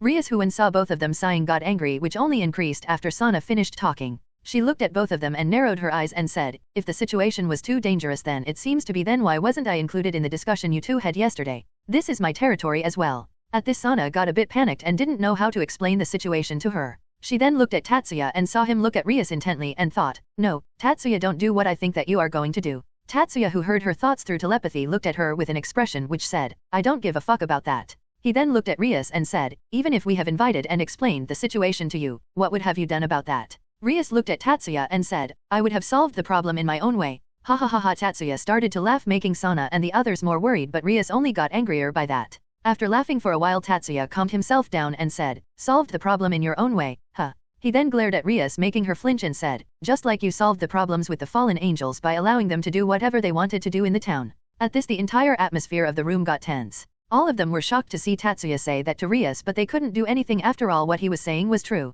Rias glared at Tatsuya and said, my actions at that time were correct if no dash. Tatsuya raised his hand and stopped her from talking and said, don't spout the bullshit about you not harming them because it could have led to friction in between the factions and would have started the three-way war. He then put his hand down and glared back at her and said, that is the excuse that you keep on saying to neglect your duties. A person entering your territory without any permission and do whatever he wants couldn't be harmed because it could lead to another war. If so why did you kill the group of fallen in the church, wasn't it going to start your so-called war? Rias and the others only remained silent with Rias glaring at Tatsuya.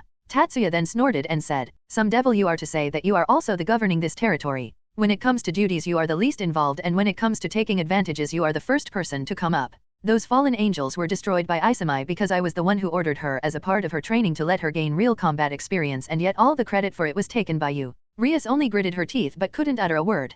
Tatsuya continued to glare at her and said, but do you know because of your actions, you have gained one thing. Do you know what? Tatsuya then looked at Sana and said, and this time you are somewhat involved in this as well. Both Sana and Rias got confused and looked at Tatsuya. Tatsuya just looked back at them and said, because you let those fallen and exorcists live in this territory and do whatever they wanted they have sent enough information about the territory to their leader so now it has already come to a situation that can turn into war. Congratulations. Tatsuya said that and started clapping. This only made them more and more depressed and guilty and somehow both of them felt like crying. Sabeki and Akeno looked at Tatsuya and were about to ask him to stop but before they were able to Tatsuya glared at them and said, I am not done yet. Both of them flinched and immediately backed down. They could feel that Tatsuya was really angry now and didn't want to mess with him. Tatsuya looked at both Sana and Rias and said, during tonight's operation I was on patrol around the town and you know what I came across a lot of shady supernatural groups who have made this town their headquarters and were conducting a lot of illegal business. Why do I have to take care of these groups when you are the ones who have asked to govern over the town and are officially the ones to do that?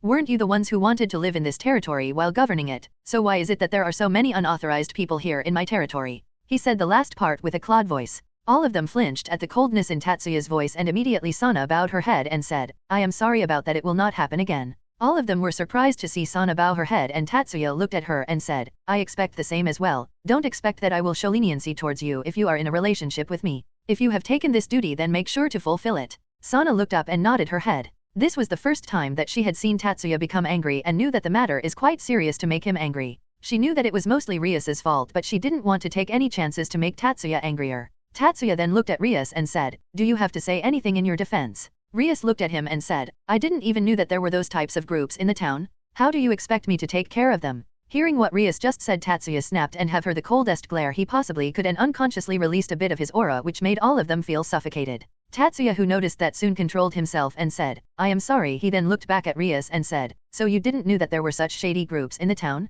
I highly doubt that, you who is technically a high-class devil is not able to feel the presence of other species. If that is true then I think that you are worthless. But let's just keep that aside. Sana here has also been clearing many such groups in the town, you know that. Hearing that Rias got a bit annoyed to see that Tatsuya called her worthless and that he knew that Sana did cleared some of the groups. Tatsuya then said, but still she was unable to clear all of them and that is also not what I am pointing to. What I want to say is that, if Sana, who actually knows about the groups, was unable to clear them all, then wouldn't it be natural that she will discuss this problem with her fellow ruler to ask FO help?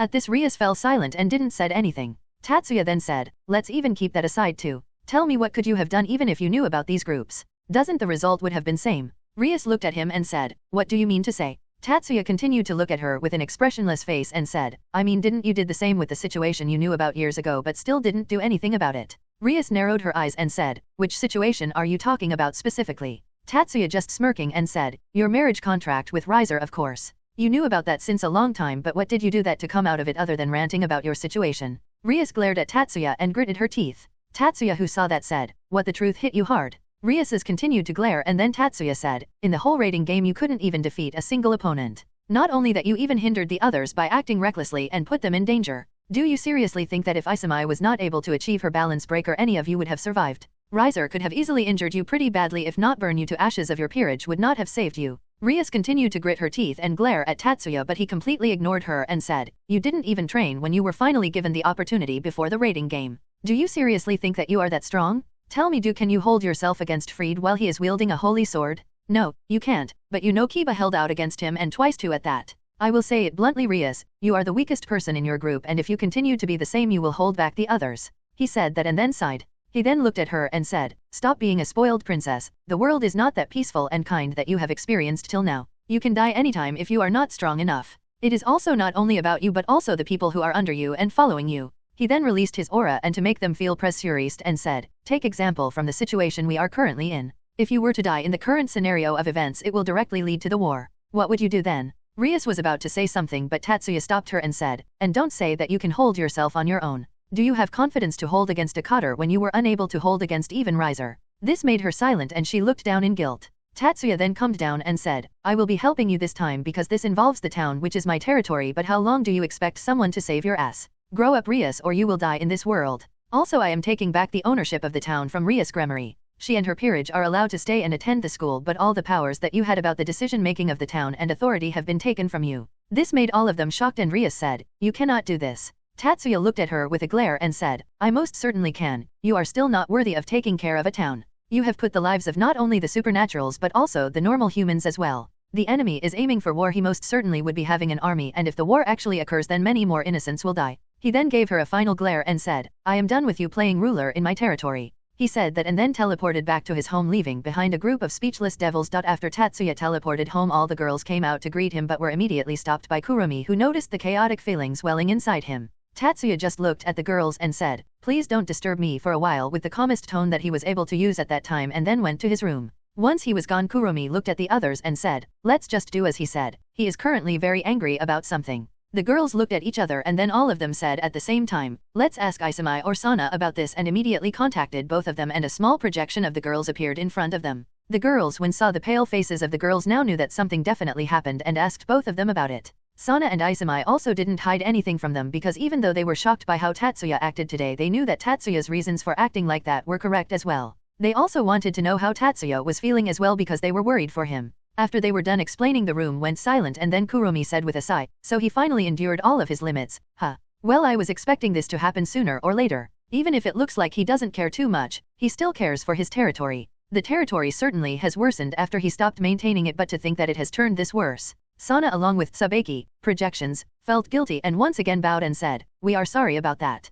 Kurumi, who saw them apologizing, shook her hands rapidly and said, no, I am not blaming you because of this. I already know how much you work for this territory. If you work anymore you will become sick, and that it will only make him worry. Hearing that, Sana and Tsubaki lifted their head and sighed in relief. Isamai, projection, who was silent till now, said, but what will happen now? By how it looked to me, Tatsuya was certainly serious about taking back the authority from Prez. Won't it cause troubles with the devils, Surtsk specifically? Kurumi then snorted and said, she should have thought about this before acting like a spoiled bitch, and if it is about conflict with the devils, it should be Surtsks who should worry if Tatsuya is not too pissed, because if that happens, even the original Lucifer would not be able to save his sorry ass along with the rest of the devil faction. Hearing that, Isamai, Sana, and Tsubaki got surprised and asked, is he that strong to be a threat to the whole devil faction? This time Miyuki looked at the projections and said, even if all the three great factions were to come at him together, he can easily wipe them from the face of the planet. Suddenly Isamai's sacred gear appeared on her hand, and Drake then said, what they are saying is certainly true. I have experienced his power firsthand, and trust me, I don't want to experience that again. Even the Great War was pleasant compared to that fight. Drake then paused for a while and then said, Satri Eris at this Sana got alert and said, yes Drake Sama. The gem on the gauntlet then glowed and said, your sister is a Mu as well, right? Contact her and explain the situation to her as soon as possible and make sure to tell her to discuss it with the other Ms as soon as possible because we don't know what the Gremory girl could do right now. She can even spout made up nonsense right now. Tatsuya smashed her great Hu to pieces. She must not be in a proper state of mind. Sana nodded at this and decided to do that as soon as possible. She knew what the Drake was saying might be possible and she didn't want to deal with what could happen after that. Tiamat, who heard what Drake just said, looked at Isamai and said, I didn't know that a shameless and selfish dragon like you can do something like this. Why are you trying to save those devils? Drake remained silent for a while and then said, it is not for the devils but for me. If the devils were to go on a war against him then my host will be put on the battlefield as well and there is no way that I am fighting him. All of them looked at the gauntlet with a sweat drop and Tiamat said, how can a dragon stay away from a fight? Drake didn't wait for long and said, I know that a dragon cannot stay away from a fight but here this clearly a battle against him is not a fight but a total one-sided annihilation. You hear me, a total one-sided annihilation. He said the last part while shouting. Drake then calmed down and said, you two must have felt his power, right Tiamat? Otherwise there is no way that you will become his mate. Tiamat nodded her head and said, yeah I have felt that power and I know how scary that power is, but the most dangerous part is that he is able to have such great control over it that we cannot feel it, if he didn't show it. We dragons too cannot measure his power but we can feel that it is dangerous. Drake nodded inside the gauntlet and then said, by the way, has he calmed down since then? Hearing that, Kuromi spread her senses and felt his emotions and said, he has calmed down a bit and is currently sleeping. He must be too stressed because of the war and all. Drake then said, why is he so much worried about the war? It's of like you will be entering the war or so, you are not a part of the three factions and even if he somehow gets involved can't he get out of the situation pretty easily? Kurumi looked seriously at the gauntlet and said, if Tatsuya wanted something like world domination do you think that he was unable to achieve it? He simply wants to have a peaceful life with his loved ones, but if this war takes place there will be many people like Sana, Sabeki, Isamai, Sira, and many more who is related to him somehow and will be in the war. And thus it would be better for him if the war doesn't start in the first place. At this Drake sighed and said, I too don't want another war, I have faced plenty of them now, and my only desire is to face off against Albion. Tia smirked at that and said, where? On the bed. At this Drake got panicked and said, don't tell me, Tatsuya told you? Tiamat just continued to smile and said, I think we should go back to sleep as well. Hey Tiamat, answer me. Did he tell you? Don't ignore me yo dash. Before he was able to continue Tiamat cut the connection and both the projections vanished. She then stretched her body and said, well I am going to accompany him, he must be pretty worried and entered Tatsuya's room and soon one by one everyone was in his room. The next day after Tatsuya woke up he felt some weight all over his body and saw that all the girls were lying either on top or around him. He then sighed and let them sleep for a bit more and got out of there carefully without waking any of them. He then got down and made some coffee for himself and then sat down and slowly sipped on it. Tatsuya then began to think about what happened yesterday and then gave a tired sigh and thought, looks like I let my inner thoughts out yesterday. But it was not my fault, she was the one who is not taking care of my territory correctly, even though they were the ones who asked for it themselves. And because of my anger, I even gnashed out at Sana and Sabeki even though they work so hard to maintain the territory. He then started to feel a bit bad and then said, I will apologize to Sana and Sabeki later at school but first I have to talk to Amaterasu to take back the rights that Rias had over the territory. He then made a magic circle and called Amaterasu and said, hey Amy, sorry for calling you this early, were you sleeping? Amaterasu, who saw Tatsuya, got happy and said, no, not at all, I was just about to go to my workplace. So what happened to make you call me this early? Tatsuya looked at her with a serious expression and said, please take back the deed that Gremoris had over the town back as soon as possible. Amaterasu, who heard that, got shocked and said, what? Are you serious? Tatsuya nodded and then started explaining about why he was asking such a thing, and once he was done Amaterasu too was very angry. Amaterasu then said, she have some nerve to let such things happen in my territory. I mean one can be irresponsible but still there is a limit to it. Amaterasu then calmed down and said, but even so, you do know that it will cause some friction between the devil and Shinto factions, right? Tatsuya nodded and said, I know that and I take full responsibility for it. If you were to go at a war with the devils because of this then I will join your side. Amaterasu then smiled and then said, okay then I will inform the others immediately, but still are you sure about this? Tatsuya nodded and said, just explain the reasons and say that I was the one who observed the territory and asked you to do it. This will surely make the deal go much smoother. Amy smiled and said, anyways, are there any plans of you visiting me or should I come there? Tatsuya shook his head and said, right now I am too busy and this town is not safe, even though me and my team and you can easily survive, the people in this town will surely not, so how about once the things are finished you come here and then we can go on a date. Hearing that, Amaterasu smiled, which made Tatsuya blush, and he then said, you are looking very beautiful right now. Amaterasu just smiled and said, foo, I am glad to hear that, you two look very good without your shirt. Tatsuya just gave a tired sigh and said, the girls took it off at night. Anyway, how are Tsukiyomi-san and Susanoo-san? At this, two young men came in the projection and said, "We are fine, brother-in-law. How are you doing? You have plans to come here?" Tatsuya just gave a wry smile and said, "Not at the moment. I am still busy with a lot of stuff in the town, but once I am free I will try to come there as soon as possible, Susanoo-san." Then the other man moved forward and said, "You should refer us as brother-in-laws and I hope that you are fine." Tatsuya looked at the man and said, "I am fine, Tsukio, brother-in-law." Tsukiyomi smiled and said, "So why did you call her, if you are not coming here? Was it for an important business or it was one of your private talks? Sorry if we are interrupting you too." Amaterasu, who was looking at her brothers, blushed and said, "It is nothing like that, we were discussing a very important topic before both of you came." At this both Susanoo and Tsukiyomi laughed but soon calmed and then turned serious and asked, "What matter?" Tatsuya and Amaterasu then started explaining what they were talking about and Tsukiyomi and Susanoo went into deep thinking. Soon both of them opened their eyes and then Susanoo said, "Okay, we will do what you want us to do, but don't turn back on your promise to help us." Tatsuya nodded and said, "Don't worry, I will not go back on my word." Tsukiyomi then said, "Also let's make the marriage contract between you and my sister official." Hearing that, Amaterasu blushed and said, "Hey, isn't it too soon? Tatsuya haven't even graduated from high school yet." Tatsuya then said, "But I have graduated from my virginity." Amaterasu got even redder after hearing that and then remained silent. Susanoo and Tsukiyomi then started laughing and then Susanoo said, "Yeah, you should let get engaged. In my opinion that too is still late. I clearly remember that one of my wives was even younger when we were married," he said with a prideful voice and then closed his eyes and started remembering those days. Tatsuya looked at Susanoo with a deadpan expression and said, "Then doesn't that mean that you are a pedophile?" Susanoo did an anime fall and said, "Hey, how dare you call a god like that?" Tatsuya looked at Susanoo and said, "I am very sorry." Susanoo then nodded and then was about to say something but Tatsuya suddenly said, "I am very sorry, you are not a pedophile. You are a god of pedophiles." Susanoo's brows then twitched and said, "You have gotten bolder, huh? Just don't let me catch you otherwise dash." Tatsuya interjected him again and said, "Sorry, I only accept to be your brother-in-law, even though you are a pedo god, I am still willing to have that relationship with you, nothing more than that, I have no interest in males." Tsukiyomi and Amaterasu were laughing loudly at their brother while Susanoo kept on getting angrier. Susanoo then said, "Just come here and I will fuck you up." Tatsuya then looked at him with a disgusting expression and said, "Now you are a gay pedophile, sorry but I have no interest in you." Susanoo got even more pissed but Tsukiyomi then came forward and said, "Stop it brother, did you forget how badly you were defeated last time?"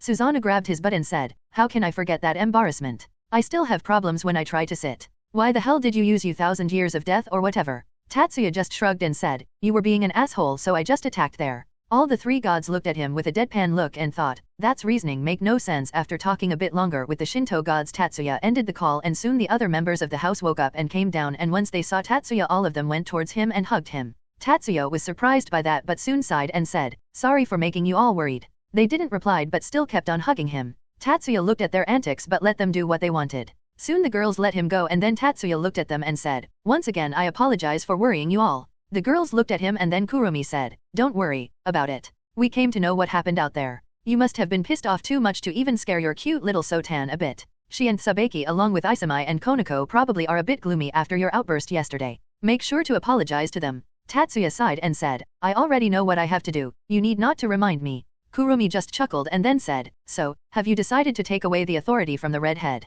Tatsuya nodded and said, "Yeah, I have already asked Amy and his brothers to do so as soon as possible. I guess soon the authority over half the town will come back to me." Ingvild then looked at him and asked, "But don't you think that the devils, especially Surtsks, will be kind of upset about it?" Tatsuya looked at her and then said, "They can fuck themselves about it for all I care, and the possibility of Surtsks taking aggressive actions about this matter are quite less. He may be a Siscon. He knows quite well about who not to mess with, though the other devils in the council might take actions about it as it was in a way their territory in a place which is not underworld, hence making it easy for them to take actions, but that too is very less probable as Sana still has some part of the territory. So only those who try to butter up the Gremorous will be a pain to deal with."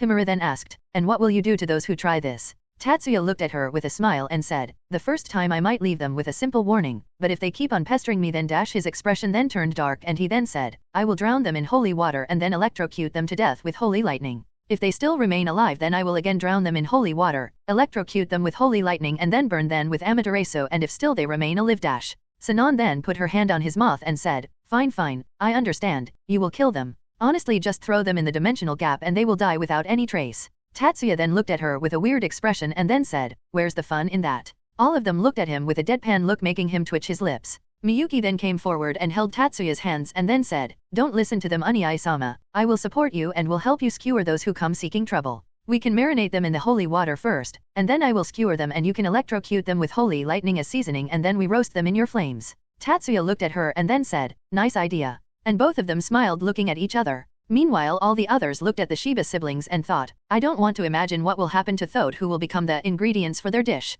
Shizuka then came forward and said, leaving all that aside, you said that you will be getting your authority over the territory soon, right? I will help you manage it whenever you are busy or at school. You need not worry about it. Tatsuya looked at her and asked, are you sure about that? It will be very hectic and sometimes it may be dangerous as well. Shizuka nodded and said, of course, no problem with that, and even if the things were to go south, I can contact any of you immediately. Tatsuya looked at her for a while and then said, fine, but just don't get in trouble. He then turned serious and then said, okay, all of you listen, we need to work on patrolling the town tonight. I think that they are going to take actions tonight. All of them then turned serious and Karen asked, why do you think so? Tatsuya looked at Karen and said, when I was clearing out those groups last night I came across a lot of documents as well. He then took out the documents from his storage and put them on the table. He then looked back at the others and said, and after going through them I learned that they were going to take action soon. But after my encounter with the one who started the Holy Sword project yesterday, I am certain that they will be taking actions either today or tomorrow, because there is no way that they will let someone with that importance in the town before their plan is about to start. At this all of them narrowed their eyes and asked, and why do you think that this person is an important asset to them? Tatsuya looked back at them and said, just think about it. They have stolen the holy swords which cannot be wielded by anyone who the sword don't choose worthy, and yet that freed guy was able to wield 2 of them. How do you think that it is possible? All of them then got shocked and now understood why Tatsuya was saying that they might attack today. All of them nodded and looked at Tatsuya with determination. Tatsuya looked back at them and gave a nod and said, I have already told you this before, but the stakes are very high, so make sure to find and kill each and everyone who is set on to start the war. They too gave a nod and then started to discuss how they were going to operate tonight. After an hour or when they were done, all of them looked at Tatsuya, who looked back at them and asked, what? All of them shook their head and said, nothing, it's just that it's time to go to school. Are you willing to face them after yesterday's incident? Tatsuya, who heard that, sighed and said, I cannot remain hidden in this situation when we are almost at war, and I also have to apologize to Sana and the others. Also, I don't regret whatever I did yesterday. What I said was true and it is certain that I don't feel bad about that redhead. Simply said, get ready soon, we are already late. All of them smiled and nodded and then immediately went to change their clothes. When Tatsuya and his team reached the school, the first thing that they noticed was that there were a lot of mana fluctuations coming from the orc. They all looked at each other and then said in unison, yup, the redhead is pissed, and looked at Tatsuya. Tatsuya just snorted and said, good for her, she might do more damage to the enemy if she is angry. Karen then said, but won't she become a problem if she jumps in a fight recklessly? Tatsuya looked at her with a deadpan expression and said, Karen, I think that you are forgetting that she is Rias Gremory we are talking about. She will do the same even if she is not angry. All of them became speechless and then said, you do have a point. Tatsuya nodded and said, well, anyway, you guys go to the class. I will go to the student council room first. They all nodded and then headed to their classes. Tatsuya then started walking towards the student council, and after reaching there he knocked on the door. Soon he heard Sana giving the permission to enter, after which he opened the door and entered and saw that only Sana and Sabeki were there. Both the girls were shocked on seeing Tatsuya there and were slightly hesitating to talk to him. Tatsuya, who saw their expression, sighed and then bowed his head and said, I am sorry about what happened yesterday. I shouldn't have snapped at you both, but I was really angry at that time.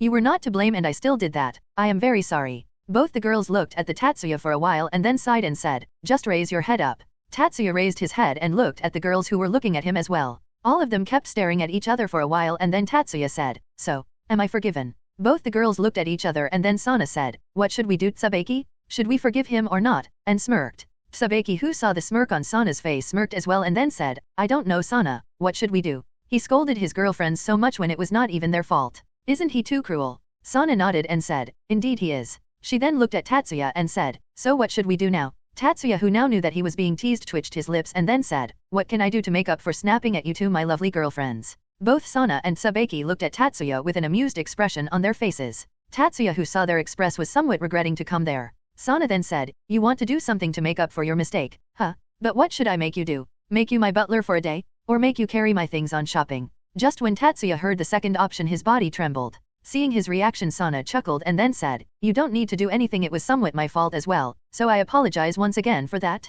Tatsuya looked at Sana and smiled. He then said, thank you, but seriously, you really don't want me to do anything? Sana shook her head and said, yes, I don't need, and I think even Sabeki agar dash. Sana was unable to finish her sentence when Sabeki said, then let's have sex after all this is over. Sana looked at her queen with a betrayed expression and said, hey, didn't you said that you will not do something till I am officially engaged to him? Sabeki looked at Sana with a confused expression and said, huh, who are you? Soma became annoyed and said, don't who are you me? I am your king. Sabeki nodded and then said, never heard of you. Don't get in my way now. She then looked away from Sana and then started walking towards Tatsuya, but soon Sana grabbed her and said, "Hey, you promised me that you won't do that." Sabeki looked back at Sana and placed her hand on Sana's shoulder. She then shifted her glasses in such a way that the light was reflected from them and made the lens shine. She then said, "Listen, here in life you will get various opportunities where you may have to make your decisions with keeping your priorities in mind." Sana then looked at her and said, "And your priority should be me, your king, right? You said that you will always help me when you became my queen." Sabeki nodded her head and said, "Yup, and I am doing just that. I will check first that how it feels to do that. Is this painful or is it harmful? I will check it first so that you don't suffer in the future." Sana then said, "If that's the case then it should be me who should test that first. After all, I am your king. I can't push you to do something before knowing how dangerous the situation is," and then tightened the grip on Sabeki's shoulder. Sabeki and Sana then started glaring at each other, but then they were brought out of it when they heard a voice, "Ano, President, Vice President, what are both of you doing?" Both of them then turned around and saw the rest of the peerage standing there looking at them with a confused expression. Both of them looked around the room and then asked, "Where is Tatsuya?" Saji then said, "Oh Aniki, he just left the room and told me to inform both of you that meet him once both of you have come to a conclusion, and also T said that it is not the time to discuss such things, do it after the situation at hand is over." Both of them then moved their hands back and Sana said, "Let's discuss it later." Sabeki looked at her and said, "What's there to discuss? I have already decided to do it. You are just standing in the way." Sana glared at her, which Sabeki responded with a smirk and said, "My king, let's not waste time, the classes are about to start," and then left the room, leaving behind an angry Sana and a confused peerage.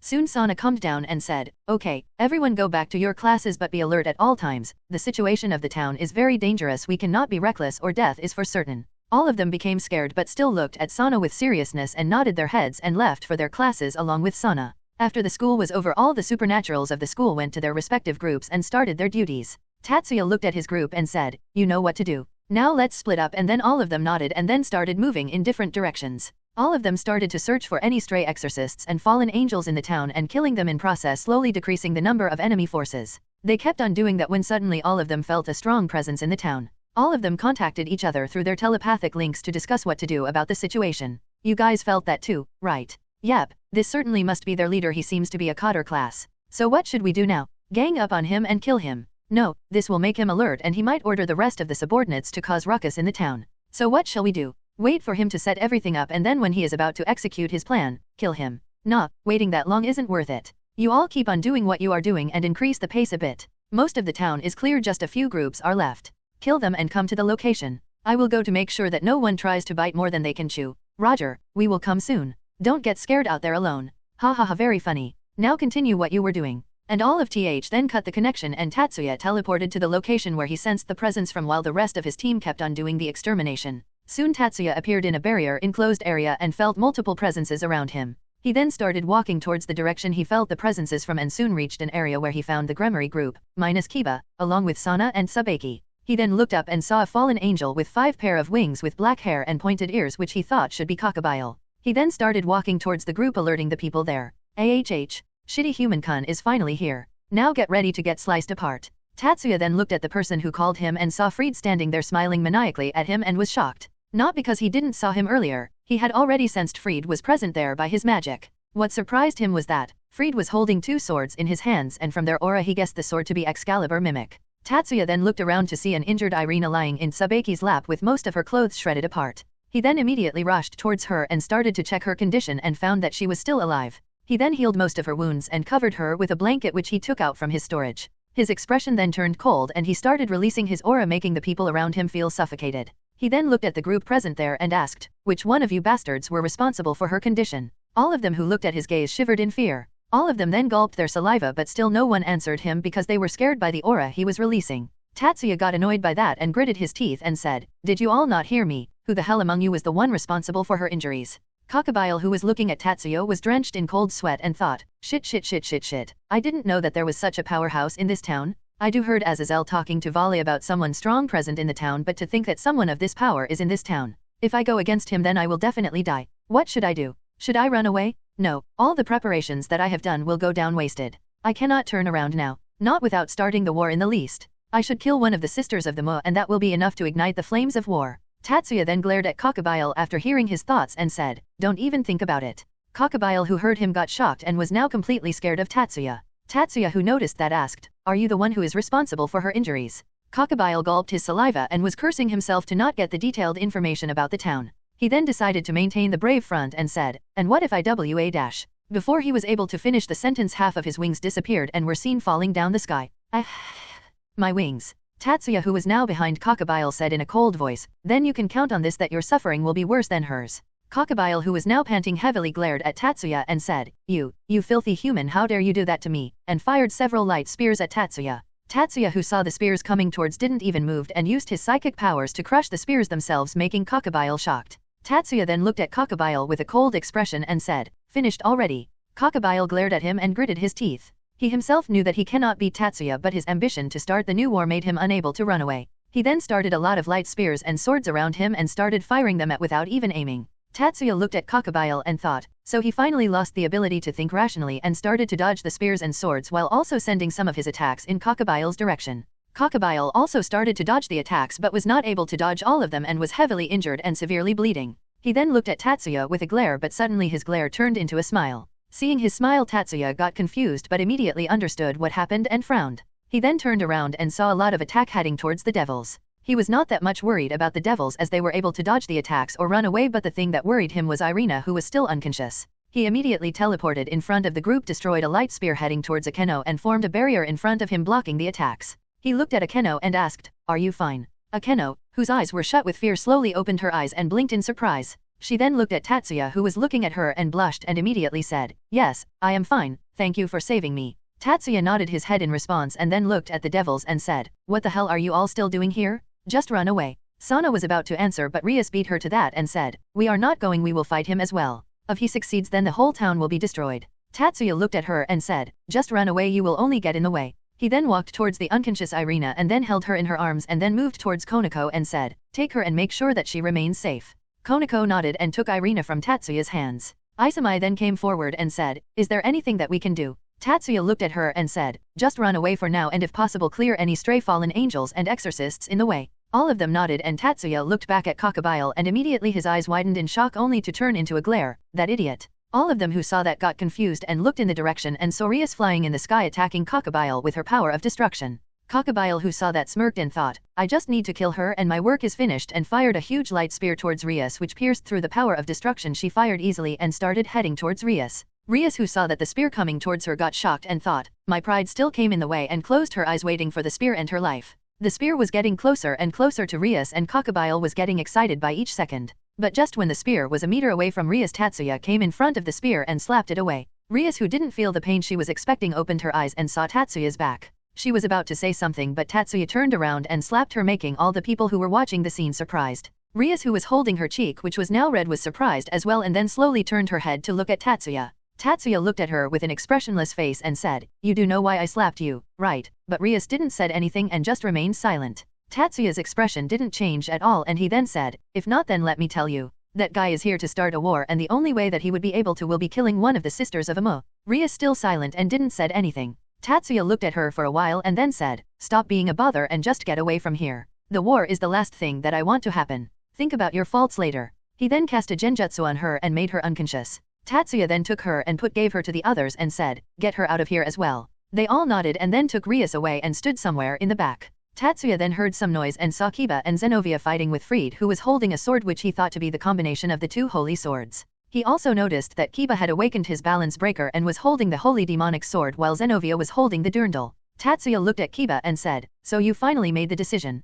Kiba, who heard him, turned his head and looked at him with a determined expression and said, yes, I will not let the strength that my friends have given me go to waste. Tatsuya gave a small smile and said, slice him apart. Kiba nodded his head and said, don't worry about that, I am in a much more hurry than you to do that, and then launched towards Fried. Tatsuya then looked at Cockabiel, who was now barely recognizable but he could feel immense killing intent aimed at him. Seeing that, Tatsuya smirked and said, is that all? You were going to start a war with only that much strength? Cockabiel gritted his teeth and was about to say something but before he was able to, his right hand and leg were cut off.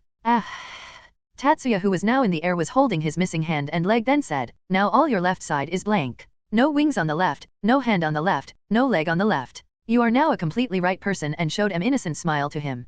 Cockabiel, who saw his smile, glared at Tatsuya and said, why the hell I, a great fallen angel, is being humiliated by the likes of a human. Tatsuya looked at him with a wondering expression and said, ho, you think that you are superior to a human? Then Mr. Superior, what if I give you a chance? Cockabiel looked at him intently and asked, what chance? Tatsuya then said, I will ask you a question and if you are able to answer it I will no longer torture you and will give you a painless death. Cockabiel, who heard the deal, wanted to tell at him, but thinking about his condition he gulped his saliva and asked, "And what if I am unable to answer it?" Tatsuya looked at him with a cheerful expression and said, "I will heal you back to your original condition and will again make you a right person." Hearing the deal, all the people looked at him with a deadpan look and all had the same thought, "Damn sadist." Tatsuya then said, "Now let's begin. Here is the question." All the eyes were set on him and they were wondering what question Tatsuya was going to ask. Cockabiel was also worried and silently sent a signal to call his troops. Tatsuya, who noticed that, didn't do anything as he knew only a handful of them were left in the town and they would be soon killed by his team. Tatsuya then gave a fake cough and said, "So my question is, there is a person whose eyes are covered by hair. Tell me, what role is he playing? Your options are a mob character, a hentai protagonist, or a person who is enraged because the enemy pissed him off." There was complete silence in the surrounding. No one was making any movement and were staring at Tatsuya with a surprised expression on their faces with their mouths open wide. Tatsuya noticed that the surrounding around him suddenly turned silent and looked around. He then noticed their expression. Even Kiba, whose sword was piercing through Valper's stomach, was looking at him with the same expression.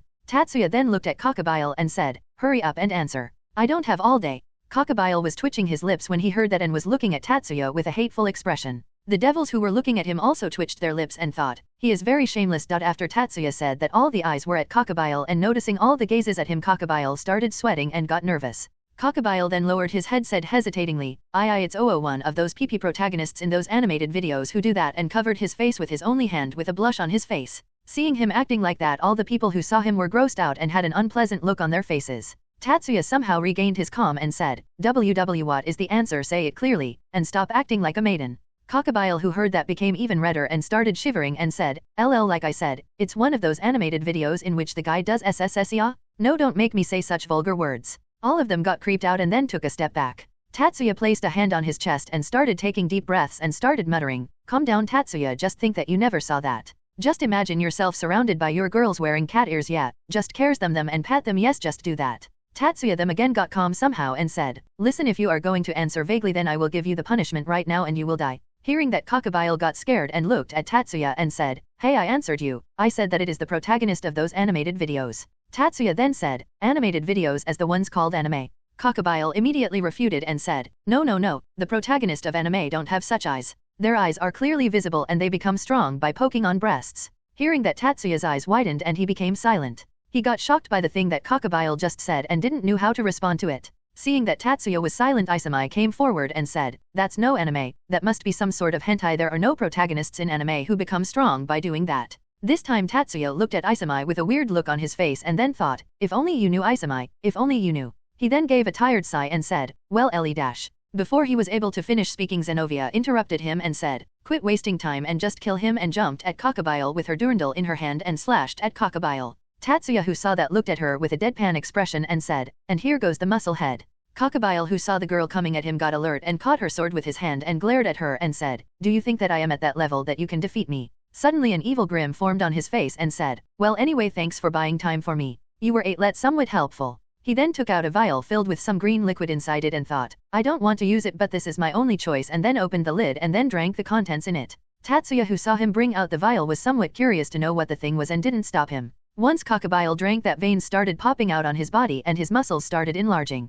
Zenovia, who saw that, jumped back and said, "What is happening?" Tatsuya, who was looking at Cockabiel, nonchalantly said, "Cockabiel is going to mega evolve to Mega Cockabiel." All of them looked at him for a while and then looked back at Cockabiel. Soon Cockabiel started screaming at the top of his voice and started to emit some sort of light. Again Zenovia said, "Now what is happening to him?" And this time too Tatsuya nonchalantly said, "Now he is turning into Super Saiyan 3. All of them once again looked at Tatsuya once again, but soon looked back at Cockabiel. Cockabiel, who was done with his shouting and all, soon stopped emitting the glow and was revealed to the others with a major change in his appearance. His whole body was now completely black with 3 eyes on his face, one being at the center of the forehead, and his severed limbs were now regenerated somehow. Tatsuya looked at him with an uninterested gaze and asked, "So what was in that vial, cause I can feel some devil energy in you now?" Cockabiel looked at Tatsuya with a wide grin on his face and said, "It's one of results of the experiments that some of my underlings were working on. It consists of the DNA of many of those shitty devils." Tatsuya, who was still looking at him with a neutral expression, said, "So you decided to rely on some devils when you were in deep shit?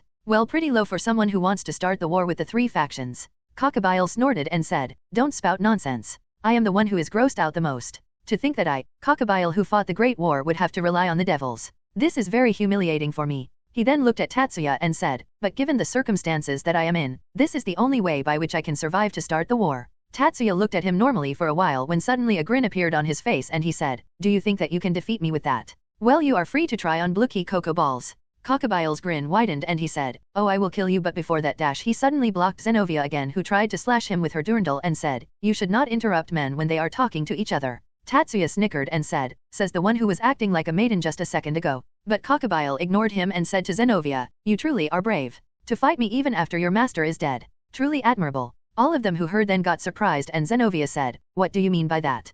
Cockabiel, who heard that question, said, "Oh, how could I do such a mistake, to let it slip out? Well, whatever, it doesn't matter. The truth is Just as he was about to say anything further, a bram of energy was fired at him and half of his body was immediately destroyed. All of the people got shocked and looked at the source of the attack and saw Tatsuya, whose hand was aiming at Cockabiel's direction, and then he said, "Don't go ahead and spread information that is not needed." But soon Cockabiel's body erupted in flames and he started healing.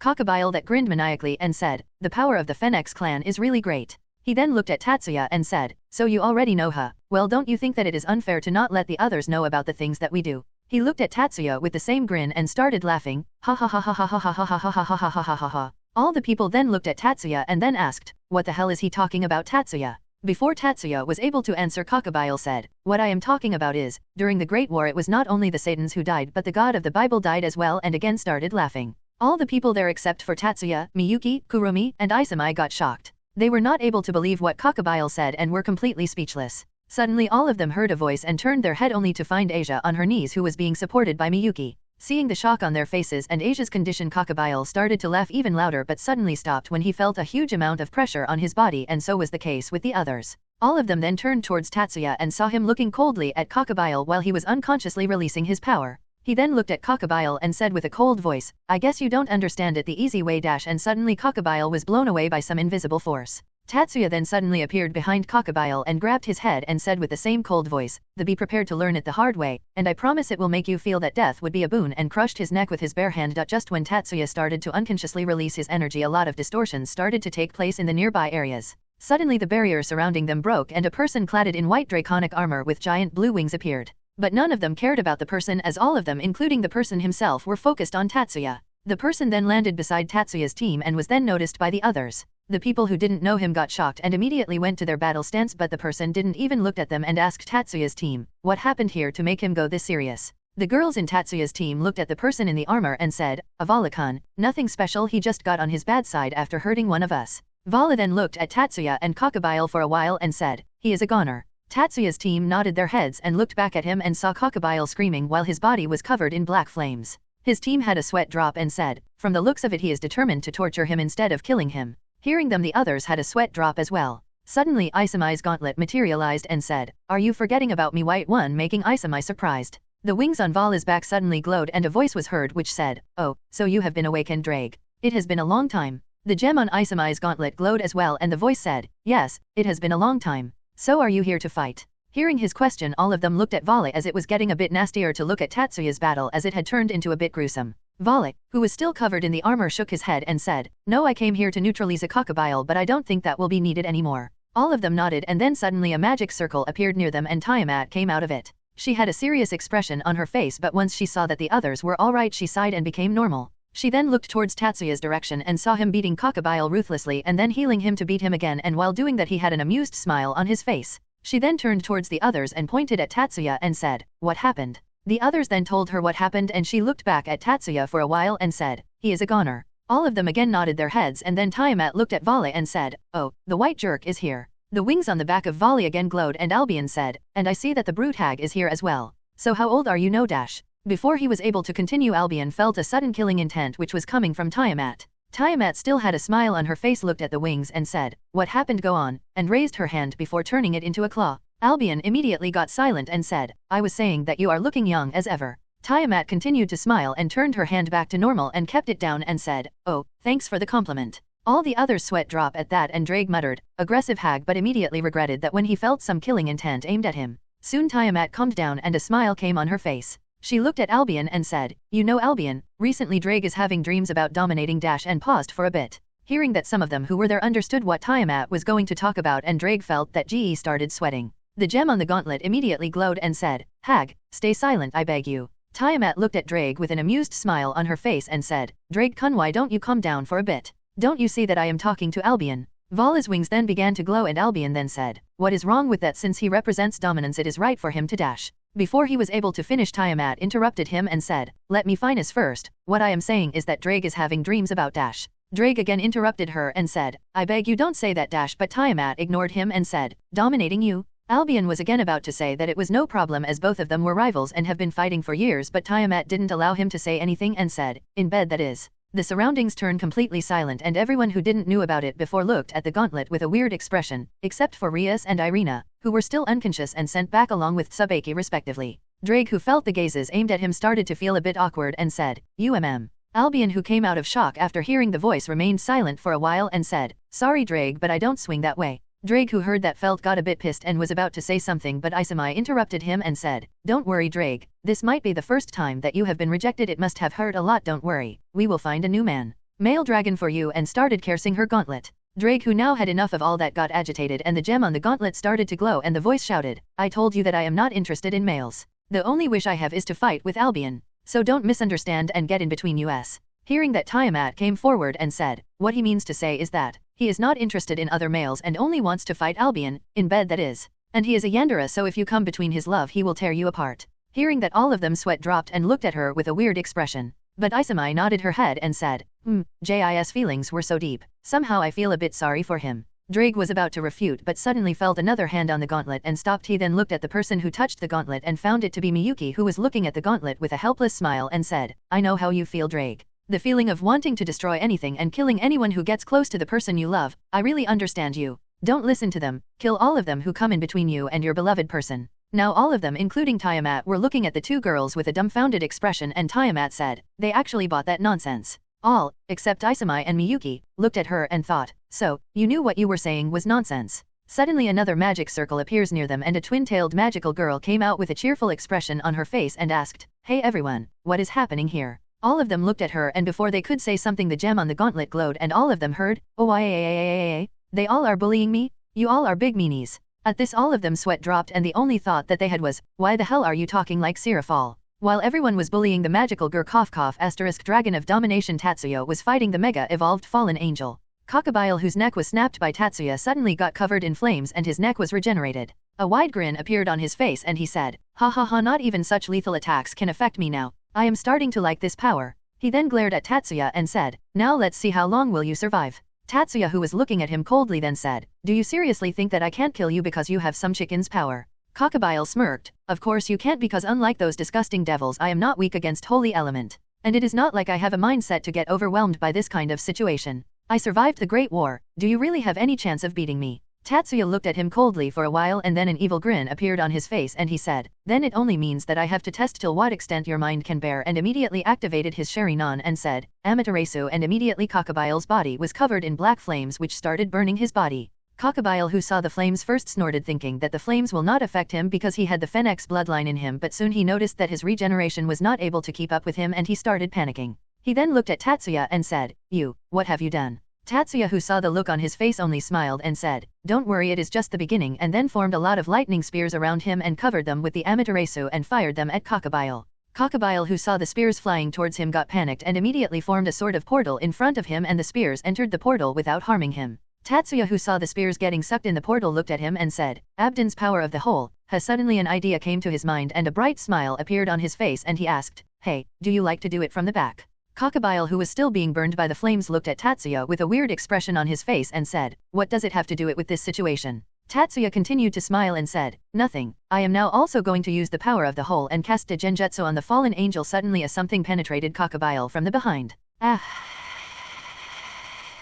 Cockabiel turned around to see who was the one to do that to him and saw a very huge man wearing magical girl costume behind him. The man gave him a wink and said, how is my magical stick? Cockabiel, who saw the strange creature behind, got shocked and said, who are you and how dare you put that thing inside? The man who the question said, I am the magical girl Miltan, and did a pose. Cockabiel, who still had the magic stick, got shivers all over his body and shouted, don't move. Suddenly he was embraced by someone from the front and looked up to see another one of the creature who was behind him and said, now who the hell are you? The man gave a wink to Cockabiel and said, I am the magical girl Miltan too, and do the pose. The man then looked at Cockabiel and then at the person behind him and asked, so shall we begin? The man behind Cockabiel nodded his head and said, yes, let's start. Cockabiel then looked at the two men back and forth and asked, begin what? Both the men then smiled and said, the three-way war, and then both of them starts moving closer to the fallen angel. Cockabiel, who saw them coming towards him, wanted to run away, but for some reason his body was not moving. He looked at the two creatures with evident fear in his eyes and said, no, stay away from me.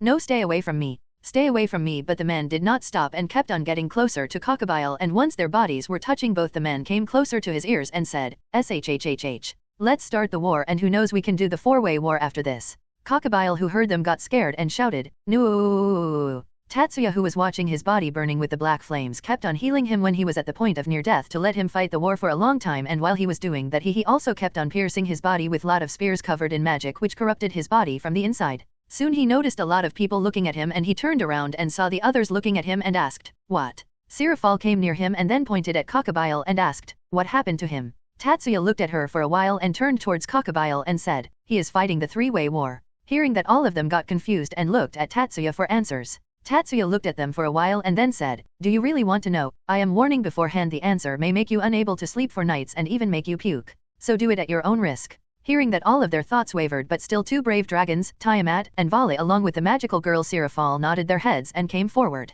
Tatsuya looked at them for a while and then said, down, don't blame me later, and then sent the image of what was happening to Cockabiel inside the illusion to their brain. Just within a few seconds, all three of them fainted with some foam coming out of their mouths. Tatsuya caught Sirafal and Tiamat while Vala crashed on the ground with him's armor getting deactivated. Tatsuya then looked at Vala and said, even a heavenly dragon was defeated by the sight of the three-way war. He then landed and came near the girls and made both Tiamat and Sirafal lie on the ground. All of them were about to ask some questions from him, but before they were able to, Tatsuya said, want to see what they saw? At this, all of them became silent and didn't say anything, but yet again a brave dragon came forward and the gauntlet on Isamai's hand spoke. I want to know. I want to see what sight can make even Albion unconscious. Tatsuya nodded and then sent the image to Drake's mind while making sure that Isamai did not see anything. Soon some sparks came out of the gauntlet and the dragon inside the gauntlet stopped speaking. Tatsuya looked at the gauntlet and said, yet again another heavenly dragon lost. After everyone was once again conscious, they all sighed, thinking that what they all saw was just a dream, but once they noticed Cockabiel, whose body was devoid of any movement in the sky with black flames all around him, all of them became stiff.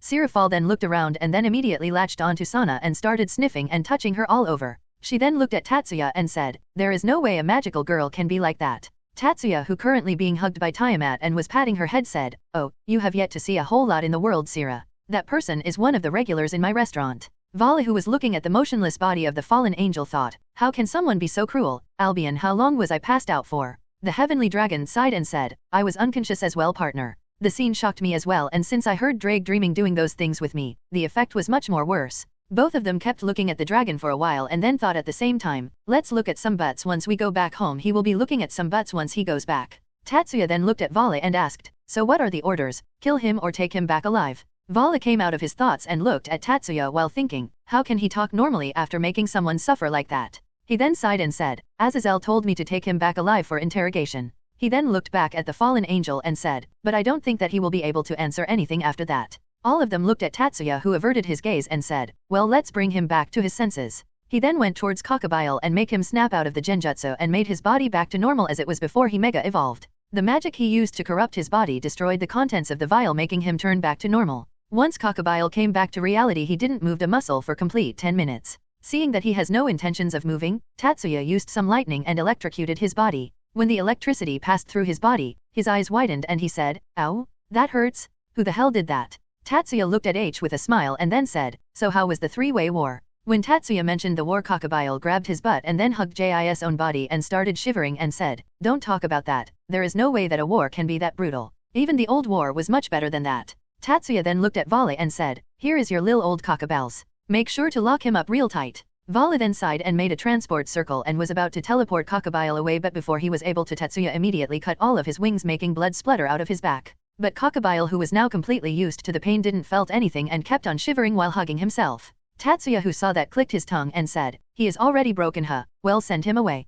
All of them looked at him for a while and then Vala sent Cockabiel away. Vala then turned towards Isamai and said, Red Dragon Emperor, Empress, it seems out confrontation has to wait for a while. I hope that you give me a good fight in the future. Suddenly Tatsuya put a hand on Vala's shoulder, making him turn around only to find a smile on Tatsuya's face. Tatsuya looked at him for a while and then said, you see, I don't have any objection if your fight extends only to a spar, but if the spar turns into anything serious, I will make sure that what happened to Cockabiel will only looks like a warning to whatever will happen to you. In return I am promised to fight you every once in a while. Hearing the first part, the only thing that all those who knew what happened to Cockabiel gulped their saliva, but after Tatsuya said the second part of the sentence, Vala smirked and nodded his head and then flew back to Azazel. Tatsuya then looked at others who all sighed and said, so all of this is finally over. Finally we can relax now. Tatsuya then smiled at them and then said, start working on fixing the area around here. We don't want the normal people to notice the destruction here, now do we? All of them have an annoyed sigh but still nodded their heads and started maintaining the area around them. Tatsuya, who was sitting under a tree supporting the bodies of Asia, Tia, and Sira because of the shock they just received, though only Asia was seriously shocked while Tiamat and Sira Fall were just making an excuse to laze around and cling to Tatsuya.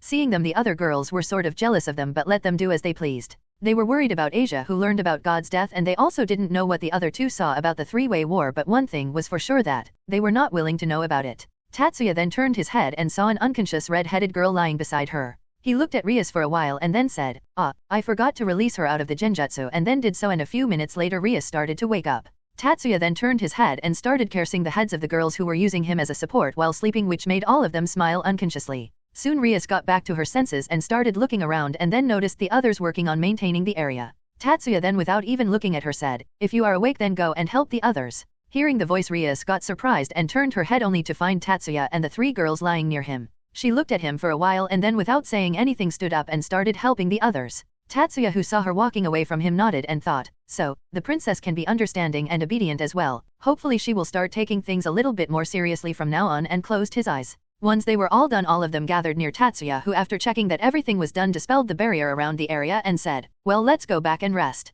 There was a whole lot of mess we had to face today. All of them nodded and were ready to go back home, but then noticed that the girls were still lying on Tatsuya. Tatsuya was about to use his telekinesis to lift their bodies without disturbing them, but before he was able to, Kuromi came close to him and kicked Tiamat off him and said, wake up, lizard hag, time to VO back. Tiamat, who was suddenly kicked by Kuromi with a small force behind the kick, immediately woke up and then hatefully looked at Kuromi, who only gave a bright smile to her. Seeing that, Tiamat gritted her teeth and then stood up while clutching her stomach and was about to launch at Kuromi, but both of them immediately stopped when they experienced a huge pressure on their bodies and looked at Tatsuya, who was also smiling at them. Seeing his smile, all of them shuddered and then immediately stood straight. Seeing that, Tatsuya stopped releasing the pressure and said, good, now let's go back for real. All of them nodded and then Tatsuya lifted both Asia's and Seraphal's bodies with telekinesis and opened a portal to his home. Tatsuya then looked at Sana and asked, so are you taking Sira back? Before he was able to finish, the magical girl said, of course I am staying with you tonight. I need to hug you a lot to get over the war incident. Tatsuya looked at the magical girl and said, so you finally decided to stop pretending to be asleep, huh? Well, whatever, you coming as well, Sana? Sabeki. Both of them then nodded and then entered the portal along with the others, leaving behind the Gremory peerage along with Zenovia. Tatsuya and the others then appeared in his house, and the first thing that came in his sight was an unconscious Irina, who was lying on the sofa. Tatsuya looked at Sabeki and asked, did you bring her here directly earlier? Sabeki shrugged her shoulders and said, you once said that your house defenses are the best in the world, so I thought that it would be the safest place to keep her. Tatsuya nodded her head and then stretched his body and said, well, do whatever you want, I am going to take a bath, and then walked away. Soon the others came in as well, but Tatsuya didn't have any problem with that as he was used to seeing them naked. The only ones who were shy and blushing were Sana and Irina, who was now awake. After that, Tatsuya and the others went back to their respective room and the others were placed in the guest rooms and all went to sleep. The next morning, after waking up, Tatsuya went downstairs and noticed Irina wearing a formal coat and pants with a briefcase in her hand. He walked towards her and said, so you are leaving, huh? Irina turned around and with a helpless smile on her face nodded her head. Tatsuya and Irina kept looking at each other for a while and then Tatsuya said, come back soon. Irina cheerfully nodded her head, but suddenly both of them heard a voice, well, I will appreciate if you never come back, and both of them turned around to see Miyuki walking towards them. Miyuki then stood beside Tatsuya and with a smile on her face said, so, you are going. I feel so sad, but the smile on her face indicated otherwise. Seeing the expression on Miyuki's face, Irina's brows twitched and she said, well, if you feel so sad then I will come back as soon as possible. Miyuki elegantly shook her head and said, no, you should not trouble yourself for our sake. Irina was about to say something, but Miyuki interrupted her and said, and I cannot be near some trash for long with the elegance as earlier. Both Tatsuya and Irina looked at her for a while and then Irina said, how can you say something like that with such elegance? Miyuki then placed a hand on her cheek and then once again with her elegance said, oh, seems like I forgot that a rowdy person like you cannot understand such a way of speaking. Hearing that, Irina was enraged and was about to lash out at Miyuki, but before she was able to, Miyuki took out something from her storage ring. Miyuki then had a small rectangular box wrapped in some gift wrap in her hand. Tatsuya looked at her and smiled. Irina, who saw the gift in her hand, was surprised and then pointed her finger at herself and said, for me. Miyuki nodded her head and with a smile on her face said, I cannot let you go back empty-handed, right? Irina took the gift immediately from Miyuki's hands and then hurriedly started opening the gift. Seeing her antics, Tatsuya chuckled while Miyuki only humphed and looked away. Once Irina had opened her gift, it revealed a photo frame with a picture of all the people who were at Shiba residence the night before. Seeing the gift, Irina smiled and then hugged Miyuki and said, thank you. Miyuki hugged her for a while and then immediately pushed her away and said, don't take advantage of the situation. But this time Irina didn't get angry at her, making Miyuki click her tongue. Tatsuya then took out a box as well and then gave it to Irina and said, these are some cookies and recipes for Toji and Grace-san. Please pass them on and tell them I said hi. Irina took the box as well and then said, I will do it, and then left the house after the taxi that she called for came in front of her house. Once she was gone, Tatsuya looked at Miyuki and said, you were surprisingly good to her this time. Miyuki only smiled and then went inside the house. Seeing the smile on her face, Tatsuya got a little suspicious and used his telepathy to listen to what Miyuki was thinking and soon sighed and said, she will never change, and then went inside the house as well. Later that day, all of them then went back to their original lifestyle, with Sirafal going back to the underworld and the others back to school. After the school was over, Tatsuya and the others as usual went to the orc and were greeted by a blue-haired girl wearing the Kua High uniform. Tatsuya smirked and said, so you became a devil as well, Zenovia. Zenovia then came forward and slightly bowed her head and said, it's just as you said, I became a devil as well, and then spread her wings. Rias then came forward and said, she is now my knight alongside Yueto. Tatsuya gave a thought about it and then said, I think a rook would have been better since she relies on brute strength, rather than speed. Well, whatever, it is not my problem. Hearing what he just said, all the people in the room fell silent and gave a thought about it. Soon Rias sighed and then said, why didn't I thought of that earlier? Tatsuya ignored what she said and then asked, did you get the notice, with seriousness in his voice. Rias turned serious as well and then said, yes, I did. She then turned towards her peerage and said, from now on Rias Grammary does not have any authority over Kuok Town, though we have the permission to live and continue our education just as we were doing earlier. The whole Grammary group fell silent, but soon all of them nodded their heads. Zenovia, who was confused about what was happening there, was being filled up on the situation by Asia, whom she had apologized to earlier. Once she got notified what was going on, she nodded her head and thought that what happened was completely logical. Tatsuya and the others then left the orc as they had nothing better to do, and soon Tatsuya's phone rang and he saw Azazel was calling him. Tatsuya looked at his phone for a while and then picked it up. Hello. Hello Tatsuya, Azazel here. Are you free right now? Yeah, I am free. What happened? Good, can you come at my place for a while? There are some matters that I have to discuss with you about the incident. Fine. See you later. Tatsuya then ended the call and looked at the others and said, Azazel has something to discuss with me. You all can go on ahead and do whatever you want. All the girls nodded and then decided to go to a cafe to celebrate of Zenovia joining their group. Tatsuya was about to teleport but then decided to walk towards his destination. Soon Tatsuya came to Azazel's apparent and then entered the house without knocking and opening the door with his magic. Azazel, who just came out from the shower and was covered in a bathrobe, looked at Tatsuya with a deadpan expression and said, don't you think that it's rude to enter someone's house without knocking? Tatsuya shrugged his shoulders and said, stop talking like a teenage girl and get to the point already. Azazel laughed and said, what's the hurry, come in and let's drink and play some games for a while. Tatsuya thought for a while and then agreed with his decision. Meanwhile, at Irina's location, Irina was currently sitting in front of her father, who was scolding her for taking such a dangerous mission without even informing him, while Grace was also looking at her while scolding her from time to time. Soon both of them stopped and then sighed and Toji said, you are not allowed to take any missions from now on without telling us beforehand. Do you get it? Irina then sighed and said, fine. Both the parents looked at their daughter for a while and then Grace said, but to think that both Tatsuya-chan and Miyuki-chan were related to the supernatural and were this strong. Toji then nodded his head and said, yeah, but I am glad he was there, or else I don't think that this idiot daughter of mine would have come back. Soon all of them started discussing about the siblings and then Irina remembered about the gifts that they gave to her. She then took out the boxes and placed it on the table and said, Tatsuya gave some cookies and recipes for both of you. Both the parents then smiled and then opened the box of cookies and started eating and were immediately captivated by the taste. Soon Toji's sight fell on the photo frame and he took it in his hand and asked, who are all these people? I can identify Tatsuya and Miyuki, but who are the others? Irina sighed and then said, they are Tatsuya's girlfriends. Hearing then both Toji and Grace got shocked and the frame fell from Toji's hands. Grace then started chuckling and said, I did think that he will turn out to be such a person, but to think that he will have so many girls. Irina then shook her head and then said, there are more of them but they were not there at that time.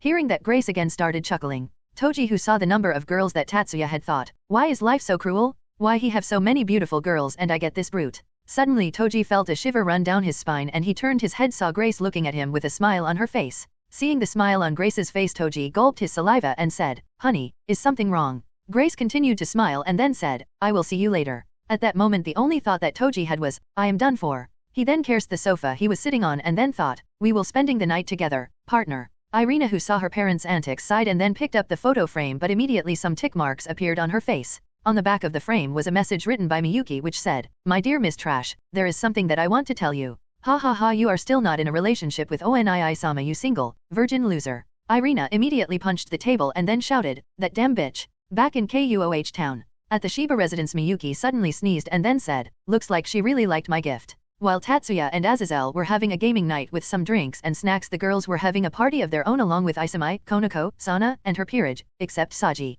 Tatsuya and Azazel were having a match, and when Azazel lost the game he threw the controller on the floor and shouted, "Fuck this shit. How the hell are you able to win continuously?" Tatsuya silently placed the controller down and said, "Luck, I guess." Azazel pointed on the screen and said, "That's fucking 150 games in a row? Did you fuck Lady Luck herself to get that kind of luck? There is a limit to that." Tatsuya took a gulp of his drink and said, "Well, calm down and I guess we should discuss what you asked me to come here for." Azazel then sighed and after a while he calmed down and said, "Well, let's do that. I am tired of losing to you for so long." Tatsuya waved his hand and said, "Let it go, man. Say, how about I let you use astral projection form for an hour?" Hearing that, Azazel perked up and immediately bowed down in front of Tatsuya and said, "Oh great one, bless this lowly being with the radiance of astral form." Tatsuya then said, "Ho, this great one accepts your request, you lowly crow." Hearing that, Azazel immediately sat straight and shouted, "Hot springs, here I come." Tatsuya just laughed at his antics and turned serious and said, "So, shall we begin?" Azazel turned serious as well and then started asking questions about the incident that happened in the town.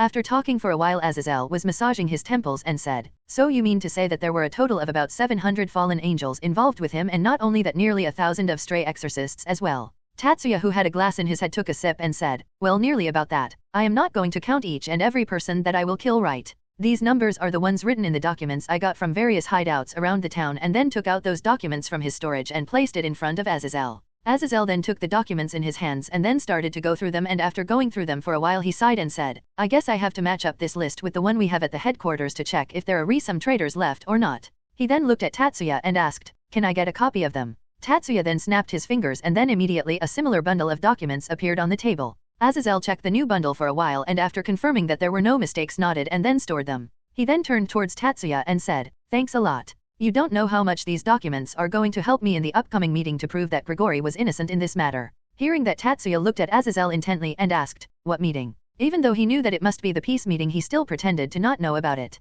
Azazel showed a smile and then started to tell him about the meeting between the three factions and the possibility of forming a peace treaty in the same as well. Tatsuya listened to what Azazel was saying, and after he finished saying all that, Tatsuya said, "In simple terms, you just want to laze around without the fear of war with the two factions, while also potentially forming a channel to research on the sacred gear holders among the other two factions. Not a bad idea if I say so myself." Tatsuya then turned serious and said, "But won't it make you the target of the other factions, since the alliance may make them think that you all are scheming to take over the other factions?" Azazel nodded his head and then said, "Yeah, that might pose a problem, so I am thinking of asking the other factions around the world to join the treaty as well, and even if they start to take violent actions Tatsuya sighed and said, "You can still somewhat laze around, since there would already be a lot of leaders with other factions to take on the lead. You really planned it very well." Azazel started laughing and then said, "I really like how you can think from the same perspective of me. Yes, I am aiming for that, and this will make me still have some power in my hand, while I may also get a lot of work from my shoulders at the end of the day, though the initial days will be a lot more hectic." Tatsuya snorted and said, "Oh please, I bet that you are planning to shift most of the work to other cotters, don't you?"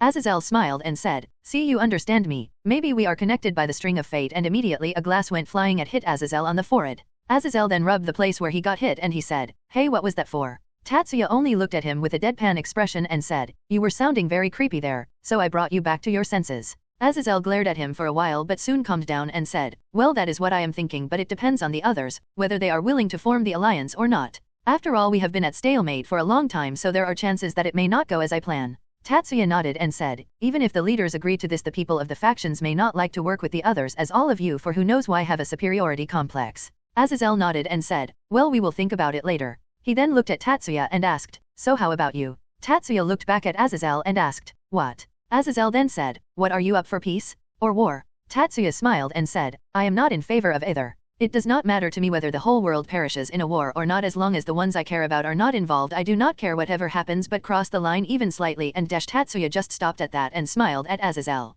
Azazel, who saw his smile, felt a shiver run down his smile and said, "You know, you can get a bit scary at times, kid." Tatsuya just laughed and said, "That I can get, but you don't have to fear till you do something to piss me off." Azazel immediately shook his head and said, there is no way that I am doing that. I have yet a lot of things to do in life. I have to research a lot of sacred gears, have to watch a lot of porn, and all that has been made and will be made in the future, and there are a lot of games that I have not yet played out there as well. Tatsuya looked at him with a deadpan expression and said, you do know that the only useful thing that you are planning to do is research sacred gears, right? Azazel just shrugged his shoulder and then asked, what about you? What are you planning to do in future? Tatsuya just sat back in a more comfortable position and then said, I just want to live a peaceful life with my family in the future. Azazel looked at him with a puzzled expression and asked, if you just want that, what is your power for then? Don't you ever think that you can dominate the whole supernatural world? Tatsuya shook his head and said, that will only make me further away from my peaceful life. And do you truly think that the others will not bother you, if you don't have absolute power? See, even Office and Great Red don't want to dominate the whole world. Otherwise, do you truly think that you all could survive even a full-powered sneeze from those beings? Azazel just then imagined himself getting killed when either of the dragon gods sneezed at him and immediately shook his head and said, well, that will be totally unsightly. Tatsuya then looked at Azazel and asked, what about you? Have you not ever thought of settling down somewhere and start a family of your own? Azazel also sat back and then said, I did think of it sometimes, but my list for sacred gears made me unable to settle down somewhere without putting my family in danger, so I eventually gave up on that, but it's not like I regret that at all. Because of that, I have experience with all kinds of women and I am still able to research in the sacred gears without any problems. He then looked at Tatsuya and asked, and what kind of peaceful life are you talking about for so long? Tatsuya looked at him seriously and then said, wake up, eat, sex and then sleep. Azazel looked at him with a deadpan look on his face and he then said, you are pretty straightforward. But that is also one of the things that I like about you, and it makes hanging out with you fun. Suddenly Azazel immediately remembered something and he asked, hey, what did you do to Cockabiel to make him this broken? We are unable to interrogate him at all. And why is that whenever I ask Vale about this topic, he immediately goes inside his room and ignore me? Tatsuya smiled and said, it is better if you do not know about this. You can get some serious damage. Azazel shrugged his shoulders and said, I have seen a lot in my life, kid. I hardly believe that there will be anything that can give many a serious shock. Tatsuya looked at him for a while and then said, don't blame me, and then sent the memory of the three-way war inside Azazel's head, and just like the others he got sacrificed in a matter of seconds. Tatsuya looked down on Azazel's corpse on the floor and said, he will not be gaining his consciousness back anytime soon. He then picked up his bag and said, thanks for having me at your home, and then teleported back to his house, leaving behind an unconscious Azazel. After Tatsuya went home, the scene which welcomed him made his eyes pop out. All the girls who came to his house for the house party were touching each other's chests, feeling the softness and size of each other.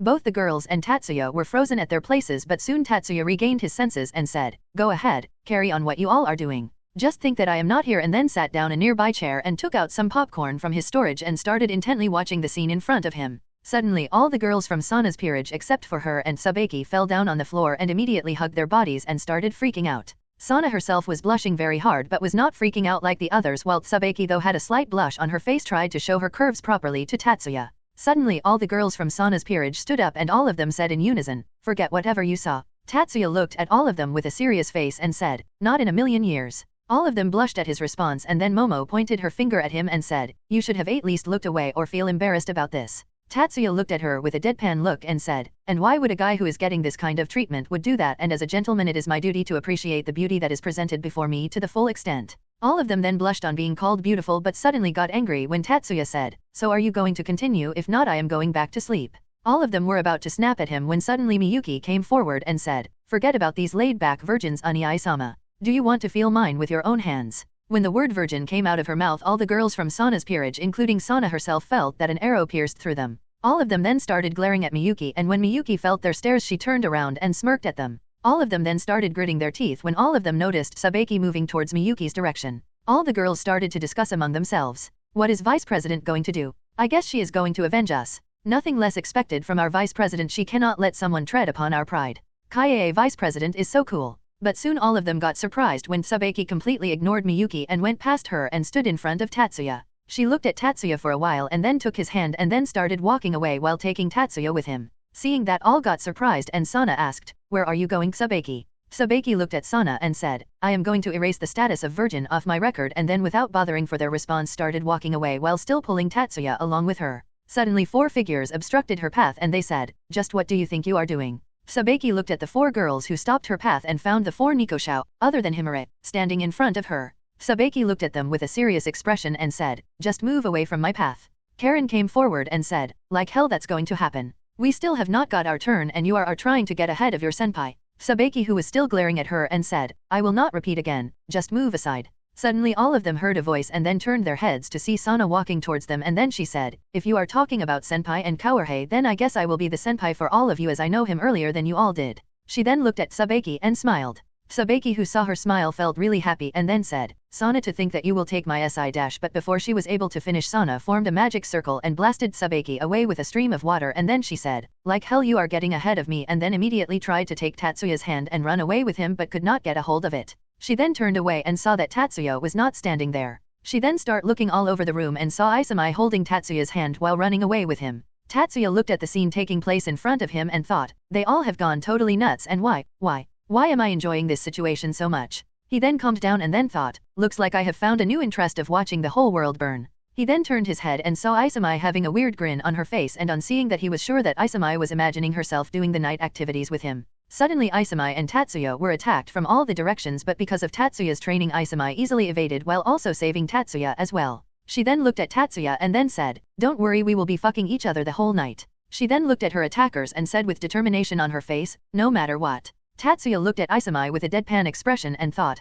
this girl has her priority set. And what's with so much determination? The four Nikoshou who attacked Isamai came forward, and then Shizuka came forward and then said, "So this stupid student is getting ahead of yourself." Isamai snorted and then said, "You four may be better than me in fighting and magic and all, but I can bet it with my life that you all are nowhere close to my knowledge about sex, and that goes for all the people in the room." Suddenly the whole room fell silent and all of them then started looking at Isamai. Suddenly all of them formed a magic circle in their hands, and then all of them said in unison, "Like hell that matters," and started firing at Isamai. Isamai, who saw all the attacks coming towards her, picked Tatsuya up, who was completely carefree and was simply enjoying the situation happening in the room, and started dodging the attacks while also making her way towards the door. All of them saw what she was doing and started working harder on making her stop, but at last were unable to. Isamai, who was now in front of the door, was about to make a victory pose when suddenly a punch came aiming at her stomach and made blow away and crashed to the wall. All the people in the whole room got shocked and then turned their heads towards the person who attacked Isamai and saw a white-haired loli standing there with her fist coming out while she was looking down. Konako didn't look up and then said in her monotone voice, "Stop bothering Tatsuya-senpai." Tatsuya then looked at Konako with a smile on his face and said, "Konako-chan." Konako then looked up, and once she did, Tatsuya saw a light blush on her face and then smelled something. He then said, "Konako-chan, are you drunk?" Konako, who looked at Tatsuya and said, "Heek, what are you saying, senpai?" "Heek, I am totally fine." Suddenly Ingvild said, "Yup, she is drunk. She ate a whole box of alcoholic chocolates." Tatsuya looked at her with a deadpan look on his face and then turned towards Konako and was about to say something, but before he was able to, Konako stumbled on her feet and was about to fall down, but Tatsuya caught her before she was able to. Konako then looked at Tatsuya in the eyes and said, "Senpai, I am feeling hot." Tatsuya, who saw the expression on her face, thought of taking her away soon but controlled his urges and said, "Don't worry, Konako-chan, just rest for a while and you will be fine soon." Konako then shook her head and said, "Senpai, will you make kitties with me? Nya." And at that moment something inside Tatsuya snapped and he said, "I don't care whether I will be in the jail tomorrow or not," and was about to walk away. But before he was able to leave the room, Kuromi and Ingvild grabbed his shoulders and said, "But we do, now give her to me." Tatsuya was then brought back to his senses and then immediately placed Konako in Kuromi's hands. All the girls looked at him with a weird expression on their faces, and noticing their gazes, Tatsuya looked back at them and said, "I know that I have said this earlier, but I will say it again. I don't regret any of it." All of them kept staring at him for a while, and then Isamai approached him and silently took his hand and again started moving towards the door. Seeing that all of them came back to their senses and again started attacking each other. While this was happening, Sana's peerage looked at the scene in front of them with a deadpan look on their faces, and then Momo said, "How did any of this started?" Suddenly they heard a voice and all of them turned their heads and saw Tatsuya sitting on the sofa with some popcorn in his hands while watching the scene in front of him. Tatsuya then said, "You were spouting something earlier about looking at you all or something. By the way, are you all going to do that again? If not, I am going back to my room to sleep." Suddenly all of their lips twitched, but all of them thought, how can a person be so shameless? While the girls were still having their dispute, Tatsuya noticed that there was no chances of them doing anything, and so he went back to his room silently without making anyone notice him and went to sleep. The next morning when he woke up and came down, he was completely freaked out. All the girls were lying on the floor here and there looking just like corpses, and all the furniture in the room was totally devastated. He had some veins popping out on his forehead and he said, "Wake up girls, it's morning already." But the girls only squirmed in their places with no intention of waking up. Seeing that, Tatsuya sighed, but then an idea came to his mind. He said, "The one who wakes up last will have the smallest breasts," and immediately all of them stood up straight, with the first one being Konako. All of them blinked their eyes in surprise for a while and then all of them gave a hateful glare to Tatsuya. Tatsuya just ignored them and then glared back at them and said, "I don't know how you do it, but I want my house fixed back like it was within an hour. Do you understand?" All of them shivered at his glare and then immediately nodded their heads and started working on maintaining all the areas that they destroyed last night. After an hour, all the girls were breathing heavily and were drenched in sweat. Sana cleaned her glasses and then put them back and said, my respect for the housemaids of the Satrai mansion has now increased by a very great extent. Hearing her, the rest of her peerage nodded their heads as well. Suddenly the door of the room opened and revealed Tatsuya coming in there with a tray with some drinks. He then looked around the room and said, nice work girls, I didn't expect that you all would be able to do it within an hour. Here, take these iced tea as refreshment. All the girls immediately gathered around Tatsuya and took a glass each from the plate and started gulping down the drink. Tatsuya didn't said anything and let them all relax a bit, and once he noticed that they all caught their breath, Tatsuya asked, so what did you learn from all this? All of them didn't even take a second and answered, to never make a ruckus in someone else's house, and maids are the greatest. Tatsuya looked at them with a weird look on his face and said, you are right about the first part, but for the second one, don't you know that the ones who are the greatest are not maids but cat-eared maids? After he said that, he gave a fake cough and then looked at Sana and said, on that account are you willing to help me in the restaurant just like the last time, but this time being in maid uniform with cat ears? Just imagining about that makes my heart flutter. He then grabbed Sana's hand, taking her aback by surprise. He then closed the distance between their faces, making her face blush even more, and he then looked in her eyes and said, Sana, will you do that for me? Sana, who was completely flustered by his actions, absent-mindedly nodded her head, and seeing her acting like that, Tatsuya smiled and kissed her lips. He soon separated himself and said, thank you in advance, and then left the room. After Tatsuya left the room, all of them still kept on looking the absent-minded Sana, and then Raya asked, what happened to her? Sabeki snorted and said, her brain must have been fucked up because all that happened right now. She must be imagining herself being married to Tatsuya and then living together with him with her 2 children in a small house surrounded by the forest or something. At her words, Sana came back to reality and said, hey, we have 3 kids, not 2. At this, all of them looked at her with a deadpan expression, making her feel embarrassed, and then she covered her face with her hands and she then said, just let me die. But just as she said that, all of them heard a voice, and then they turned around to see Tatsuya sitting on a chair while drinking some iced tea. Tatsuya then said, if you die, what will happen to the 3 children of ours? Tatsuya said that and then had a small grin on his face, making Sana blush even harder.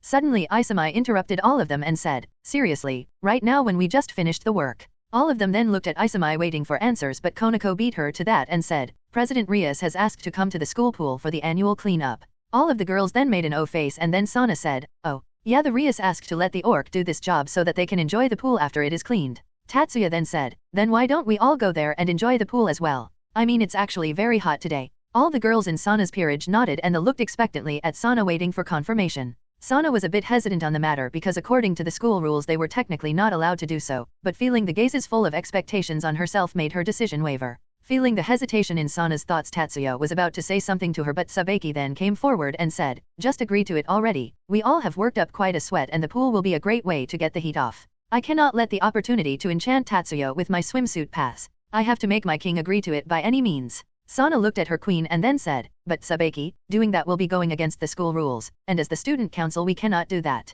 Sabeki kept her calm and then said, but before the student council we are also teenagers and it is a teenager's job to enjoy their time with his friends, right? Just agree, you stupid king of mine, you are getting an opportunity as well. Sana, who was still confused about what to do, was taken out of her thoughts by Tatsuya, who said, why don't you agree, Sana? They all are willing to do so and won't Rias and her peerage will be doing the same as well. Plus he then got silent for a while and then said, I really want to see you wearing a swimsuit, and smiled at her, making her blush. Sana then gave a fake cough and said, I guess, I can look over this matter for once, but don't you get habitual to this. All the girls from her peerage nodded in excitement and then started going towards their homes to get their swimsuit. Tatsuya then walked towards Sabeki and then stood beside her and said, of course I want to see you in one as well, and gave a slight peck on the lips and then walked away. Sabeki, who was completely stunned by her actions, stood there motionless. Maki-ji, Sana and the girls of Tatsuya's team look at her with a weird expression on their faces, and Sana asked, what happened to her? Kurumi gave a slight chuckle and said, she is now in her own world of living with Tatsuya in a small house surrounded by the forest with their 2 children in their home.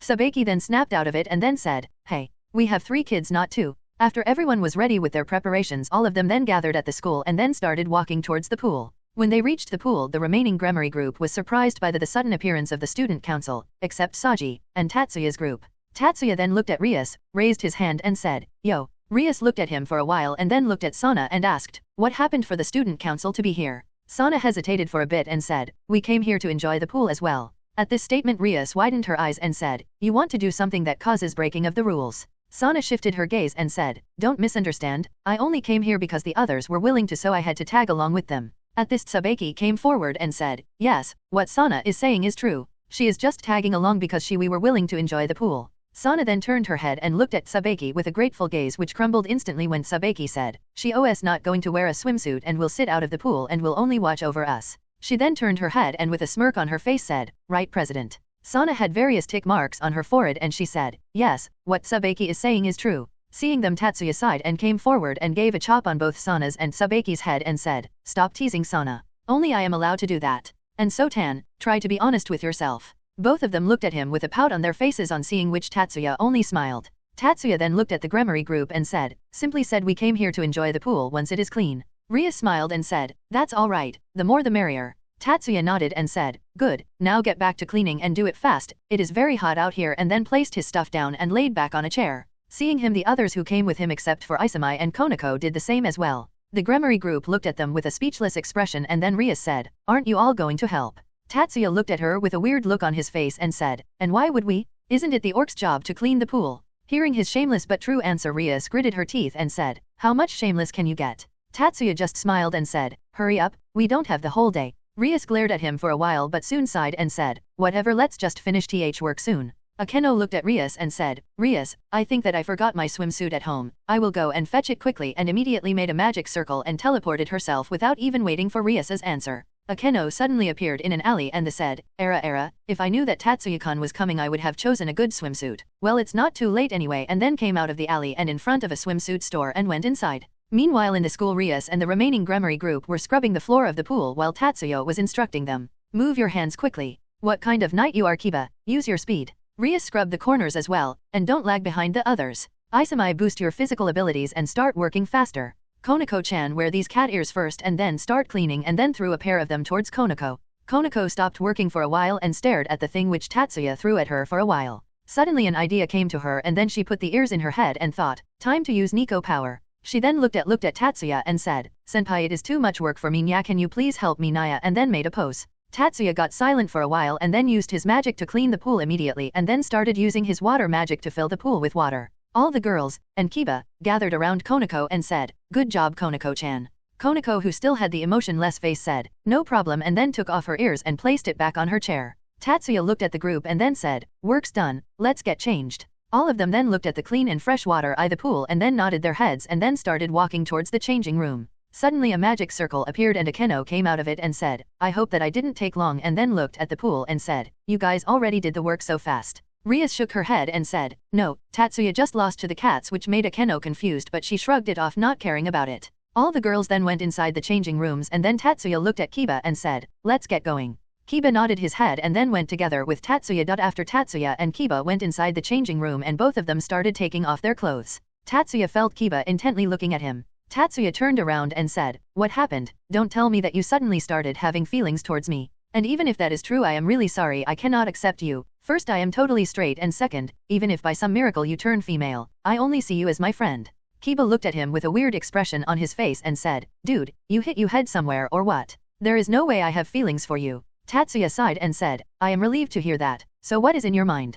Kiba stayed silent for a while and then said, I would like to thank you for the help you offered during the whole this incident. Even if you were not related to it, you still helped me a lot. So I want to thank you for that, and I promise that whenever you need my help, I will gladly help you. Tatsuya just smiled and said, no need to sound overdramatic. I helped you because I didn't want one of my few male friends to die or worse become a mindless killer. So don't sweat it too much. Kiba, who heard him, smiled as well and then said, but what I said about help still stands. Just ask me and I am even willing to sacrifice my body for you. Tatsuya looked at him with a weird look on his face and said, that sounds way too gross. Pervert. Kiba twitched his lips but didn't said anything, but soon as if Tatsuya realized something he smiled and said, I know one way that you can offer your body. Kiba looked at the expression on his face and said, did you suddenly awakened a new desire of making males dress up like cat girls? This time it was Tatsuya's turn to twitch his lips and cig that Kiba smirked and then said, I have been learning quite a lot from you. Tatsuya snorted and said, yeah whatever, now what I was saying was that you can offer your body by sometimes working in the restaurant to attract a lot of female customers there. Oh, and since you want to wear cat ears so much, we can do that as well. It will only increase the profit.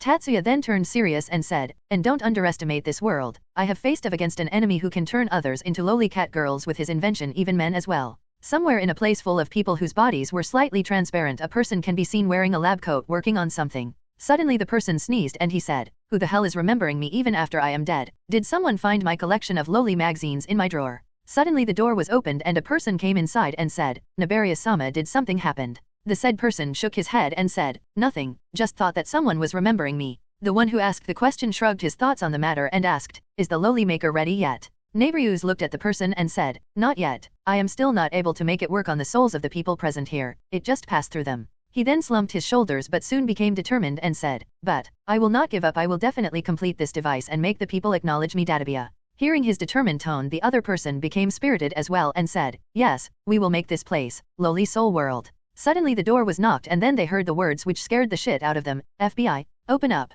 Suddenly the research facility was broken from various places and many armed people who had transparent bodies as well came and pointed their guns at the two people in there. Seeing the armed people surrounding them, the device that Neighboruse was holding fell from his hand and hot destroyed after crashing on the ground. Seeing their dreams literally shatter in front of them, the two people fell on their knees and shouted, no. But the armed men didn't care about that and one of them said, catch them and lock them up. All of them nodded and then restrained the two of them. Kiba looked at Tatsuya in disbelief and then said, stop spouting nonsense, there is no way that's true. Tatsuya looked at him for a while and then took a box out of his storage and then took the lid off the box to reveal a gun-shaped device. Tatsuya looked at Kiba with a serious expression and said, what you are seeing in front of you is the device which I was talking about. Wanna try it? Seeing the seriousness in Tatsuya's eyes, Kiba knew that Tatsuya wasn't joking around. He fell silent for a moment until something clicked in his mind and he asked, by the way, why are you carrying it instead of destroying it? Tatsuya immediately covered the box back and averted his gaze and said, research purposes. Anyway, leave it, we are getting late. Kiba looked at his friend with a deadpan look on his face, but suddenly his gaze shifted and fell on Tatsuya's member and his lips immediately started twitching and he thought, why the world is so unfair.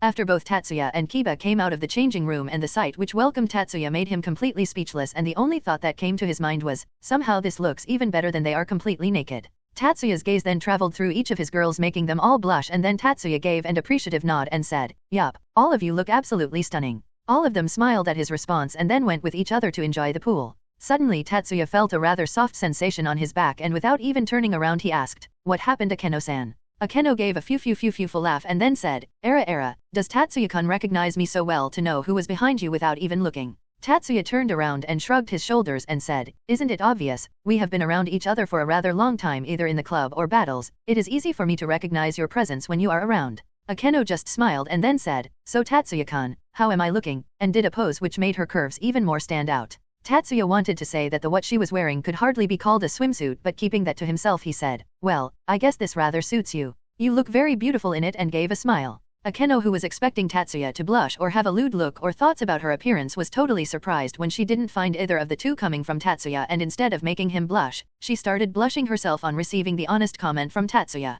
Tatsuya, who saw Akeno spacing out in front of him, waved his hand in front of her eyes, making her snap out of her trance. On seeing that Akeno came back to her senses, Tatsuya said, well, we should get going and enjoy the pool first. We can talk sometime later as well, and started walking towards the pool when suddenly Akeno grabbed one of his hands and put it in between her breasts and said, yes, let's go, and started pulling him. Tatsuya, who was being pulled by Akeno, didn't mind that and shrugged his shoulders and let himself get dragged by her, and also he was liking the feeling of being enclosed by the softness of Akeno's breasts. On seeing Tatsuya and Akeno coming together towards the pool, the Tatsuya's group and some other girls were slightly jealous by her, but let them be. They didn't want to ruin the mood of everyone as they all came to enjoy the pool and decided to deal with it later. Tatsuya and Akeno were about to enter the pool when suddenly Konako came towards the two of them and said, Senpai, can you teach me how to swim? With an evident blush on her face. Tatsuya then looked towards Akeno, who, understanding the meaning of the gaze, released his hand and said, teach her well, but I will have you spend some time with me later. Tatsuya just sighed and nodded his head. He then looked at Konako and patted her head and said, sure, let's get going Konako-chan, making the already blushing Konako even more flustered, but she still nodded her head.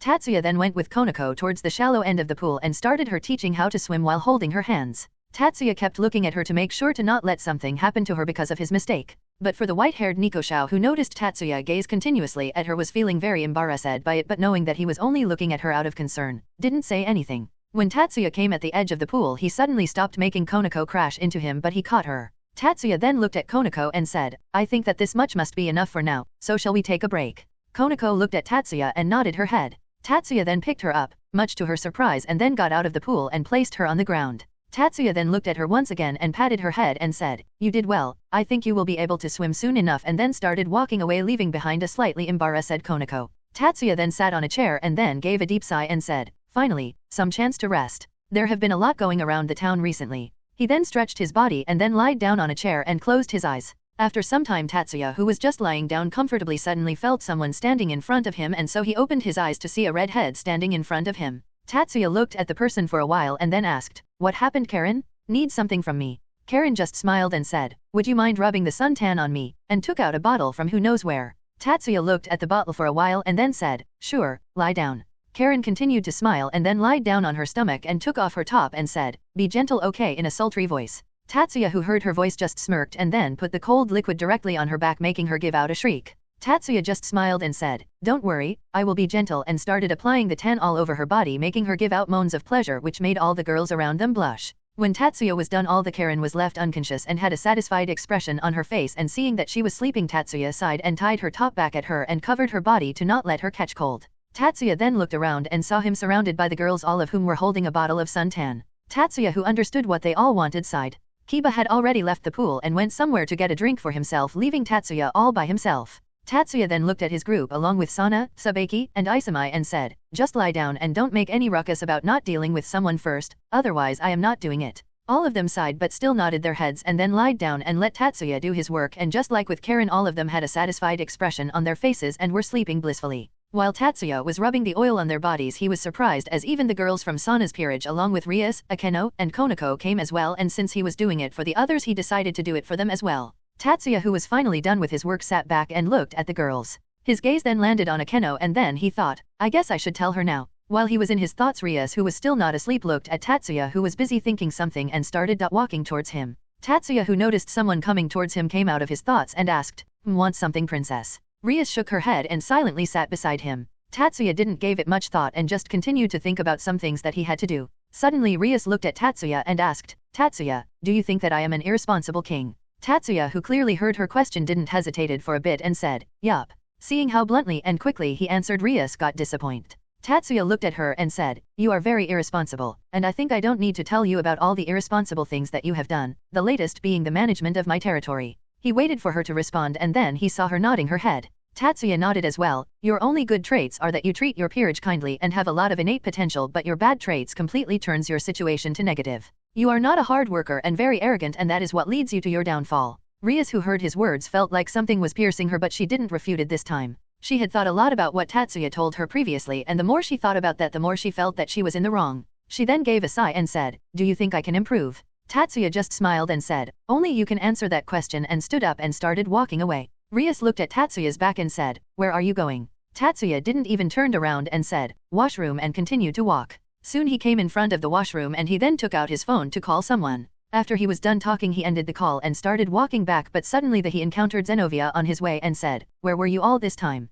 Zenovia turned around and saw Tatsuya standing in front of her and said, oh Tatsuya, it was my first time wearing a swimsuit, so it took longer than I expected to wear it. So how do I look? Tatsuya looked at her from top to bottom and said, you look gorgeous in it, but don't you think that it is slightly on the revealing side for someone who was a follower of the church not so long ago, but thinking about the outfit that you wore as an exorcist, I think this one is more normal. Zenovia nodded her head and said, I just wanted to try the things that I wanted, not something based on what the others wanted me to do, something that the church taught is while serving under the Lord.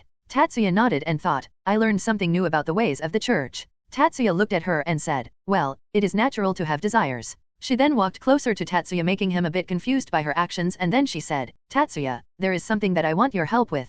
Tatsuya, who now somewhat understood what she wanted to ask for, nodded his head and said, first tell me what you want and then I will think about it. Zenovia nodded and said, I want to have your children. Tatsuya, who heard the answer he was expecting, looked at her with a neutral face and then said, and who filled you head with such idiocy? Zenovia was a bit surprised by his comment and said, no, it is not something that someone else told me about. I wanted to do this of my own free will. She then paused for a while and then said, just like I told you earlier, while I was working for the church, we were not allowed to do things that we desired, and we simply locked all those desires inside our hearts. But now when I am given the chance to act according to my desires, I want to dash. Tatsuya interrupted her and said, you want to experience something that only a girl can, and decided to give birth to a child. Hearing him, Zenovia looked at him with a diligent expression on her face and nodded her head. Seeing the sincerity on her face, Tatsuya sighed and said, I don't know whether to praise you for your sincerity or hit you for your idiocy, and started massaging his temples. He then looked at Zenovia and said, did you even think about what your actions might lead to? Seeing that no response was coming from her, his brows were twitching, and he then said, first of all, let's presume you somehow got pregnant. Do you think that you will be able to enjoy your school life which you have just came to experience in that situation? This made her shocked, and she then started thinking about what might happen if she do get pregnant. Tatsuya didn't wait for her and then said, second, you are asking someone whom you have not met even for a week to have children with you. Are you really that stupid? What if the person didn't have a good personality and would not have even helped you to not even take care of the child? And don't tell me that you were planning to take care of the child on your own. At this, Zenovia didn't respond and only looked in Tatsuya's eyes. Tatsuya sighed and said, so you were planning that without even considering for your partner's feelings. Zenovia immediately shook her head and said, no, it's not like that. If you were to say that you were alright with taking care of the child along with me, then I would have done so, but if not, then I was planning to care of it myself. Tatsuya then said, of course I will take care of the child and the mother. After all, I will never have a child with someone whom I am not in love with, and I can easily say that right now I have no feelings for you like that. I only consider you my friend for now. At this, Zenovia got a bit depressed and slumped her shoulders, and seeing that, Tatsuya patted her head and said, don't treat either yourself or your partner as a breeding stock. Once you find a person that you like, you will come to a stage together when you both will want to have a child. It should not be because of you wanting to try something that a girl does. Zenovia looked at Tatsuya with a confused expression and asked, what does that mean? Tatsuya just smiled and ruffled her hair and said, you will understand one day. Now let's go. You don't want to let the opportunity to enjoy with the others at the pool go waste, right? And then started walking towards the pool. Zenovia, who was looking at Tatsuya's back, touched her hair where he patted her for a while and then started walking towards the pool, thinking of understanding what Tatsuya told her later. After all of them were done playing around and relaxing, all of them decided to go back to their home as it was getting quite late. Tatsuya and his group decided to stop by a few places before going back, as the girls wanted to hang out for a bit longer with the others. Tatsuya, who himself was quite tired from all the things that have been happening, complied easily and was alone on his way back home. He had been casually walking on the road while simply enjoying the calm around him. He then stared in the sky and thought, this week must have been the most stressful one I ever had after coming to this world. All the things are occurring back to back without any huge gap in between them. First the exorcists, then Cockabiel, and now I think it is the time for the open house and the peace treaty after that. Seriously, this is too much for me. And why the hell all of these things have to take place in Kyoto? They can choose any other popular location to do their stuff. Suddenly Tatsuya got alert as his instincts started to warn him. He got in a defensive stance to look out for any attack that was aimed at him, but what Tatsuya noticed was only a magic circle that appeared under him. Tatsuya could have easily got away from the circle, but after feeling the amount of power that circle was giving and also the formation of a very strong barrier around him, Tatsuya got a bit curious and decided to meet the person who was inviting him. Suddenly the light coming from the circle started glowing brighter and brighter, and soon Tatsuya vanished from the spot and everything in the surrounding turned back to normal. Tatsuya, who was suddenly teleported from the Kyoto town, appeared in a place which Tatsuya found to be endless. The whole space around him was colored differently and he thought that it was kind of beautiful on its own. Suddenly he felt that the atmosphere around him was trying to crush him, so without wasting any time he formed a barrier around him. After forming the barrier, he started to look around to find the person who invited him but was not able to find anyone. He then decided to sense the area around him to search for any life signals, but just as he did that he felt an enormous amount of energy coming towards him. This was the second time Tatsuya thought that the being coming towards him was powerful, the first one being off eyes, and then suddenly something clicked his mind and he understood who invited him and where he was at. He then looked around once again and then said, so this is the infamous dimensional gap, huh? He then removed some of the limeters on his body and then said, and you must be the one who invited me here, right? And then turned around to see a huge red western dragon with a large horn on his snout and golden eyes. The dragon, who was moving towards Tatsuya, suddenly stopped on his tracks when he noticed the power that Tatsuya was releasing and also got ready for any attacks that might come his way. The dragon looked at Tatsuya and said, indeed, I am the one who called you here. I am Great Red and this is my home, the dimensional gap. Tatsuya looked at the dragon curiously for a while and then asked, and what might be the reason for the dragon of dragons to call me here? I don't think that I have done anything to earn the privilege to meet you. The dragon looked at Tatsuya for a while, trying to gauge his strength, but the only thing that it was able to perceive was the human in front of it was dangerous. The dragon then said, I called you here because I was curious. At this, Tatsuya made a confused expression on his face and asked, curious? The dragon nodded its head and said, yeah, I am curious. Why am I not able to read you? Tatsuya felt silent for a while and was thinking, what the hell did the dragon ask him just now? Not being able to understand what the dragon meant, Tatsuya said, and what do you mean by reading me? Be a bit more clear. The dragon then said, what I mean to say is, why am I not able to read your mind or your dreams? Though Tatsuya understood what the dragon was trying to ask but still didn't know what was the answer to the question. Tatsuya looked at dragon with a questioning gaze and then asked, and why should you be able to read my mind? The dragon looked at the human in front of him for a while and then thought, is this human an idiot or what? Tatsuya, who clearly heard what the dragon was thinking, had some tick marks on his forehead and then said, you are quite a right one to think that I am an idiot even after you called me here without my permission. The dragon's eyes widened a bit and it asked, you were able to read my thoughts? How? This is impossible. Even the person who was supposed to have the best mind-reading abilities was not able to read my thoughts. So how does a human like you were able to read my thoughts? Tatsuya looked at the dragon with an expressionless face and then said, fuck you, that's how. The dragon, who heard the answer to his question, became a bit pissed, but for living over millions of years it composed itself because of its experience, and the dangerous feeling that Tatsuya was giving was a reason as well. The dragon then said, can you be a bit more serious and answer my questions? Tatsuya just shrugged his shoulders and said, How am I supposed to know why you are not able to hear my thoughts and I was able to hear your thoughts because I was able to?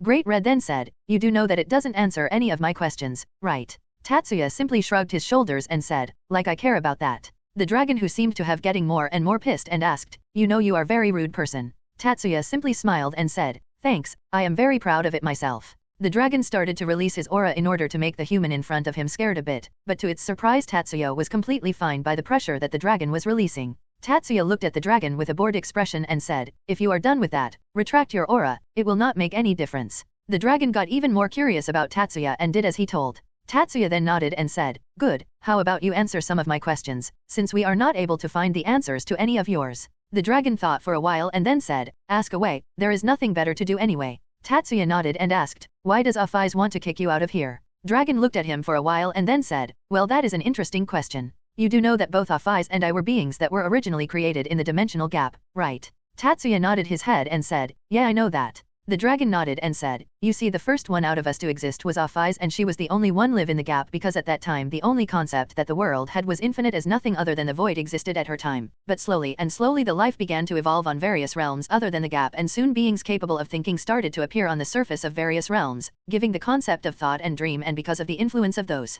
thoughts and dream my existence came into existence as I embodies the concept of the dream. The dragon fell silent for a while and then said, you know the aura you give out is not of a person of any realm I know of? Who are you really? Tatsuya looked at the dragon for a while completely speechless when suddenly an idea came in his mind and he said, my identity? I the supreme being of reincarnation, the name is Truck-kun. After Tatsuya said those words Great Red stared at the human in front of it in silence and said, quit joking and tell me who you really are? There is no way that you are Truck-kun. He never reincarnated himself, he only do it for others and there is also the fact that you don't have his aura. Also I banned anyone sent by him to reincarnate in this universe. Tatsuya looked at the dragon in front of him in surprise and asked, you banned him from reincarnating others in this universe? Why? Great Red gave out an annoyed groan and said, many of the people he sent here to reincarnate were trying to take over my body and since they are all souls it gets very annoying to deal with them, so I simply sealed off the dimension for others to come over here. Tatsuya who heard what the dragon just said got in a deep thought, if the dimension is sealed, how the hell was I able to reincarnate in this universe? Don't tell the one who sent me here is even a higher level being than the legendary Truck. Suddenly a paper appeared out of nowhere and landed in Tatsuya's hands. Tatsuya then looked at the paper carefully and found out that it was a message from the being itself. Hey Tatsuya. How have ya been? The wish giver here. Hope you are enjoying there. I just saw your interaction with the dragon there and I was laughing my ass off at that and yeah I am a higher level entity than that damn Truck. Seriously he makes my work so much difficult. I have to organize another set of documents just for the people he send to another worlds. Well let's leave it at that. Make sure to not let the dragon know of your origin. It cannot read your mind because of my powers but the aura you have can still be seen by such an old being. Make up some excuse or something. Bye. Tatsuya then simply put the paper in his storage and looked directly in the dragon's eyes. The dragon looked back at Tatsuya waiting for him to answer. Both of them kept staring at each other for a while and then Tatsuya said, stop staring it's getting creepy which made the dragon slump its head dramatically. The dragon looked back at the human and said, you human, answer me first, and stop screwing around. Tatsuya looked at the dragon with an expressionless face and said, how would I know I have only been to 3 realms till now, Earth, Underworld and Takamagahara, how am I supposed to know where I belong from? I have been living in Earth till now.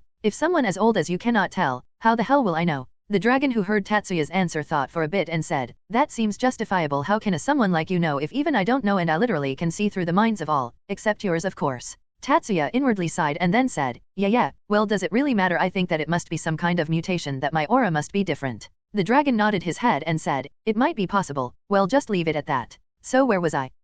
Like I was saying that my creation took place after that of Afaiz, but the fact is that Afaiz was not here at the time of my creation. Though I am a bit thankful for that because there might be a chance that Afaiz could have destroyed me even before I could have been created. Well, since I got in the dimensional gap I started roaming around here and there so, my power was not stagnant at a location and also because of the some characteristics of the void here, which even I am not able to explain, my presence was not detected by Afaiz at all. But soon, when she came back to the gap and saw me she thought that I invaded her home in the time that she was not here. I even explained her that I was born here but since she was not able to sense my power in the gap during the time she was not here, she didn't believe me, but she still let me live here at that time. We both were living here without even bothering each other or so I thought. Apparently my constant drives around the gap cause a lot of disturbances in the gap which annoyed her a lot and soon she started fighting over the possession over the gap. But since I was stronger than her she was not able to defeat me, so I stayed in the gap. I even told her that I have no problem living together with her, but she said that she was not able to get her silence here anymore. Tatsuya who was now sitting over the dragon's head heard the whole story carefully and then said, then the whole problem with her originated from a single misunderstanding.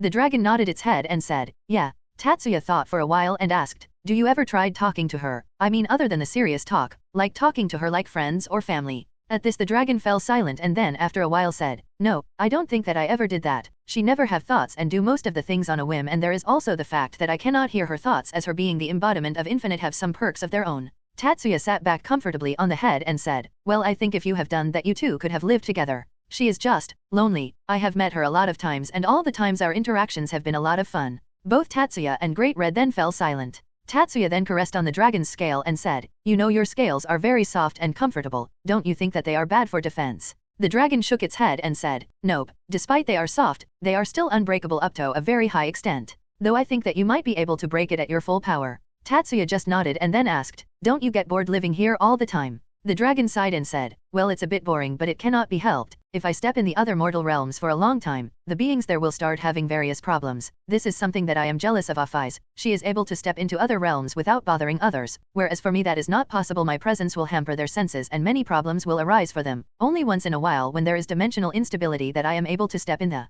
realms without causing any problems. Tatsuya widened his eyes and said, I didn't think that a being as powerful as you will care about other mortals. The dragon snorted and said, who cares about them? They can all die and I will not even bat an eye. I only refrain from harming them because they are the only source of my entertainment. Tatsuya looked at the dragon with amazement and asked, how? The dragon then said, you see, the dreams that these mortals have are very fun to watch and interfere to. You will cry out because of laughing so much on my how weird the dreams can get. Not to mention the so-called wet dreams they have, they are even weirder than their normal dreams. Tatsuya looked at the dragon with a deadpan expression and then said, I am changing your title. From now on you will be the dragon of wet dreams, pervert. Great Red, who heard the new title that Tatsuya just gave her, said, hey, don't even dare call me that. It is all your mortals' fault for imagining those kinds of things. I only watch them. Tatsuya, who still had a neutral expression, said, and that's why you are a pervert to peep on others. The dragon, who heard Tatsuya, became more annoyed and said, you are in no position to call me a pervert when you yourself act like one with cat girls and little girls. Tatsuya shook his head and said, I am not a pervert, the only things I like are fluffy and cute.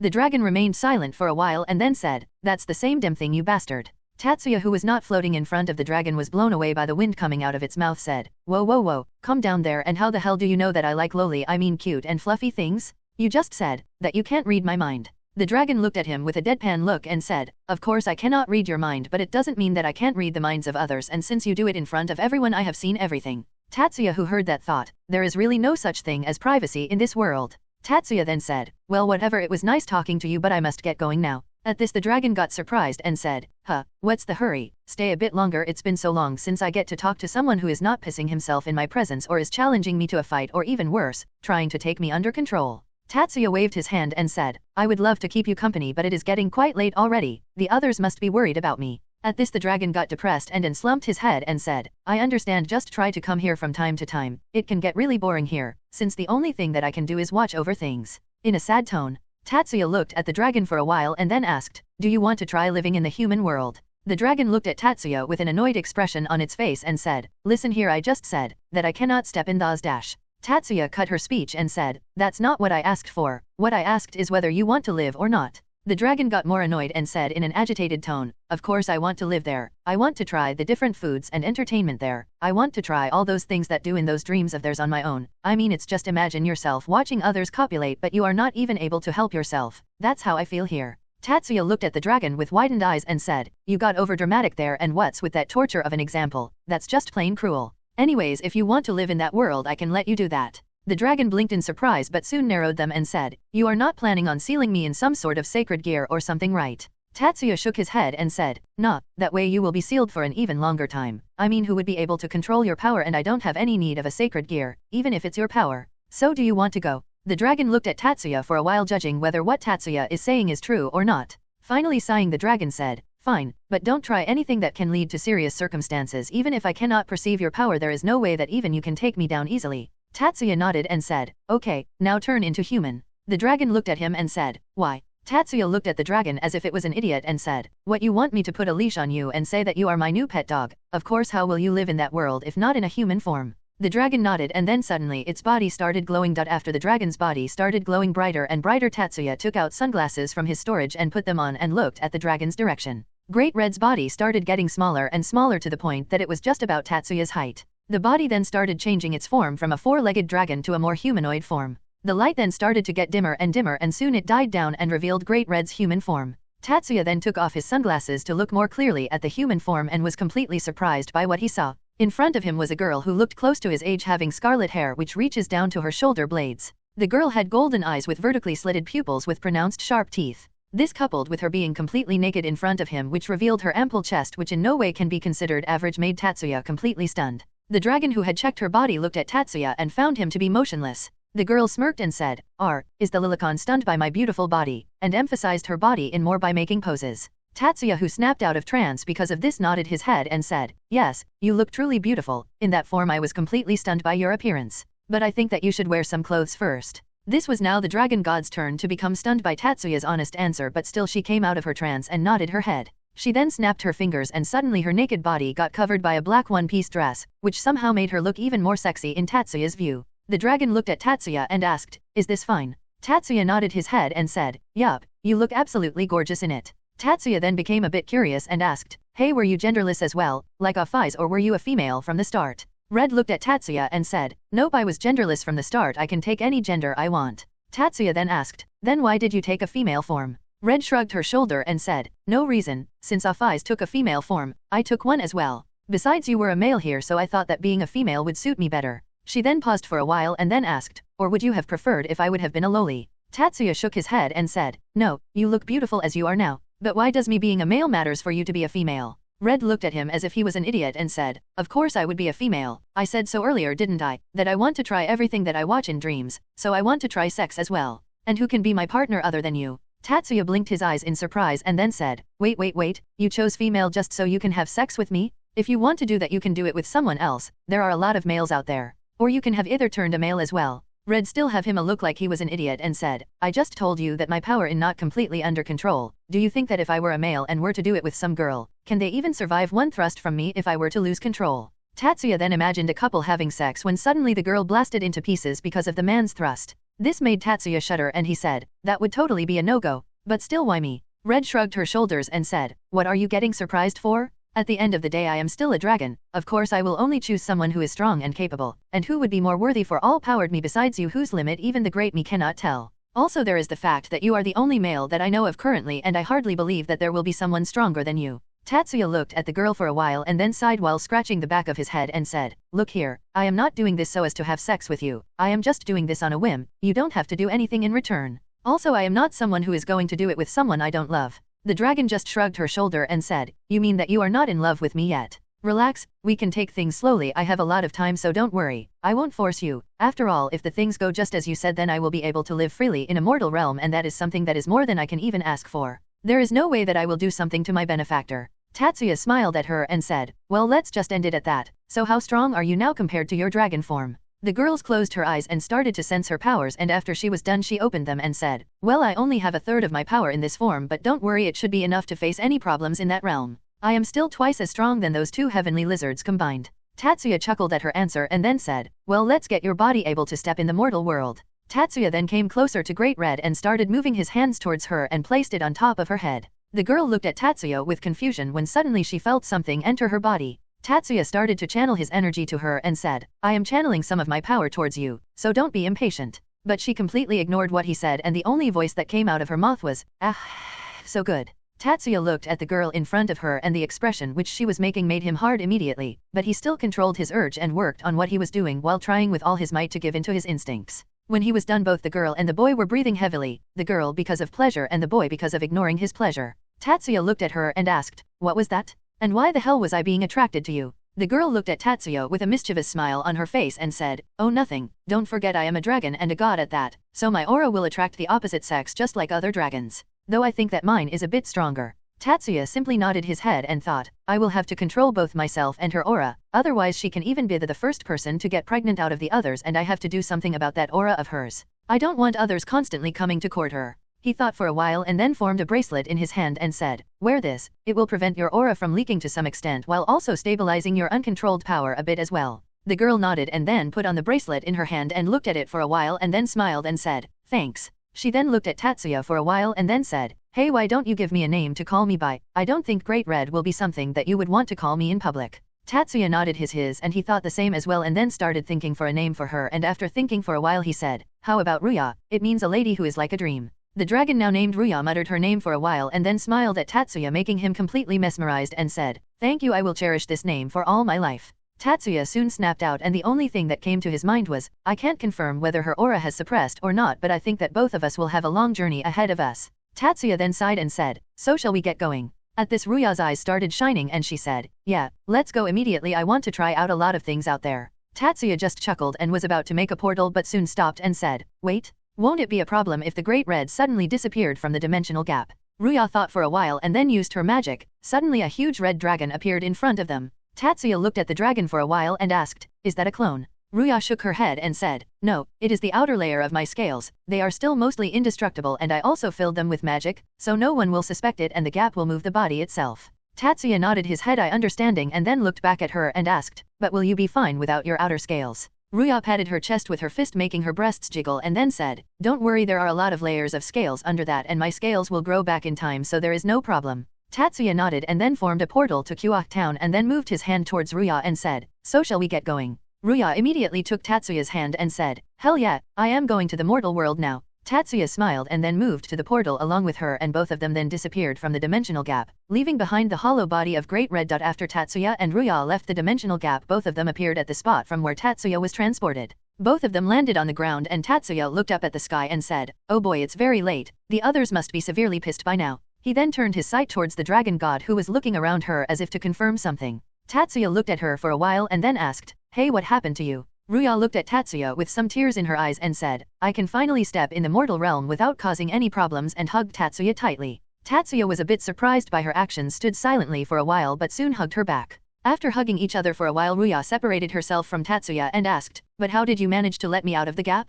No one was able to do it before without causing any problems, so how?" Tatsuya just shrugged his shoulders and said, "It is actually very simple. You told me that the only time that you were able to come to the mortal realm was the time when there was some dimensional instability, right?" Ruya nodded her head while looking intently at Tatsuya, waiting for the explanation. Tatsuya just grinned and said, "So I did just that. I made a very thin layer around your body in which very small scale dimensional cracks are occurring and restoring themselves constantly, making the region around you completely disoriented. But you don't have to worry about anything as the cracks are very small and the layer is very thin. You will suffer from no damage at all, though I connected the layer directly to your energy pool to let it draw energy directly from your body, but it only takes a bit that you won't have a problem during normal day-to-day work." Ruya looked at Tatsuya with an expression which said, "What the hell are you saying?" To which Tatsuya replied with an expression which said, "Isn't that a normal thing to do?" Ruya's lips twitched and she said, "There is no way that's normal. Connecting spells with someone else's mana pool is very difficult and it causes a major backlash to the caster itself and a layer of continuous small dimensional cracks. How the hell is that even possible to do?" Tatsuya simply tilted his head and said, It's pretty simple, just spread the space creation and space distortion magic particles unevenly on the layer and let them do their own work. They will continue to their work and will simply travel to different places doing the same thing again." Ruya was looking at Tatsuya with widened eyes and said, "And how is it possible to form a very thin layer to not even be noticed by the person who is covered in the layer, not break by uneven spreading of the magic particles, and before that what the hell are space creation and destruction particles? Aren't both the same thing?" Tatsuya was about to explain it to her but she raised her hand motioning him to stop. She then gave a tired sigh and then said, "Forget it. I am not interested in your over-the-top magic simple explanation." This time Tatsuya was the one whose brows were twitching, but he composed himself and then said, "Anyways, let's get going back to my home. The others must be worried." Tatsuya was about to teleport but soon stopped and said, "Well, let's go," and started walking towards his home. Ruya looked at him with a confused expression and then asked, "Isn't teleporting faster than walking?" Tatsuya turned around and said, "Yeah, it is, but you won't be able to see around the town if we do that, right?" and smiled. Ruya was stunned by his answer and then smiled, and then, as if the soul of a child in her, her eyes started sparkling and she immediately latched onto Tatsuya and said, "Then what are we waiting for?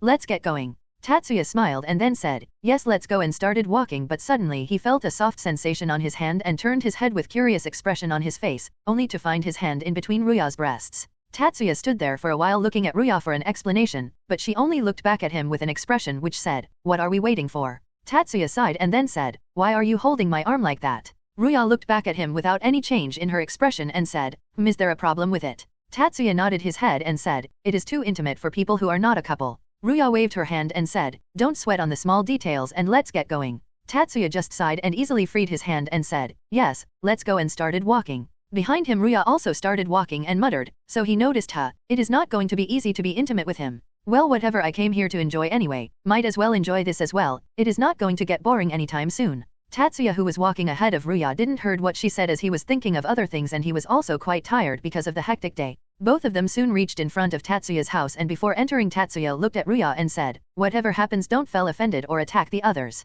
Ruya looked at Tatsuya with a questioning look, but soon she realized what he was talking about and nodded his head. Tatsuya then put the key and opened the door, and just as he did that, he was immediately tackled by a blur which he caught without falling down. He then lifted the person up, which revealed to be Miyuki, looking at Tatsuya with a worried expression. Miyuki, who was still in Tatsuya's hands, started checking him for any injuries and asked, "Oniai-sama, are you alright? Why are you so late? Did someone attack you? Do you want me to slice his body into tiny pieces?" Tatsuya looked at Miyuki with a wry smile on his face and said, "Calm down, Miyuki, I am fine, I am not injured at all, and I was also not attacked." Miyuki nodded her head, still feeling worried about Tatsuya, but still sighed in relief. Seeing that Miyuki had calmed down a bit, Tatsuya put her down and then saw others standing behind her, but all of them were in defensive positions. Suddenly Miyuki realized something as well and jumped back and got in a defensive stance as well. Tatsuya then sighed on seeing their actions, and suddenly a red-headed woman came in front and stood beside Tatsuya. The girl had an amused grin on her face and she said, "Ho, I have seen how all of them trained with my own eyes, but to think that they were able to sense my power, I am quite impressed with it.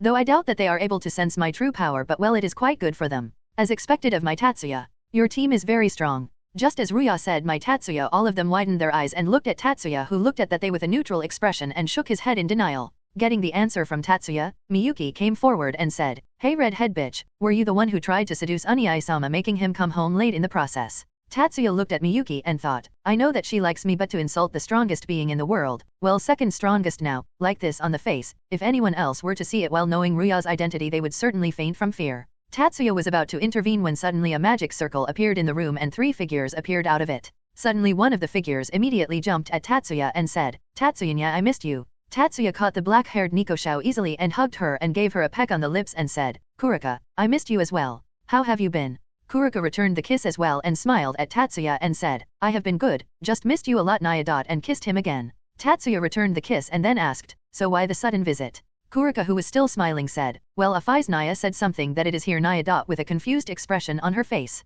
Tatsuya and Kurika then turned their heads and saw Afai standing in front of Ruya, looking directly in her eyes while Ruya was doing the same. Everyone else other than Tatsuya was confused about what they were doing, and then the third person that came just now moved towards Tatsuya. Tatsuya looked at the person who came closer to him and smiled, "Ellie Faye, good to see you again," and patted her head. The blonde-haired witch smiled on receiving the head pat and then said, "I am happy to meet you again, Tatsuya-san." Tatsuya just smiled at her and continued to pay her head, not noticing the tense atmosphere that was building around the two girls, who continued to stare at each other. Miyuki then looked at Tatsuya and asked, "Oniai-sama, who actually is that redhead?" At her question, all the others turned their head and looked at Tatsuya, intently waiting for answers. Tatsuya gave a tired sigh and then said, "The person standing in front of Afai's is the Great Red, the Dragon of Wet Dreams." Everyone was completely speechless by the suddenly revelation, and all looked at the redhead with fear evident in their eyes. While this was happening, the said redhead was fuming with anger, and soon she snapped and punched Tatsuya, who simply evaded it. The girl looked at Tatsuya with anger and said, "Don't you dare call me that, you Lilicon."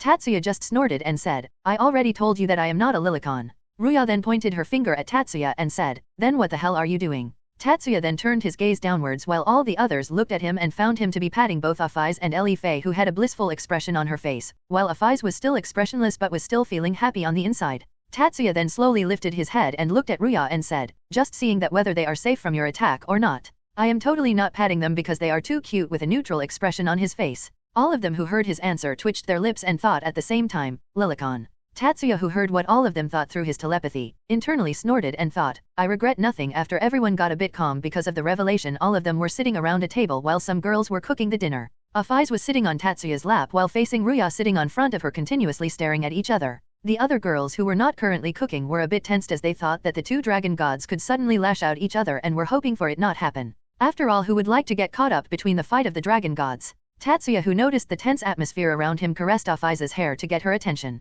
Afai's then looked up to look at Tatsuya's face. Tatsuya looked back at her and asked, "You should not state at her like that. The others are getting tensed because of the tension between you two." Afai's then turned her head and looked at others only to see helpless smiles on their faces. Not understanding what the smiles meant, she again looked up and tilted her head and said, "But they are smiling." Tatsuya, who saw her doing that, got very excited but still controlled himself and with a smile on his face said, "Yes, they are smiling, but they are not smiling because they are happy. They are smiling because... Well, how shall I explain this? Yes, you can say this as they are smiling because they don't want to show that they are scared. You can see that their smiles are a bit different, right?" Afai's then looked at the others once again and then noticed their smiles carefully for a while and then nodded her head. She then looked at Tatsuya and said, they, scared. Tatsuya just chuckled at her question and nodded his head. Afais nodded as well and then said, don't worry, not in the mood to fight. These were the words that she thought were the best to let them feel a bit safe. All of them looked at Afais and then started chuckling. Ruya, who was looking at the scene taking place in front of her, smiled and said, you have changed, Afais. All of them then fell silent and then once again started looking intently at the dragon gods. Afais looked at Ruya and said, how are you here, Baccarat?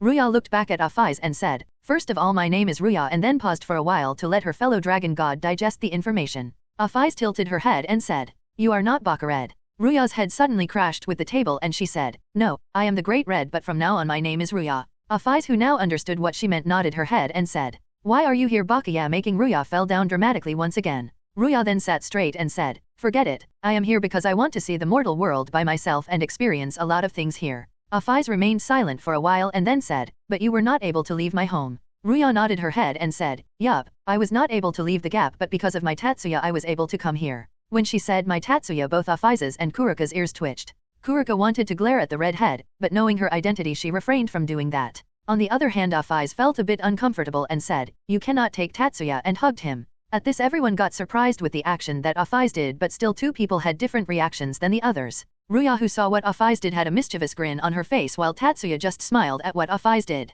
Tatsuya hugged her back and said, don't worry Afais-chan, she can't take me. Afais looked at Tatsuya and after seeing his smiling face for a while nodded and stopped hugging him. Tatsuya just patted her head and then looked at Ruya with a cold glare and said, and you stop spouting things that others will misunderstand. We are not in a relationship yet, so don't address me as my Tatsuya. Understood. Ruya, who saw Tatsuya's glare, was not scared by it but still nodded her head and said, fine fine. Anyway Afais. Afais looked at Ruya when she heard her call and said, what? While subconsciously there was a bit anger in her voice. Ruya smiled and said, you can live in the dimensional gap if you want. I will not be there for quite a long time, so I won't be disturbing you. Afais looked at her for a while and then asked, so where will you live from now on? Ruya looked at her with a neutral expression on her face and said, where? Isn't it obvious that I will live here from now on? At this everyone else's except for Tatsuya's eyes widened in surprise. All of them then looked at Tatsuya waiting for answer. Tatsuya looked at others and said, she will be living with us. After all, we cannot let the other factions know that the strongest being in the world has disappeared from the gap. So this is the only option for us.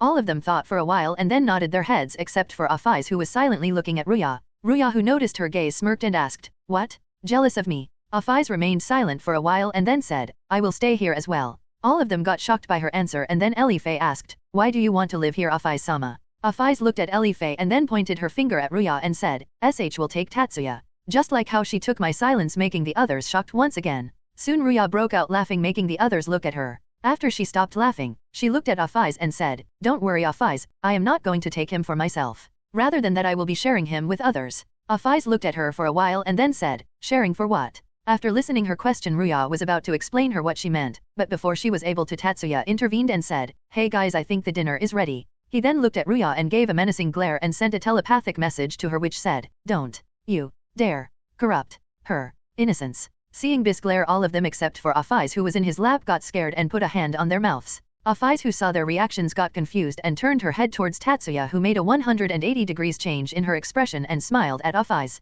Afais looked at him for a while and then asked, why are they doing that? Tatsuya continued to smile and said, I don't know, maybe they feel a bit sick. Right, and turned his head towards others with a smile on his face. But the people other than Afais who saw his smile shivered in fear and hurriedly nodded their heads. Tatsuya then looked back at Afais and said, see, they are a bit sick. That's all. Come on, let's go and have something to eat. I will even get you a chocolate after the meal. Afais, who heard the item that she will get, immediately nodded her head. Tatsuya chuckled at her actions and then carried her to the dining room. After Tatsuya was able to protect Afais's innocence, all of them were sitting together while having dinner. But all of the girls were staring at Afais, who was sitting in Tatsuya's lap and was being fed by him. Tatsuya looked at her with a helpless expression and asked, Afais-chan, don't you think it would be better if you eat by your own? I mean, that way you would be able to eat easily. Seriously, being stared continuously by the others while eating is not a pleasant experience, especially when they all look at me as if I am some sort of pervert. Oh, Afais-chan is looking so cute. Afais looked back at Tatsuya and said, more comfortable here and easy to eat. She then opened her mouth for Tatsuya to feed her.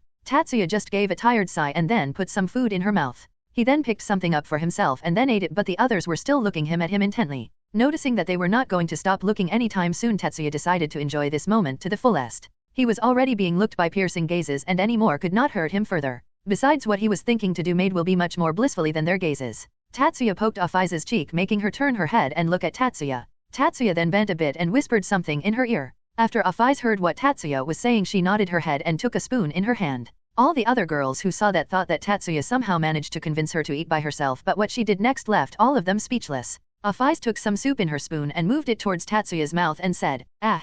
Tatsuya, who saw her asking to feed him, just smiled and opened his mouth and ate the food with a satisfied smile on his face. The others started giving more hateful gaze to the two of them in the hope of making them stop, but the two of them completely ignored them and silently are while feeding each other, with Tatsuya having a bright smile on his face and Afaiz feeling happy inside. Seeing that nothing was working on the two of them, one of the girls resolved herself and said, "Open wide, Tatsuya nya." Tatsuya looked at Kurika, who was holding on her spoon and was asking him to eat with a smile on her face. Seeing no problem with it, Tatsuya are from Kurika's spoon, making her happy. Seeing that all the girls on the table now looked at Kurika with a hateful gaze, except Elifei, to which Kurika replied with a prideful smile on her face and puffing out her chest. All of them continued to grit their teeth, but the next thing made them all snap. Tatsuya moved his spoon towards Kurika's direction and said, "Kurika, ahn." Kurika looked at Tatsuya with a look of surprise in her eyes, which immediately turned into a happy smile, and she immediately put the spoon in her mouth. She then looked at Tatsuya and said, "Thanks Tatsuya nya, that was very delicious nya dot." Seeing that all the others were about to feed him as well, but Afaiz interrupted them and asked, "Why did you feed him?" and looked at Kurika with an innocent expression on her face. Kurika just smiled and said, "To show that I like him Afaiz nya. It is a sign of affection." Afaiz was still confused, continued to look at her, and seeing that Kurika asked, "Then why did you feed him?" Afaiz still looked at her with a neutral expression on her face, said, "To return the favor for sitting in his lap." All of them then looked at Tatsuya with a questioning look on their faces, while Tatsuya only averted his gaze. All of them then looked at Afaiz, and then Miyuki said, "Then do you like sitting on his lap?" Afaiz only nodded her head in confirmation. Miyuki smiled and said, "Then you can aae that you fed him to show that you like being near him." Afaiz, who heard what Miyuki said, remained silent and thought for a while. She then took her spoon and moved it towards Kurika's direction and said, "Ahn." Kurika looked at her with a questioning gaze, but soon their doubt was cleared by Tatsuya, who said, "She is trying to say that she likes being near you," and patted Afaiz's head. Kurika and the others smiled, and then Kurika ate from Afaiz. After that, Afaiz took turn to feed each of the girls and they did the same as well. All this happened while Ruya was completely left out by the others, and none of them was even looking at her, making her twitch her lips and look at the scene in front of her with an annoyed glare. Tatsuya, who was fed by all the girls, noticed her glare and sighed. He then took his spoon and moved it towards her and said, "You are going to be the part of the group from now on, so I guess there is no harm in doing something like this." Ruya looked at the spoon in front of her for a while and then simply put it in her mouth without saying anything. She then turned her head and said, "Thanks, I guess." All of them then looked at her, and all of them, except Afaiz, had an amused smile on their faces. All of them started teasing her, making her blush from embarrassment, which led to bickering among the girls. Tatsuya and Afaiz, who were now sitting silently, were looking at the girls bickering among themselves. Tatsuya had a smile on his face and he thought, who could guess that there are two of the world's strongest beings and two terrorists in this group of lively girls. It seems like now they are not hesitant of Ruya. Well, that's a plus on its own. Suddenly he felt a tug on his shirt and he looked down to see Afaiz looking at her. Tatsuya just smiled and said, "What happened Afaiz-chan?" Afaiz asked, "Why are you smiling while looking at them?" Tatsuya just patted her head and said, "Well, I am just happy seeing my loved ones are enjoying and are happy. Don't you think so as well?" Afaiz thought for a while and nodded her head and said, "Yes, I am enjoying this as well." She then fell silent for a while and then asked, "Tatsuya, do you like me as well?" Tatsuya, who heard her question, fell silent for a while and then hugged her and said, "Is that even a question to ask? I absolutely love you a lot." Afaiz, who heard the answer, felt happy from inside and unconsciously her lips curled up in a smile, though it was not noticed by others except Tatsuya as she was in his embrace. Tatsuya then noticed that the others were silent and looked at them and found them to be looking at him as well. Tatsuya looked at them with a questioning gaze and seeing that all of them sighed. Himura then said, "You do know that you can get arrested for how you are behaving, right?" Tatsuya looked at her for a while and then smirked, making all of them confused. Seeing the confused look on their faces, Tatsuya chuckled and said, "No one can do that. Afaiz is completely legal." All of them then fell silent and didn't know how to retort to what Tatsuya said. Knowing what they were thinking, Tatsuya said, "Don't think much about it. I know I am absolutely right here." Hearing what he said, all of their brows then twitched. Suddenly Afaiz again tugged his shirt and said, "Sweets." Tatsuya, who understood what she meant, looked at Asia and said, "Asia, can you bring some desserts for everyone?" And as if nothing happened earlier, Asia gave a beautiful smile and said, "Of course," and then went to the kitchen while humming. Seeing her leave, some of the girls followed her to help her in the kitchen. Ruya then looked at Afaiz and said, "Afaiz, you should keep your distance from this guy, he is very bad." Afaiz tilted her head in confusion and said, "But I like being near Tatsuya. He is good. He even helped me in achieving my silence by throwing out Bakared from my home." Tatsuya, who heard that, smiled and said, "Yeah, tell her Afaiz." Seeing both of them, Ruya twitched her lips and said, "At least, you can take a mature form so that people don't look at the both of you weirdly." At this, Afaiz became confused and asked, "You mean big like the others?" Ruya thought for a while and then said, well, in a way, yeah, I mean at least look a little older. Afais then looked at Tatsuya with any change in her expression. Seeing her looking intently at him, he patted her head and said, I don't mind however you look like. I like Afais, it doesn't matter whether you are young or old. Afais, who heard that, nodded and was about to change her appearance, but before she was able to, the others came back with sweets and placed them on the table. This time Afais didn't ask Tatsuya to feed her and immediately took a spoon and started eating her cake. Seeing her like that, the others smiled and then started eating their cake as well while talking to each other. While talking, Tatsuya accidentally took a piece from Afais's cake, which Afais thought that he was about to feed her, and opened her mouth. But the spoon just passed by her, making her turn her head and saw Tatsuya put it in his mouth. Seeing him put the cake in his mouth, Afais moved towards him and placed her lips on his, making him as well as the others stop because of the shock. Afais then snatched the cake from his mouth and said, my cake, and again started eating while leaving the others completely shocked, though Tatsuya was feeling rather happy by the event. After Afais was able to snatch her cake from Tatsuya while leaving the others shocked, all of them decided to leave the matter and went to sleep. Though this time Tatsuya was enveloped by all his girls with the addition of Kurika and Afais, who was protecting him from Ruya. But the said attacker was left to sleep alone in another room, making her slightly pissed, and she decided to take revenge on them later. The next day when they woke up, Tatsuya felt a lot of weight on his body, and even though he was reluctant, he still opened his eyes. But after opening them, he was completely surprised to see that there was complete darkness. He then tried to move his limbs only to find difficulty in doing so. Suddenly he realized what happened and gave a tired sigh. He then used his psychic powers to slowly move the bodies lying on him away and then slipped out of the girls' grasps. He then slowly placed the girls back on bed and smiled at them, but then he noticed that Afais was not there.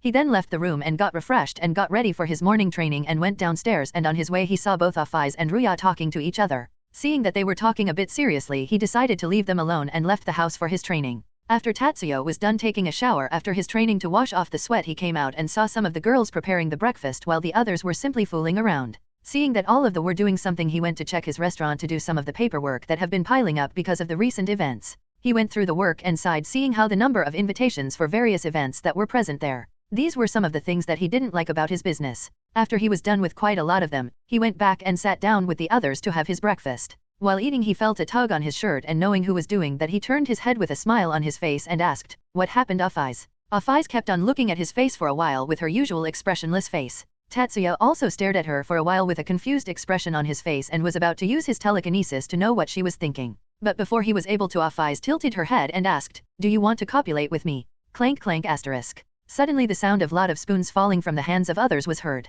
All of them stared at Afais with a what the hell did you just said expression on their faces, while Ellie Faye had a slight blush on her cheeks because of embarrassment. Tatsuya stared at her for a while with a completely shocked expression on his face, and his thoughts were completely in a mess. What the hell just happened? No, I do know what happened, and that's not the problem. The problem here is, what the hell should I do? The offer is very tempting, but this will make me look like a scum in the eyes of others. Though I don't give a shit about what others think, and there is also the fact that I like her and she is legal as well, so no problems regarding that. He was then going to open his mouth to say something, but just as he did, he sensed the others glaring at him. He didn't even had to turn his head and he could feel that the others were glaring at him. He then closed his mouth once again and thought, let's just leave all the temptations to the side for now and TK about it logically. She was completely innocent till yesterday, and there is no way that she would have said something like this. It means that someone must have given her information about these things. But the question is who? Suddenly a realization hit him and he immediately turned his head and looked at Ruya, who had a mischievous grin on her face. Tatsuya gave her a glare, to which she just snorted and continued to smirk.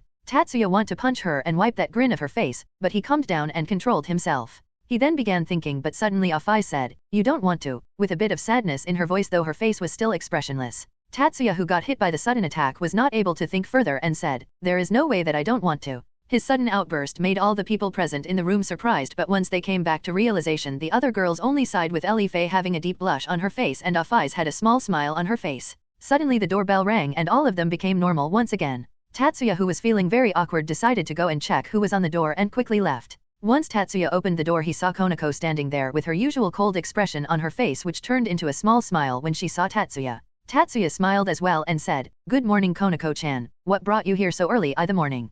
Konako then took out a notebook out of nowhere and said, Miyuki's notebook got mixed up in my stuff, and since we had assignment to complete, I thought that she might be troubled. Tatsuya just smiled and said, thank you for coming all the way here to just return that. Why don't you join us for the breakfast if you don't mind? Konako, who heard the question, was about to deny, but suddenly her stomach growled, earning a small chuckle from Tatsuya while she just blushed in embarrassment.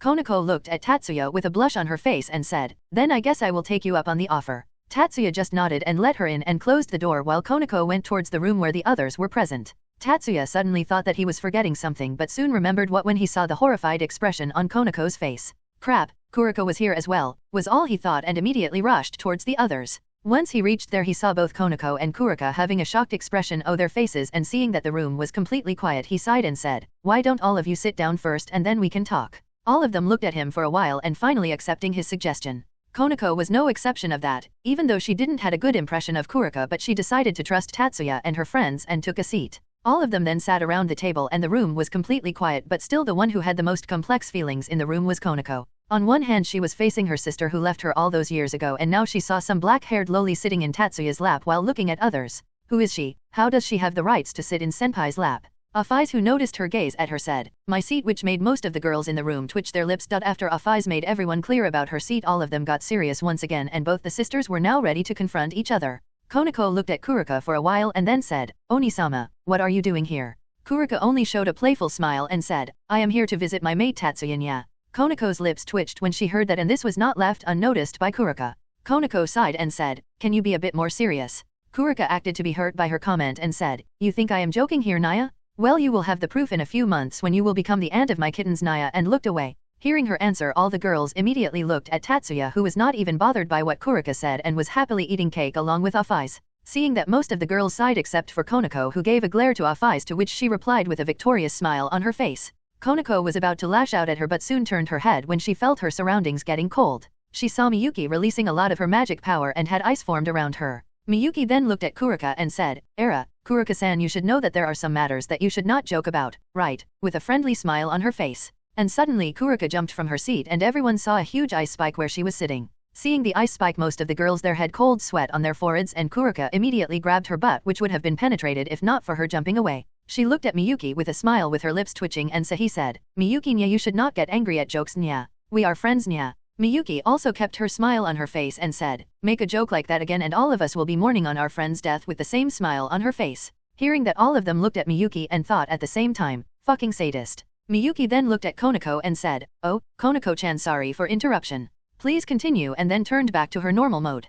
Konoko looked at her friend for a while and then nodded and said, "Why did you left me, Oni-sama?" Before Kurika can answer, Tatsuya interrupted them and said, "Oh, wait a minute." He then took out the journal that he got in the neighbor's territory and placed it on the table. He then looked at Konoko and said, "You sisters can sit together and go through that journal. I guess most of your questions will be answered from that." Both of them looked at the journal and then at Tatsuya, and at Tatsuya AD asked, "What is that?" Tatsuya just smiled and said, "It is the diary of a Lilicon." Hearing his answer, all of them looked at him with a dumbfounded expression, but it immediately changed into the ones of trying hard to hold their laugh when they heard a voice. "What will they know by reading your diary?" Tatsuya's lips twitched immediately and said, "I am not a Lilicon. I only like cute, fluffy, and beautiful," and looked at Ruya, who was looking at him with a smirk on her face. Ruya then sighed and said, "Well, whatever." Tatsuya just ignored her and looked at Konoko and said, "Go and read that, you will know why she did that back then." He then looked at Kurika and said, "You can use it as a proof to clear your name as a stray as well," and smiled.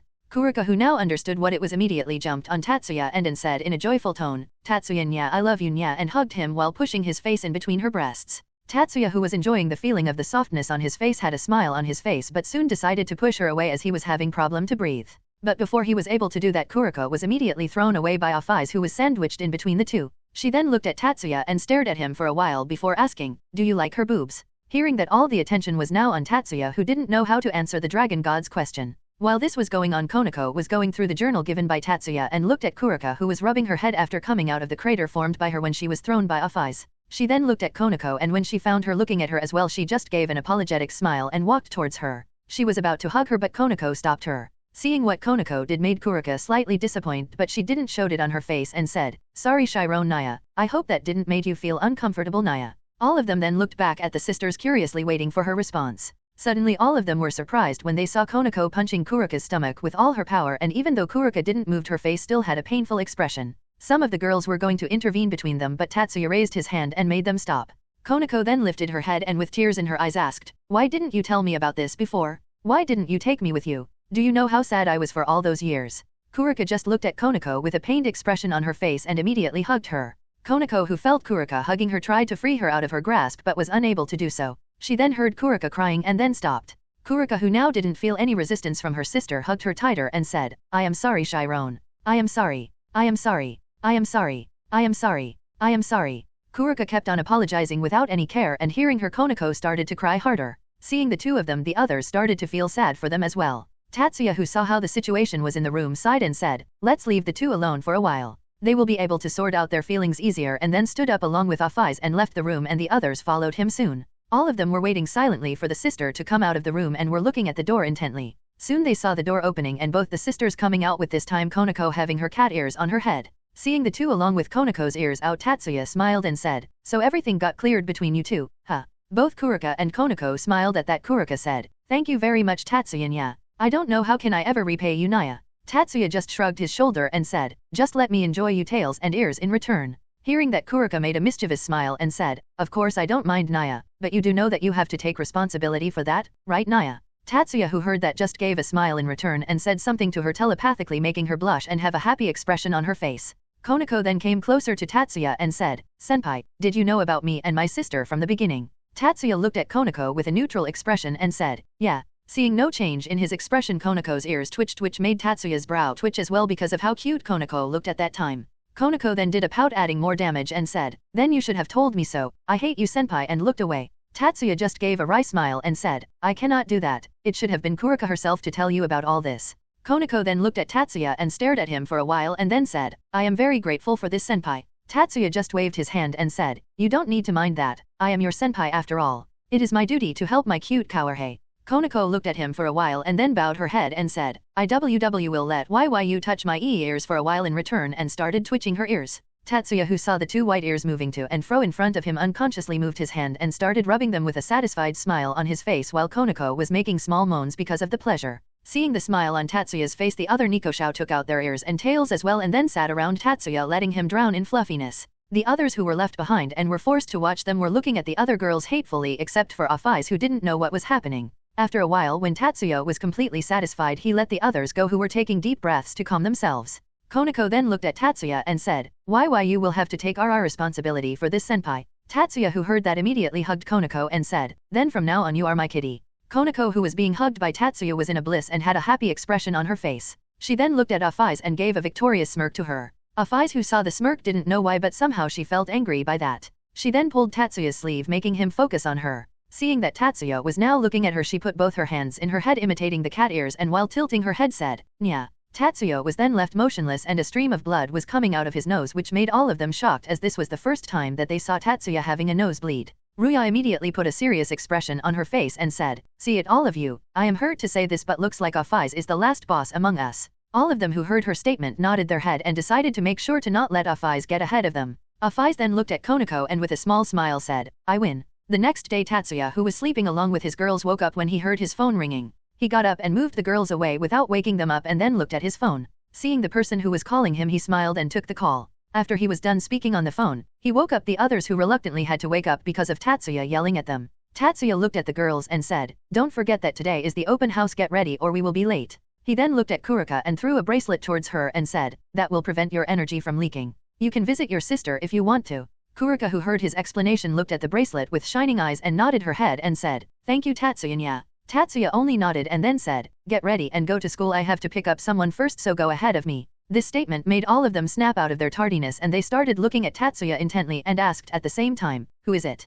Tatsuya looked at them with neutral expression and said, "A subordinate of mine." Hearing his answer, all of them narrowed their eyes and Kurumi asked, "Is it a girl?" Tatsuya only nodded and said, "Before your mind falls into the gutter, you all should know that she is already married and have a daughter close to our age." All of them then sighed in relief and smiled at him, trying to show that they didn't doubt him. Tatsuya only shook his head and then left the room to take a bath. After he was done taking a bath, he wore his uniform and then took out his car and left for the station. After he picked up the person who called him this morning, Tatsuya was on his way to school along with her. The lady looked at him and asked, "You sure have grown quite handsome in the time we didn't met." Tatsuya just shrugged his shoulder and said, "Look who is talking. The first time we met, your whole body was covered in wounds and you looked like you have been starved for years." The lady just put her hand on her mouth and said, "Fufu. Well, what can I say? It is all because of you that I was able to live my life once again. I would have died there if not for you." Tatsuya smiled and said, "Well, don't mention it. I got quite a reliable person to manage my stores in Kyoto. That is enough for me. You don't have to feel grateful for that." The lady just smiled and said, "So how is your sex life going? Any progress, or are you still dash?" Tatsuya's lips twitched and he said, "Don't you think that your question is quite inappropriate to ask someone so casually? The lady just chuckled and said, Era, don't mind such things, you can freely talk to me about that. I am just like your mother. Tatsuya snorted and said, there is no way a mother will ask her child about his/her sex life. Tatsuya then sighed and said, so how is it going with that fallen masochist? The lady had a slight blush on her cheeks and she said, well, it's better than before, we can meet more often compared to the time before when our family got separated. And I get to try new stuff on his from time to time now. Just thinking about it is making me hot. Tatsuya looked at her with a weird look on his face and said, like mother like daughter, both of you have the same qualities. No, she has inherited her father's qualities as well. At this the lady got quiet and asked, do you think that she will hate me for not being near her for all this time? Tatsuya shrugged his shoulders and said, who knows, but I can guarantee that your family will be back together sooner or later. So you don't have to stress too much. The lady just smiled at him and then said, so how does my daughter been and does she look? Tatsuya just took out his phone and showed the image to her. The lady looked at the photo for a while and then said, she looks just like me. Tatsuya nodded and said, yeah, just her chest is even larger than yours. The lady just laughed and said, well, good for her I guess. Tatsuya nodded and then stopped his car and said, so we are here, I will show you the way to her class and then go back to mine. The lady shook her head and said, you can go, I will find the class on my own, I also have to prepare myself mentally before meeting her. Tatsuya stared at her for a while and then said, as you wish, but if you are unable to find her just give me a call. The lady looked at him with a questioning gaze and then asked, won't you get disturbed by that? Isn't it the open house today? Tatsuya looked at the school building and stared at it for a while and then said, there will be no problem with that, it's not like I will be troubled by it. You should know that I have quite an authority in the school. He said and then locked his car and then parted with the lady. Both the lady and Tatsuya were walking towards the school gate and Tatsuya noticed that no one from the student council was standing there. He then looked at his watch and saw that the school was going to start in a few minutes, which explained why no one was standing in front of the gate. Tatsuya on his way decided to make the lady beside him a bit familiar with the school before he goes his own way. Both of them then went inside the building and saw a lot of people standing there in the hall, and just when both of them entered, all the parents and students looked towards them and the while hall fell silent.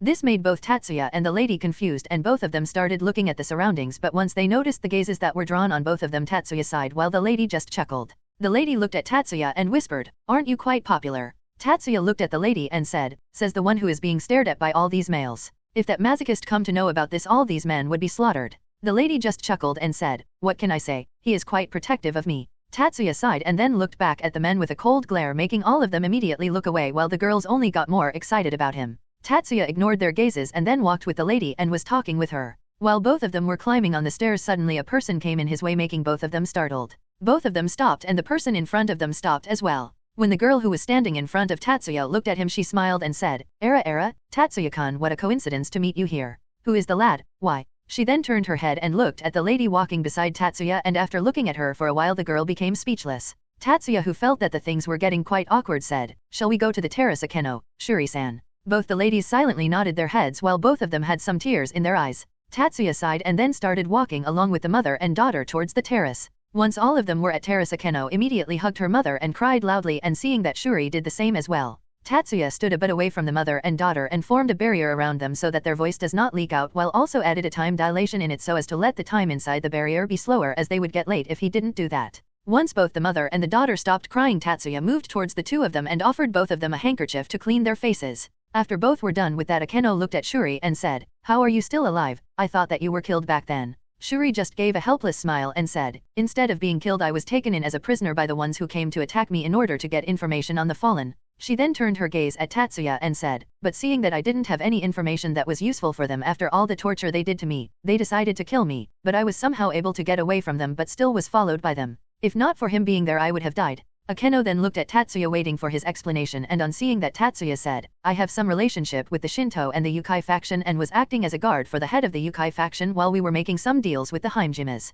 But I got very bored standing out and work as guard, so I left my post and let the others who came with us do the guarding, and started looking around the shrine. And to my luck I met a lady who was wearing tattered clothes and her body was full of wounds. Well, rest can you ask from your mother? Akeno nodded and then asked, but why didn't you contacted me if you were alive? Why you didn't try to look for me? At this, Shuri looked at Tatsuya with a glare and said, well, after I was rescued by Tatsuya-chan, he offered me to work under him and manage his restaurants in Kyoto, while he promised me to look for my daughter, and he did so as well, but the amount of work that I have to manage there is simply too much to let me take leaves. Tatsuya just shrugged his shoulders and said, you have to work to earn your pay, and by no means your pay is low, is it, Shuri-san? Shuri sighed and said, that is the only reason that I didn't leave my job. If not for it helping me to buy new toys to use at night, I would have already left. Tatsuya smiled and said, don't forget the protection that you are getting against those who still oppose you even after your banishment. Otherwise you would be back in the same situation. Shuri snorted and said, I truly want to deny that, but I know that it is true. Honestly, I don't know how were you able to control those bastards from the family.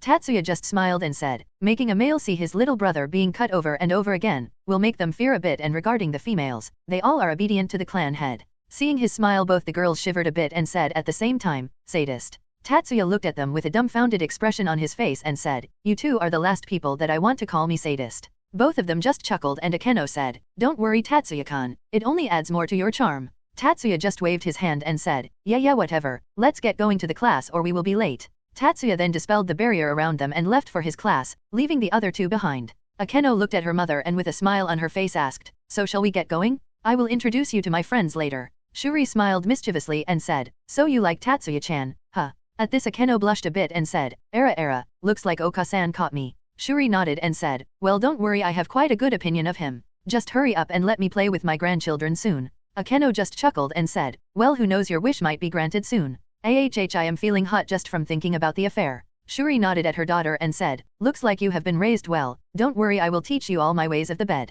And after that both of them started chuckling. Meanwhile Tatsuya, who heard what they were talking about through his telepathy, shivered a bit and said, crazy mother and daughter. Like hell I am into the ways of that masochist fallen. He then sighed and a small smile appeared on his face and said, well at least they were able to meet each other again, and then entered his classroom. When Tatsuya entered the class, all the eyes were on him. All the students and those who came from their home to see them along with the teacher present in the class were looking at him and knitting their gazes. Tatsuya did a small bow and said, sorry for being late sensei, there was a lady who was not able to find her daughter's class, so I was helping her. The teacher nodded his head and with a smile on his face said, no problem Tatsuya-kan, just take your seat, we were just about to start the activity. Tatsuya nodded and then looked at the parents and bowed and said, sorry for this disturbance, and then went to his seat and sat down. The teacher looked at all the students in the class and then with a nod said, today in the class you all are going to make a sculpture with the paper mache that we have prepared for you all. You can make whatever you like and put all the imagination that you possess in your work. The students who were sitting in the first row stood up and started to distribute the paper mache to the students in their respective rows.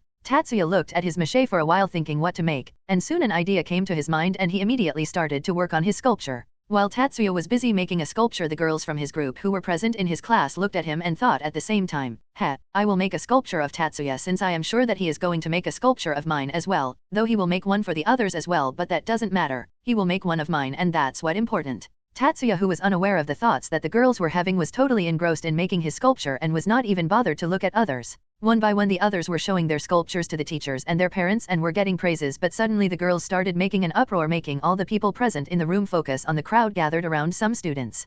Himare, Asia, and Kagura, who were done with their Tatsuya sculpture, became the center of attention as the sculpture was made very well. It really does look like Tatsuya-kan. Yeah, those cold eyes that can make you shiver at one glance, I can't take it anymore, and the said girl fainted with a stream of blood coming out of her nose. Che, even his sculpture looks better than me, how the hell am I going to get a girlfriend? Yeah dude, this is very unfair. Hey Himari-san, I am willing to pay for this sculpture, will you sell it to me for 5,000 yen? No, if you are selling it then give it to me for 7,000, 10,000, 12,000, 15,000. And the price kept on rising. Suddenly Tatsuya stood up from his seat and said, done. Hearing him, all the girls looked at him and some of them asked, hey Tatsuya-kan, what did you make? Yeah, show us. It must be something great. Tatsuya just smiled and said, well, I don't know if this would be good or not, but I was curious about this for quite some time, so please don't make fun of me. The three girls from the group had a smile on their faces and thought, these girls will be left with jealousy once they will see the sculptures of us made by Tatsuya. Tatsuya then smiled and took out the sculpture that he had made from behind him and showed it to others, leaving all of them, even his group, completely speechless.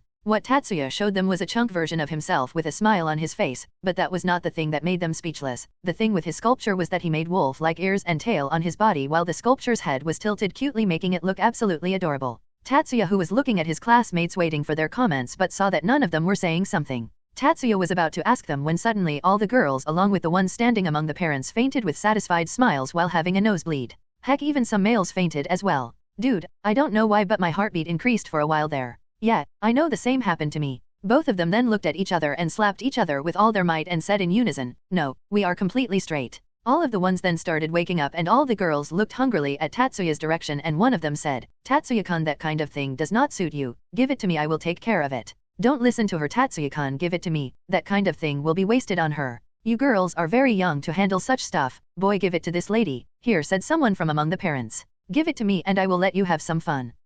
Look what you speak, you hag. Oi, mind your tongue, little girl. Shut up, hag. Why the hell will he give this to you? Hey, you wanna have it the tough way. Please maintain the order of the class. We don't want to have violence now, do we? Shut up, sensei. Can't you see the matter is getting heated up? Go. You can win this. Beat her up. Tear up her clothes till there is nothing left. You recording all this, right? Don't worry, dude. I cannot miss a chance to see a violent strip show. He, we will have a lot of fun the evening. Sensei, what are you doing here? Shut up and focus on recording. Tatsuya looked at the scene of chaos in front of him and had a sweat drop. Some ladies were having a battle royal without any care for decency while the men and the boys were busy recording this event. The remaining girls were looking at the said males with a disgusted expression. Tatsuya sighed and looked at his group along with Isamai and Zenovia and said, "Let's get out of this class." All of them didn't say anything and just nodded and left the room along with him. After all of them left the class, they soon meet up with rest of Tatsuya's group, and now they were all standing under a shade with Akeno and Rias admiring each other's sculptures. I couldn't expect Unia-sama to make this. Yeah, I thought that he would make something like a sculpture of all of us, or something like that. Hey, the teacher literally said to make anything that comes to your mind, and this have been bothering me for quite a while. How would I have looked if I have animal features? Besides, I didn't have enough mache to make a sculpture of all of you. The girls only nodded and then looked back at the sculpture and said, "Well, whatever, this looks way better than any of our sculptures would have looked like." Yeah, it's kind of a first time to see him in such a state. Suddenly they all noticed a huge crowd running towards the gymnasium while something about a magical girl photoshoot. They all looked at each other and said in unison, "She is here." All of them then hurriedly started running towards the gymnasium, and once they entered they saw a twin-tailed magical girl doing various poses standing on the stage while the boys kept on taking her pictures. Suddenly Saji came on the stage and said, "Hey, all of you, stop this at once, and go back to your classes." "Hey, why are you here?" "Yeah, this is just a photo shoot. I am here on the behalf of the student council, and I have been asked to maintain the order here. Stop being a stick in the mud, man." Suddenly the atmosphere around them turned cold and all of them heard a voice which sent a shiver down their spines. "Oi, can't you hear what he said properly, or are all of you deaf? Besides, who gave you the rights to take pictures of my girl?" All of them then turned around and saw Tatsuya walking towards them with his hands in his pockets while looking coldly at them. All of them gulped and immediately fell on their knees and said, "We are sorry about that." Tatsuya didn't release the pressure around them and said, "Listen here, you bastards. I am giving you a total of 15 seconds to delete each and every picture that you have taken, and after those 15 seconds if I found any pictures of her then." Tatsuya didn't said anything after that, but that was enough to make them immediately start deleting the photos.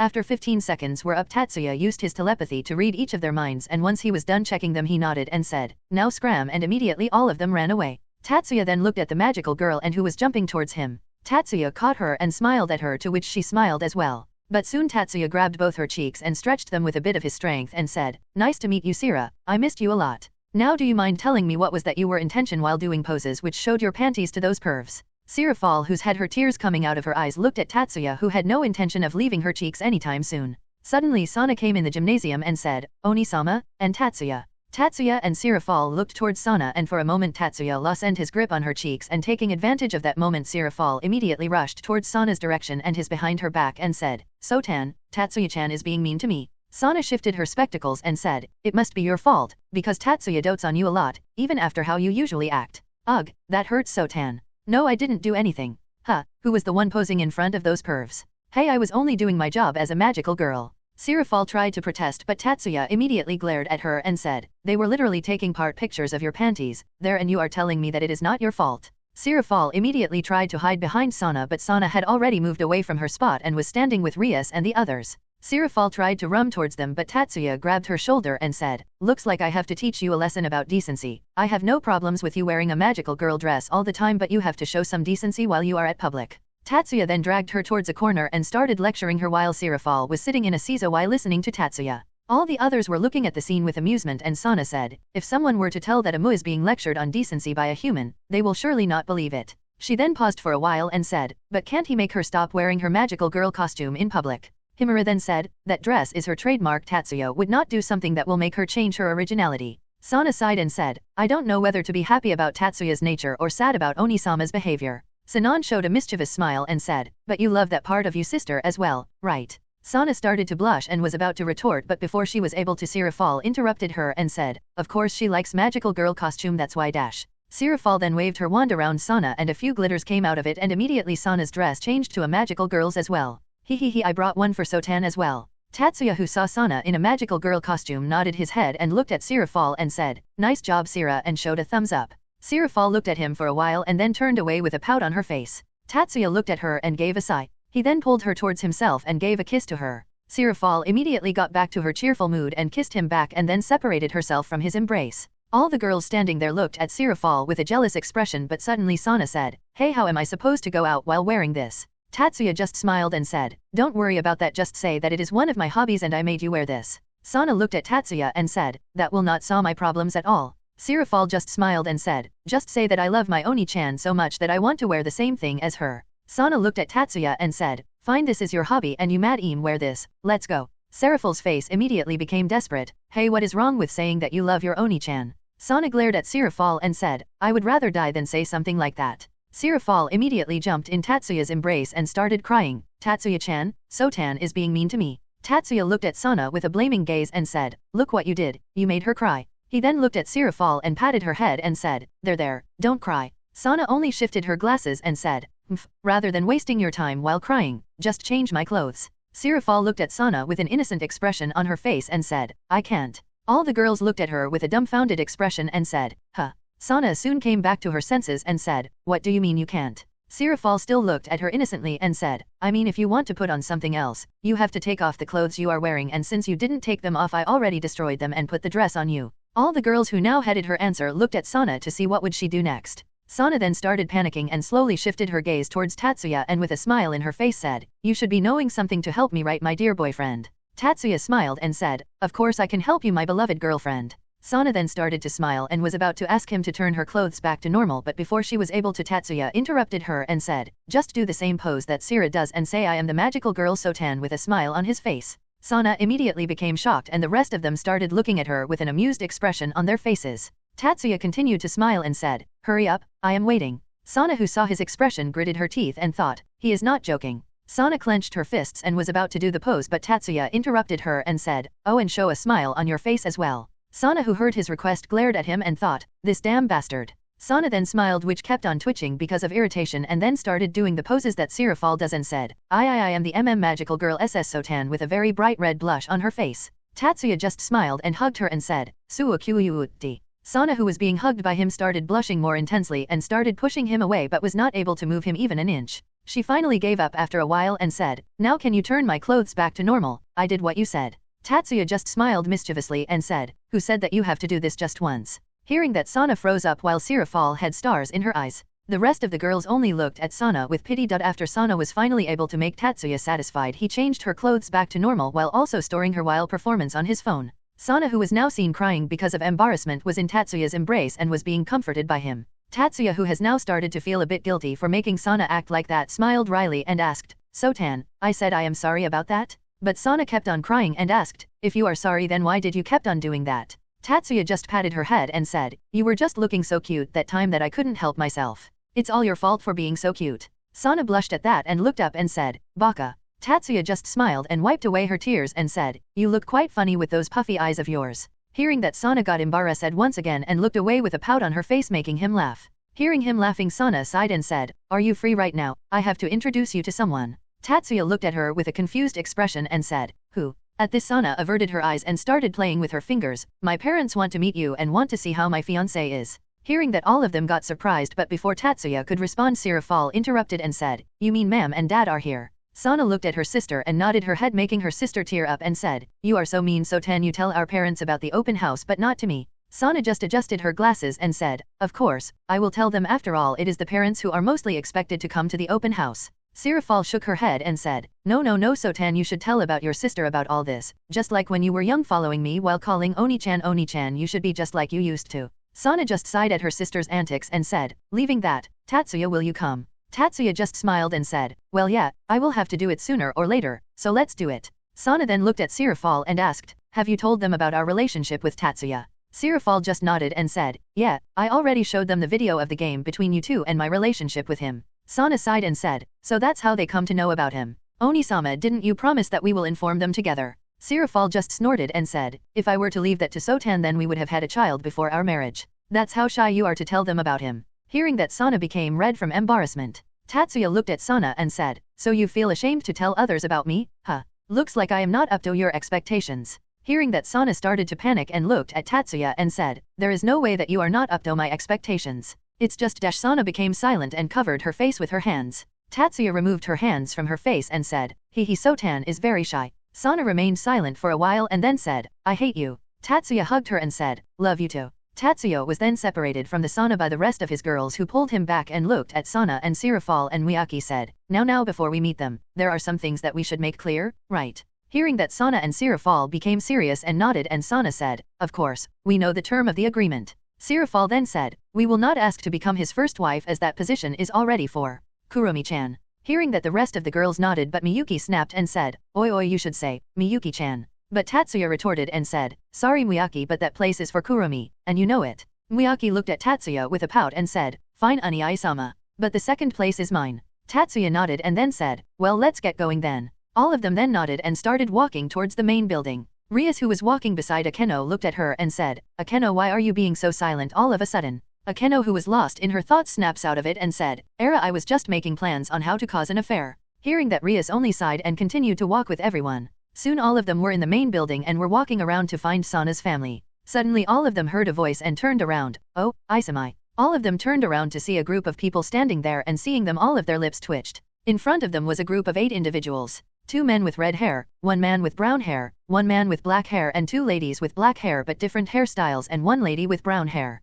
There was also a boy with them which looked around the student's age with brown hair, and seeing him, Tatsuya immediately recognized him. All of them then walked towards the group and all of them bowed in front of them. Isamai looked at the man who called her and said, hey dad. One of the red-haired man who had a small beard looked at Rias and said, so this is where you were, huh, Rias? Rias nodded and said, yes, father. Hearing that, some of the girls in the group got surprised and looked at the man in front of them. Isamai, who was shocked by the information, looked towards the man with widened eyes and said, Prez's father. The man looked at Isamai and said, so you are Isamai Hayuadu. I am Rias's father. He then looked at the others and with a smile on his face said, thanks for taking care of my daughter. All of them nodded, and then Tatsuya looked towards the boy and said, long time no see, Issei. Hearing that, all the attention got on the 2 boys, and suddenly Issei realized something and said, if I remember correctly, you are Shiba or something. We went to the same school before, right? Tatsuya just smiled and said, yeah, I am honored that you remember me from that long ago. He then looked at Issei and Isamai's parents and said, nice to meet you as well, Mr. and Mrs. Hayuado. Both the parents just smiled and said, nice to meet you again,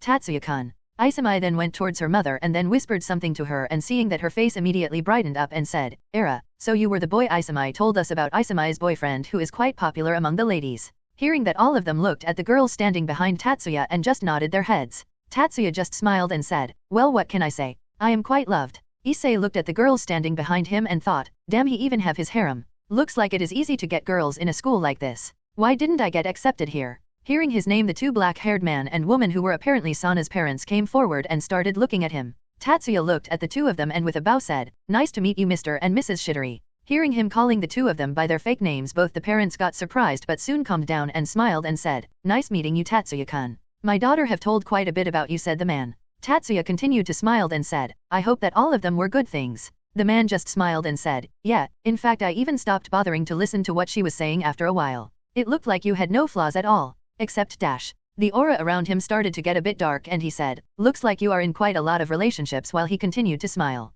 Tatsuya just smiled as well and said, yeah, like I said, I am quite loved and I am truly grateful for that. The man was about to ask something more, but her wife hit her head and said, darling, don't you think that it is not a place where we should talk about such topics? The man who was hit by her wife pointed her finger at Tatsuya and said, but how can I expect someone who is having so many affairs to keep my daughters happy after he marries them? Hearing him, all the parents and Issei got shocked and started looking around, ready to apologize to the others for the disturbance, but stopped when they noticed that none of them were bothered by it and were confused. But soon the devils looked at Tatsuya, who nodded his head, confirming that he had already formed a soundproof barrier around them. Tatsuya then looked at Sana's father and said, I don't think that this place is very appropriate for such chats, so why don't we go to my home and continue our talk there? Sana's father just grumbled and said, very well, but don't expect that I will let you have my daughters so easily. Tatsuya just nodded and said, try all you want, making the black-haired man more pissed, while her wife and Shuri just chuckled. He then looked at others and said, Mr. and Mrs. Hayuado, why not accompany us as well? I mean, we all have the similar situations, right? Both the parents then looked at Isamai and nodded their head when they saw her blushing.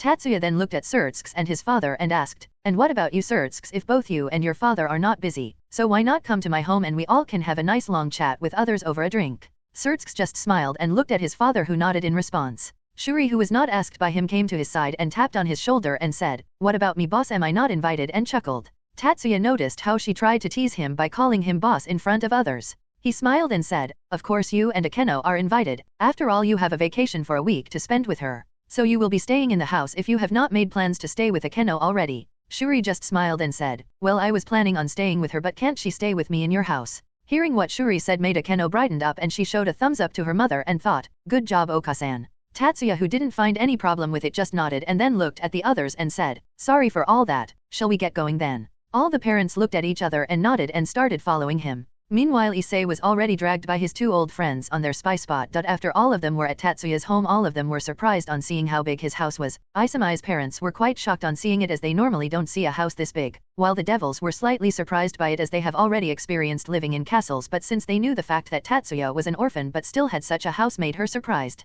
Shuri looked at the house and said, Tatsuya-chan, can I buy such a house from the salary you give me? Tatsuya just smiled and said, maybe, who knows, but I can guarantee that a house half the size of this will be no problem for you with half a year's salary of yours. Hearing that, Shuri started thinking about something and said, looks like my job is not that bad, half the size with half a year's salary is quite a good offer. Tatsuya nodded and said, yeah it is, so make sure to do the work that is being piling up while you are on the vacation diligently. He said that and Shuri's brow immediately twitched and she said, you know I cannot enjoy my holidays if you keep reminding me about that. Tatsuya just chuckled and said, well, as your boss I have to keep reminding you not to slack off. Hearing that, Shuri looked away and thought, he is having revenge for earlier. Tatsuya then invited all of them inside and then made them sit in the drawing room where they started to watch the video clips that they have recorded. Tatsuya placed some bottles of alcohol in front of them, making the men extremely happy with the quality of the drink, while the women just sighed on seeing the antics of the men after they were under the affect of alcohol. Tatsuya's clone and the girls then went inside to prepare food for all of them while Tatsuya was sitting in front of his would-to-be in-laws. Tatsuya looked at them for a while and then both the men asked at the same time, do you truly love our daughters or are you just playing around? Tatsuya looked at both of them sincerely and said, I truly love your daughters a lot and I promise you not let any of them feel unhappy at any point of their life. At this the Satrai head snorted and said, and what if we were to ask you to leave the rest of your lovers aside, or choose one over the other? Just as he said that, a lot of noise of plates being shattered came from the kitchen. Tatsuya smiled wryly and said, don't worry girls, everything is fine here. Tatsuya looked at the Satrai head and said, a word of advice from me, father-in-law. Do keep your voice down a bit for your own safety. He was about to say something, but suddenly he felt the aura of the girls they were releasing unconsciously coming from the kitchen and gulped his saliva bad, nodded his head. Tatsuya just smiled and said, about what you said before, no, I am not going to break up with any of them till they themselves tell me that they are fed up with me. Do you have any problem with that? The Satrai head nodded and said, even if I don't have a problem, how can I expect that you will not just forget about my daughters if some new women came around? Tatsuya sighed and said, you can ask them this yourself, but I have never neglected any of them. Any of them have never complained about that and I try to spend time with all of them. They are as precious to me as they are to you. Mr. Hayuada then asked, and are you able to save them from any danger? Because concerning your looks and their beauty, they are bound to get in some sort of trouble by either yours or their admirers. Tatsuya just smiled at this question and said, oh, don't worry about that, Mr. Hayuado. Firstly, I think they are strong enough to handle around those pests, but if by chance there were to appear a cockroach who is very unwilling to die, then let's just say that you would not like to hear the details. He said and showed a kind smile, making all four of them shiver up a bit. Mr. Hayuada then asked, then what about taking care of all of them in future? Can you take care of all their needs and the need of the children you will have in future? Tatsuya smiled and said, that must be the last thing that you should worry about, Mr. Hayuado. My business is quite good and you can rest assured that your daughter will not have any trouble in the future. If you any doubts, we can go together to my office and I can let you have a look on how my business is coming along. Hearing that, Mr. Hayuado looked at him for a while and then his wife elbowed him from the side and said, don't you think that this is quite enough for you to ask? I don't think that he is a bad child and Isami loves him. What's more do you want? Just accept it already. Mr. Hayuada sighed and then a smile appeared on his face and he said, well, I guess my Isami will be in your care, son. Tatsuya just smiled and said, thanks a lot and I promise that I won't let you down, father. Mr. Hayuado nodded his head and then looked the Satrai couple and said, well, what about your decision, Mr. and Mrs. Shidori? Mrs. Shidori just smiled and said, do both of you mind if we ask something to him in private? The Hayuado couple looked at each other and then at the Shidoris and then with a smile nodded and left the room and went back to the drawing room where Surtsk and Zitikus were sitting. Just as they left the room, Tatsuya immediately formed a barrier around the room and Mr. Satrai started releasing his aura in order to pressure Tatsuya. Tatsuya, who felt the huge aura that the Satrai head was releasing, smiled and then released a bit of his aura which immediately overpowered Satrai's and he started panting. Tatsuya looked at him and said, satisfied with my power? The devil looked up with difficulty but was not able to say anything. Seeing that, his wife got surprised and immediately said, now Tatsuya-kun, there is no reason to go that far, right? Tatsuya just nodded and stopped releasing his aura. He then looked at the panting Satrai and offered him a bottle of water, which he gulped down in one go. He looked at Tatsuya with an amazed expression and said, you are packing quite a strength there. Tatsuya just waved his hand and said, don't flatter me now. He then turned serious and said, I once again ask you to give me chance to marry your daughters. I promise you that I will never let any harm come in their way and will take good care of them in future, and bowed his head. Seeing him bow his head, the samurai head sighed and said, raise your head. He then looked at Tatsuya with a smile on his face and said, I will let you marry my daughters, but make them sad even once and you will have to deal with the whole samurai territory. Tatsuya just smiled and thought, if only you were to know the exact level of my power, then you well have not even thought of saying something like that. He then nodded and said, don't worry, they will never be sad. In fact, I promise to make them even more happier than their father ever made them. Hearing that, Lady Samurai just chuckled while her husband just glared at Tatsuya and said, you have quite the mouth, son. Tatsuya continued to smile and said, thanks a lot, father, while both of them kept glaring at each other. After all the matters were settled and all of them were having a nice meal together, suddenly Zetsukas looked at Tatsuya and said, hey Tatsuya-kun, mind if we have a little chat somewhere more privately? Tatsuya looked at Zetsukas, who looked back at him with a confused expression on his face. Tatsuya looked at Zetsukas and said, sure, why not, Mr. Gremory? He then looked at the others and said, please excuse us for a while. And both of them then left the room and went to the drawing room and sat down facing to each other. Both of them had a smile on their faces when suddenly Zetsukas put a barrier around them, on noticing which Tatsuya narrowed his eyes and asked, so what is it that you want to ask? To not only let a sound barrier but also an entrance barrier places around us. Zetsukas just laughed and then said, you see Tatsuya-kun, a few days ago we received a notice from the Shinto faction about the rights that the Gremory had over this town being taken from them because of bad management. Tatsuya nodded and said, yeah, the territory was very poorly managed by her, so I had to take this decision. Zetsukas just smiled and said, I apologize on her behalf, but don't you think that everyone should get a second chance to overcome their mistakes? Tatsuya nodded his head and said, yes, I do believe in that ideology. Hearing that, Zetsukas' smile widened and he was about to say something, but Tatsuya interrupted him and said, that's why I am giving myself a second chance to govern this territory, and showed a smile. Seeing his smile, Zetsukas' lips twitched and he said, you have quite the sense of humor, don't you? Well, let's get straight to the point here. What do you want in exchange to giving the rights of town to the Gremorous? Tatsuya shook his head and said, sorry, I am not doing trade here. Zetsukas' smile disappeared from his face and he said, listen here, you are just a human, you should be happy that a devil, much less a devil belonging to a high-class family, is making deals with you. Tatsuya, who saw the look on his face, also became expressionless and looked at him. Seeing the human's expression change, Zetsukas widened his eyes and asked, what, you want to say something? Tatsuya just smiled and said, seeing you I cannot help but say those three magical words. He then paused for a while and then lifted his fist. Fuck off, asshole, and showed the middle finger to the devil. Hello, everyone. As we wrap up this video, I want to share a quick note. I have a Patreon account. If you'd like to support me and enjoy on-demand audiobooks, you can become a Patreon member. Alternatively, you can check out my Google Drive link, which has 500+ novel audiobooks available through my Ko-fi or Patreon shop. I appreciate your support.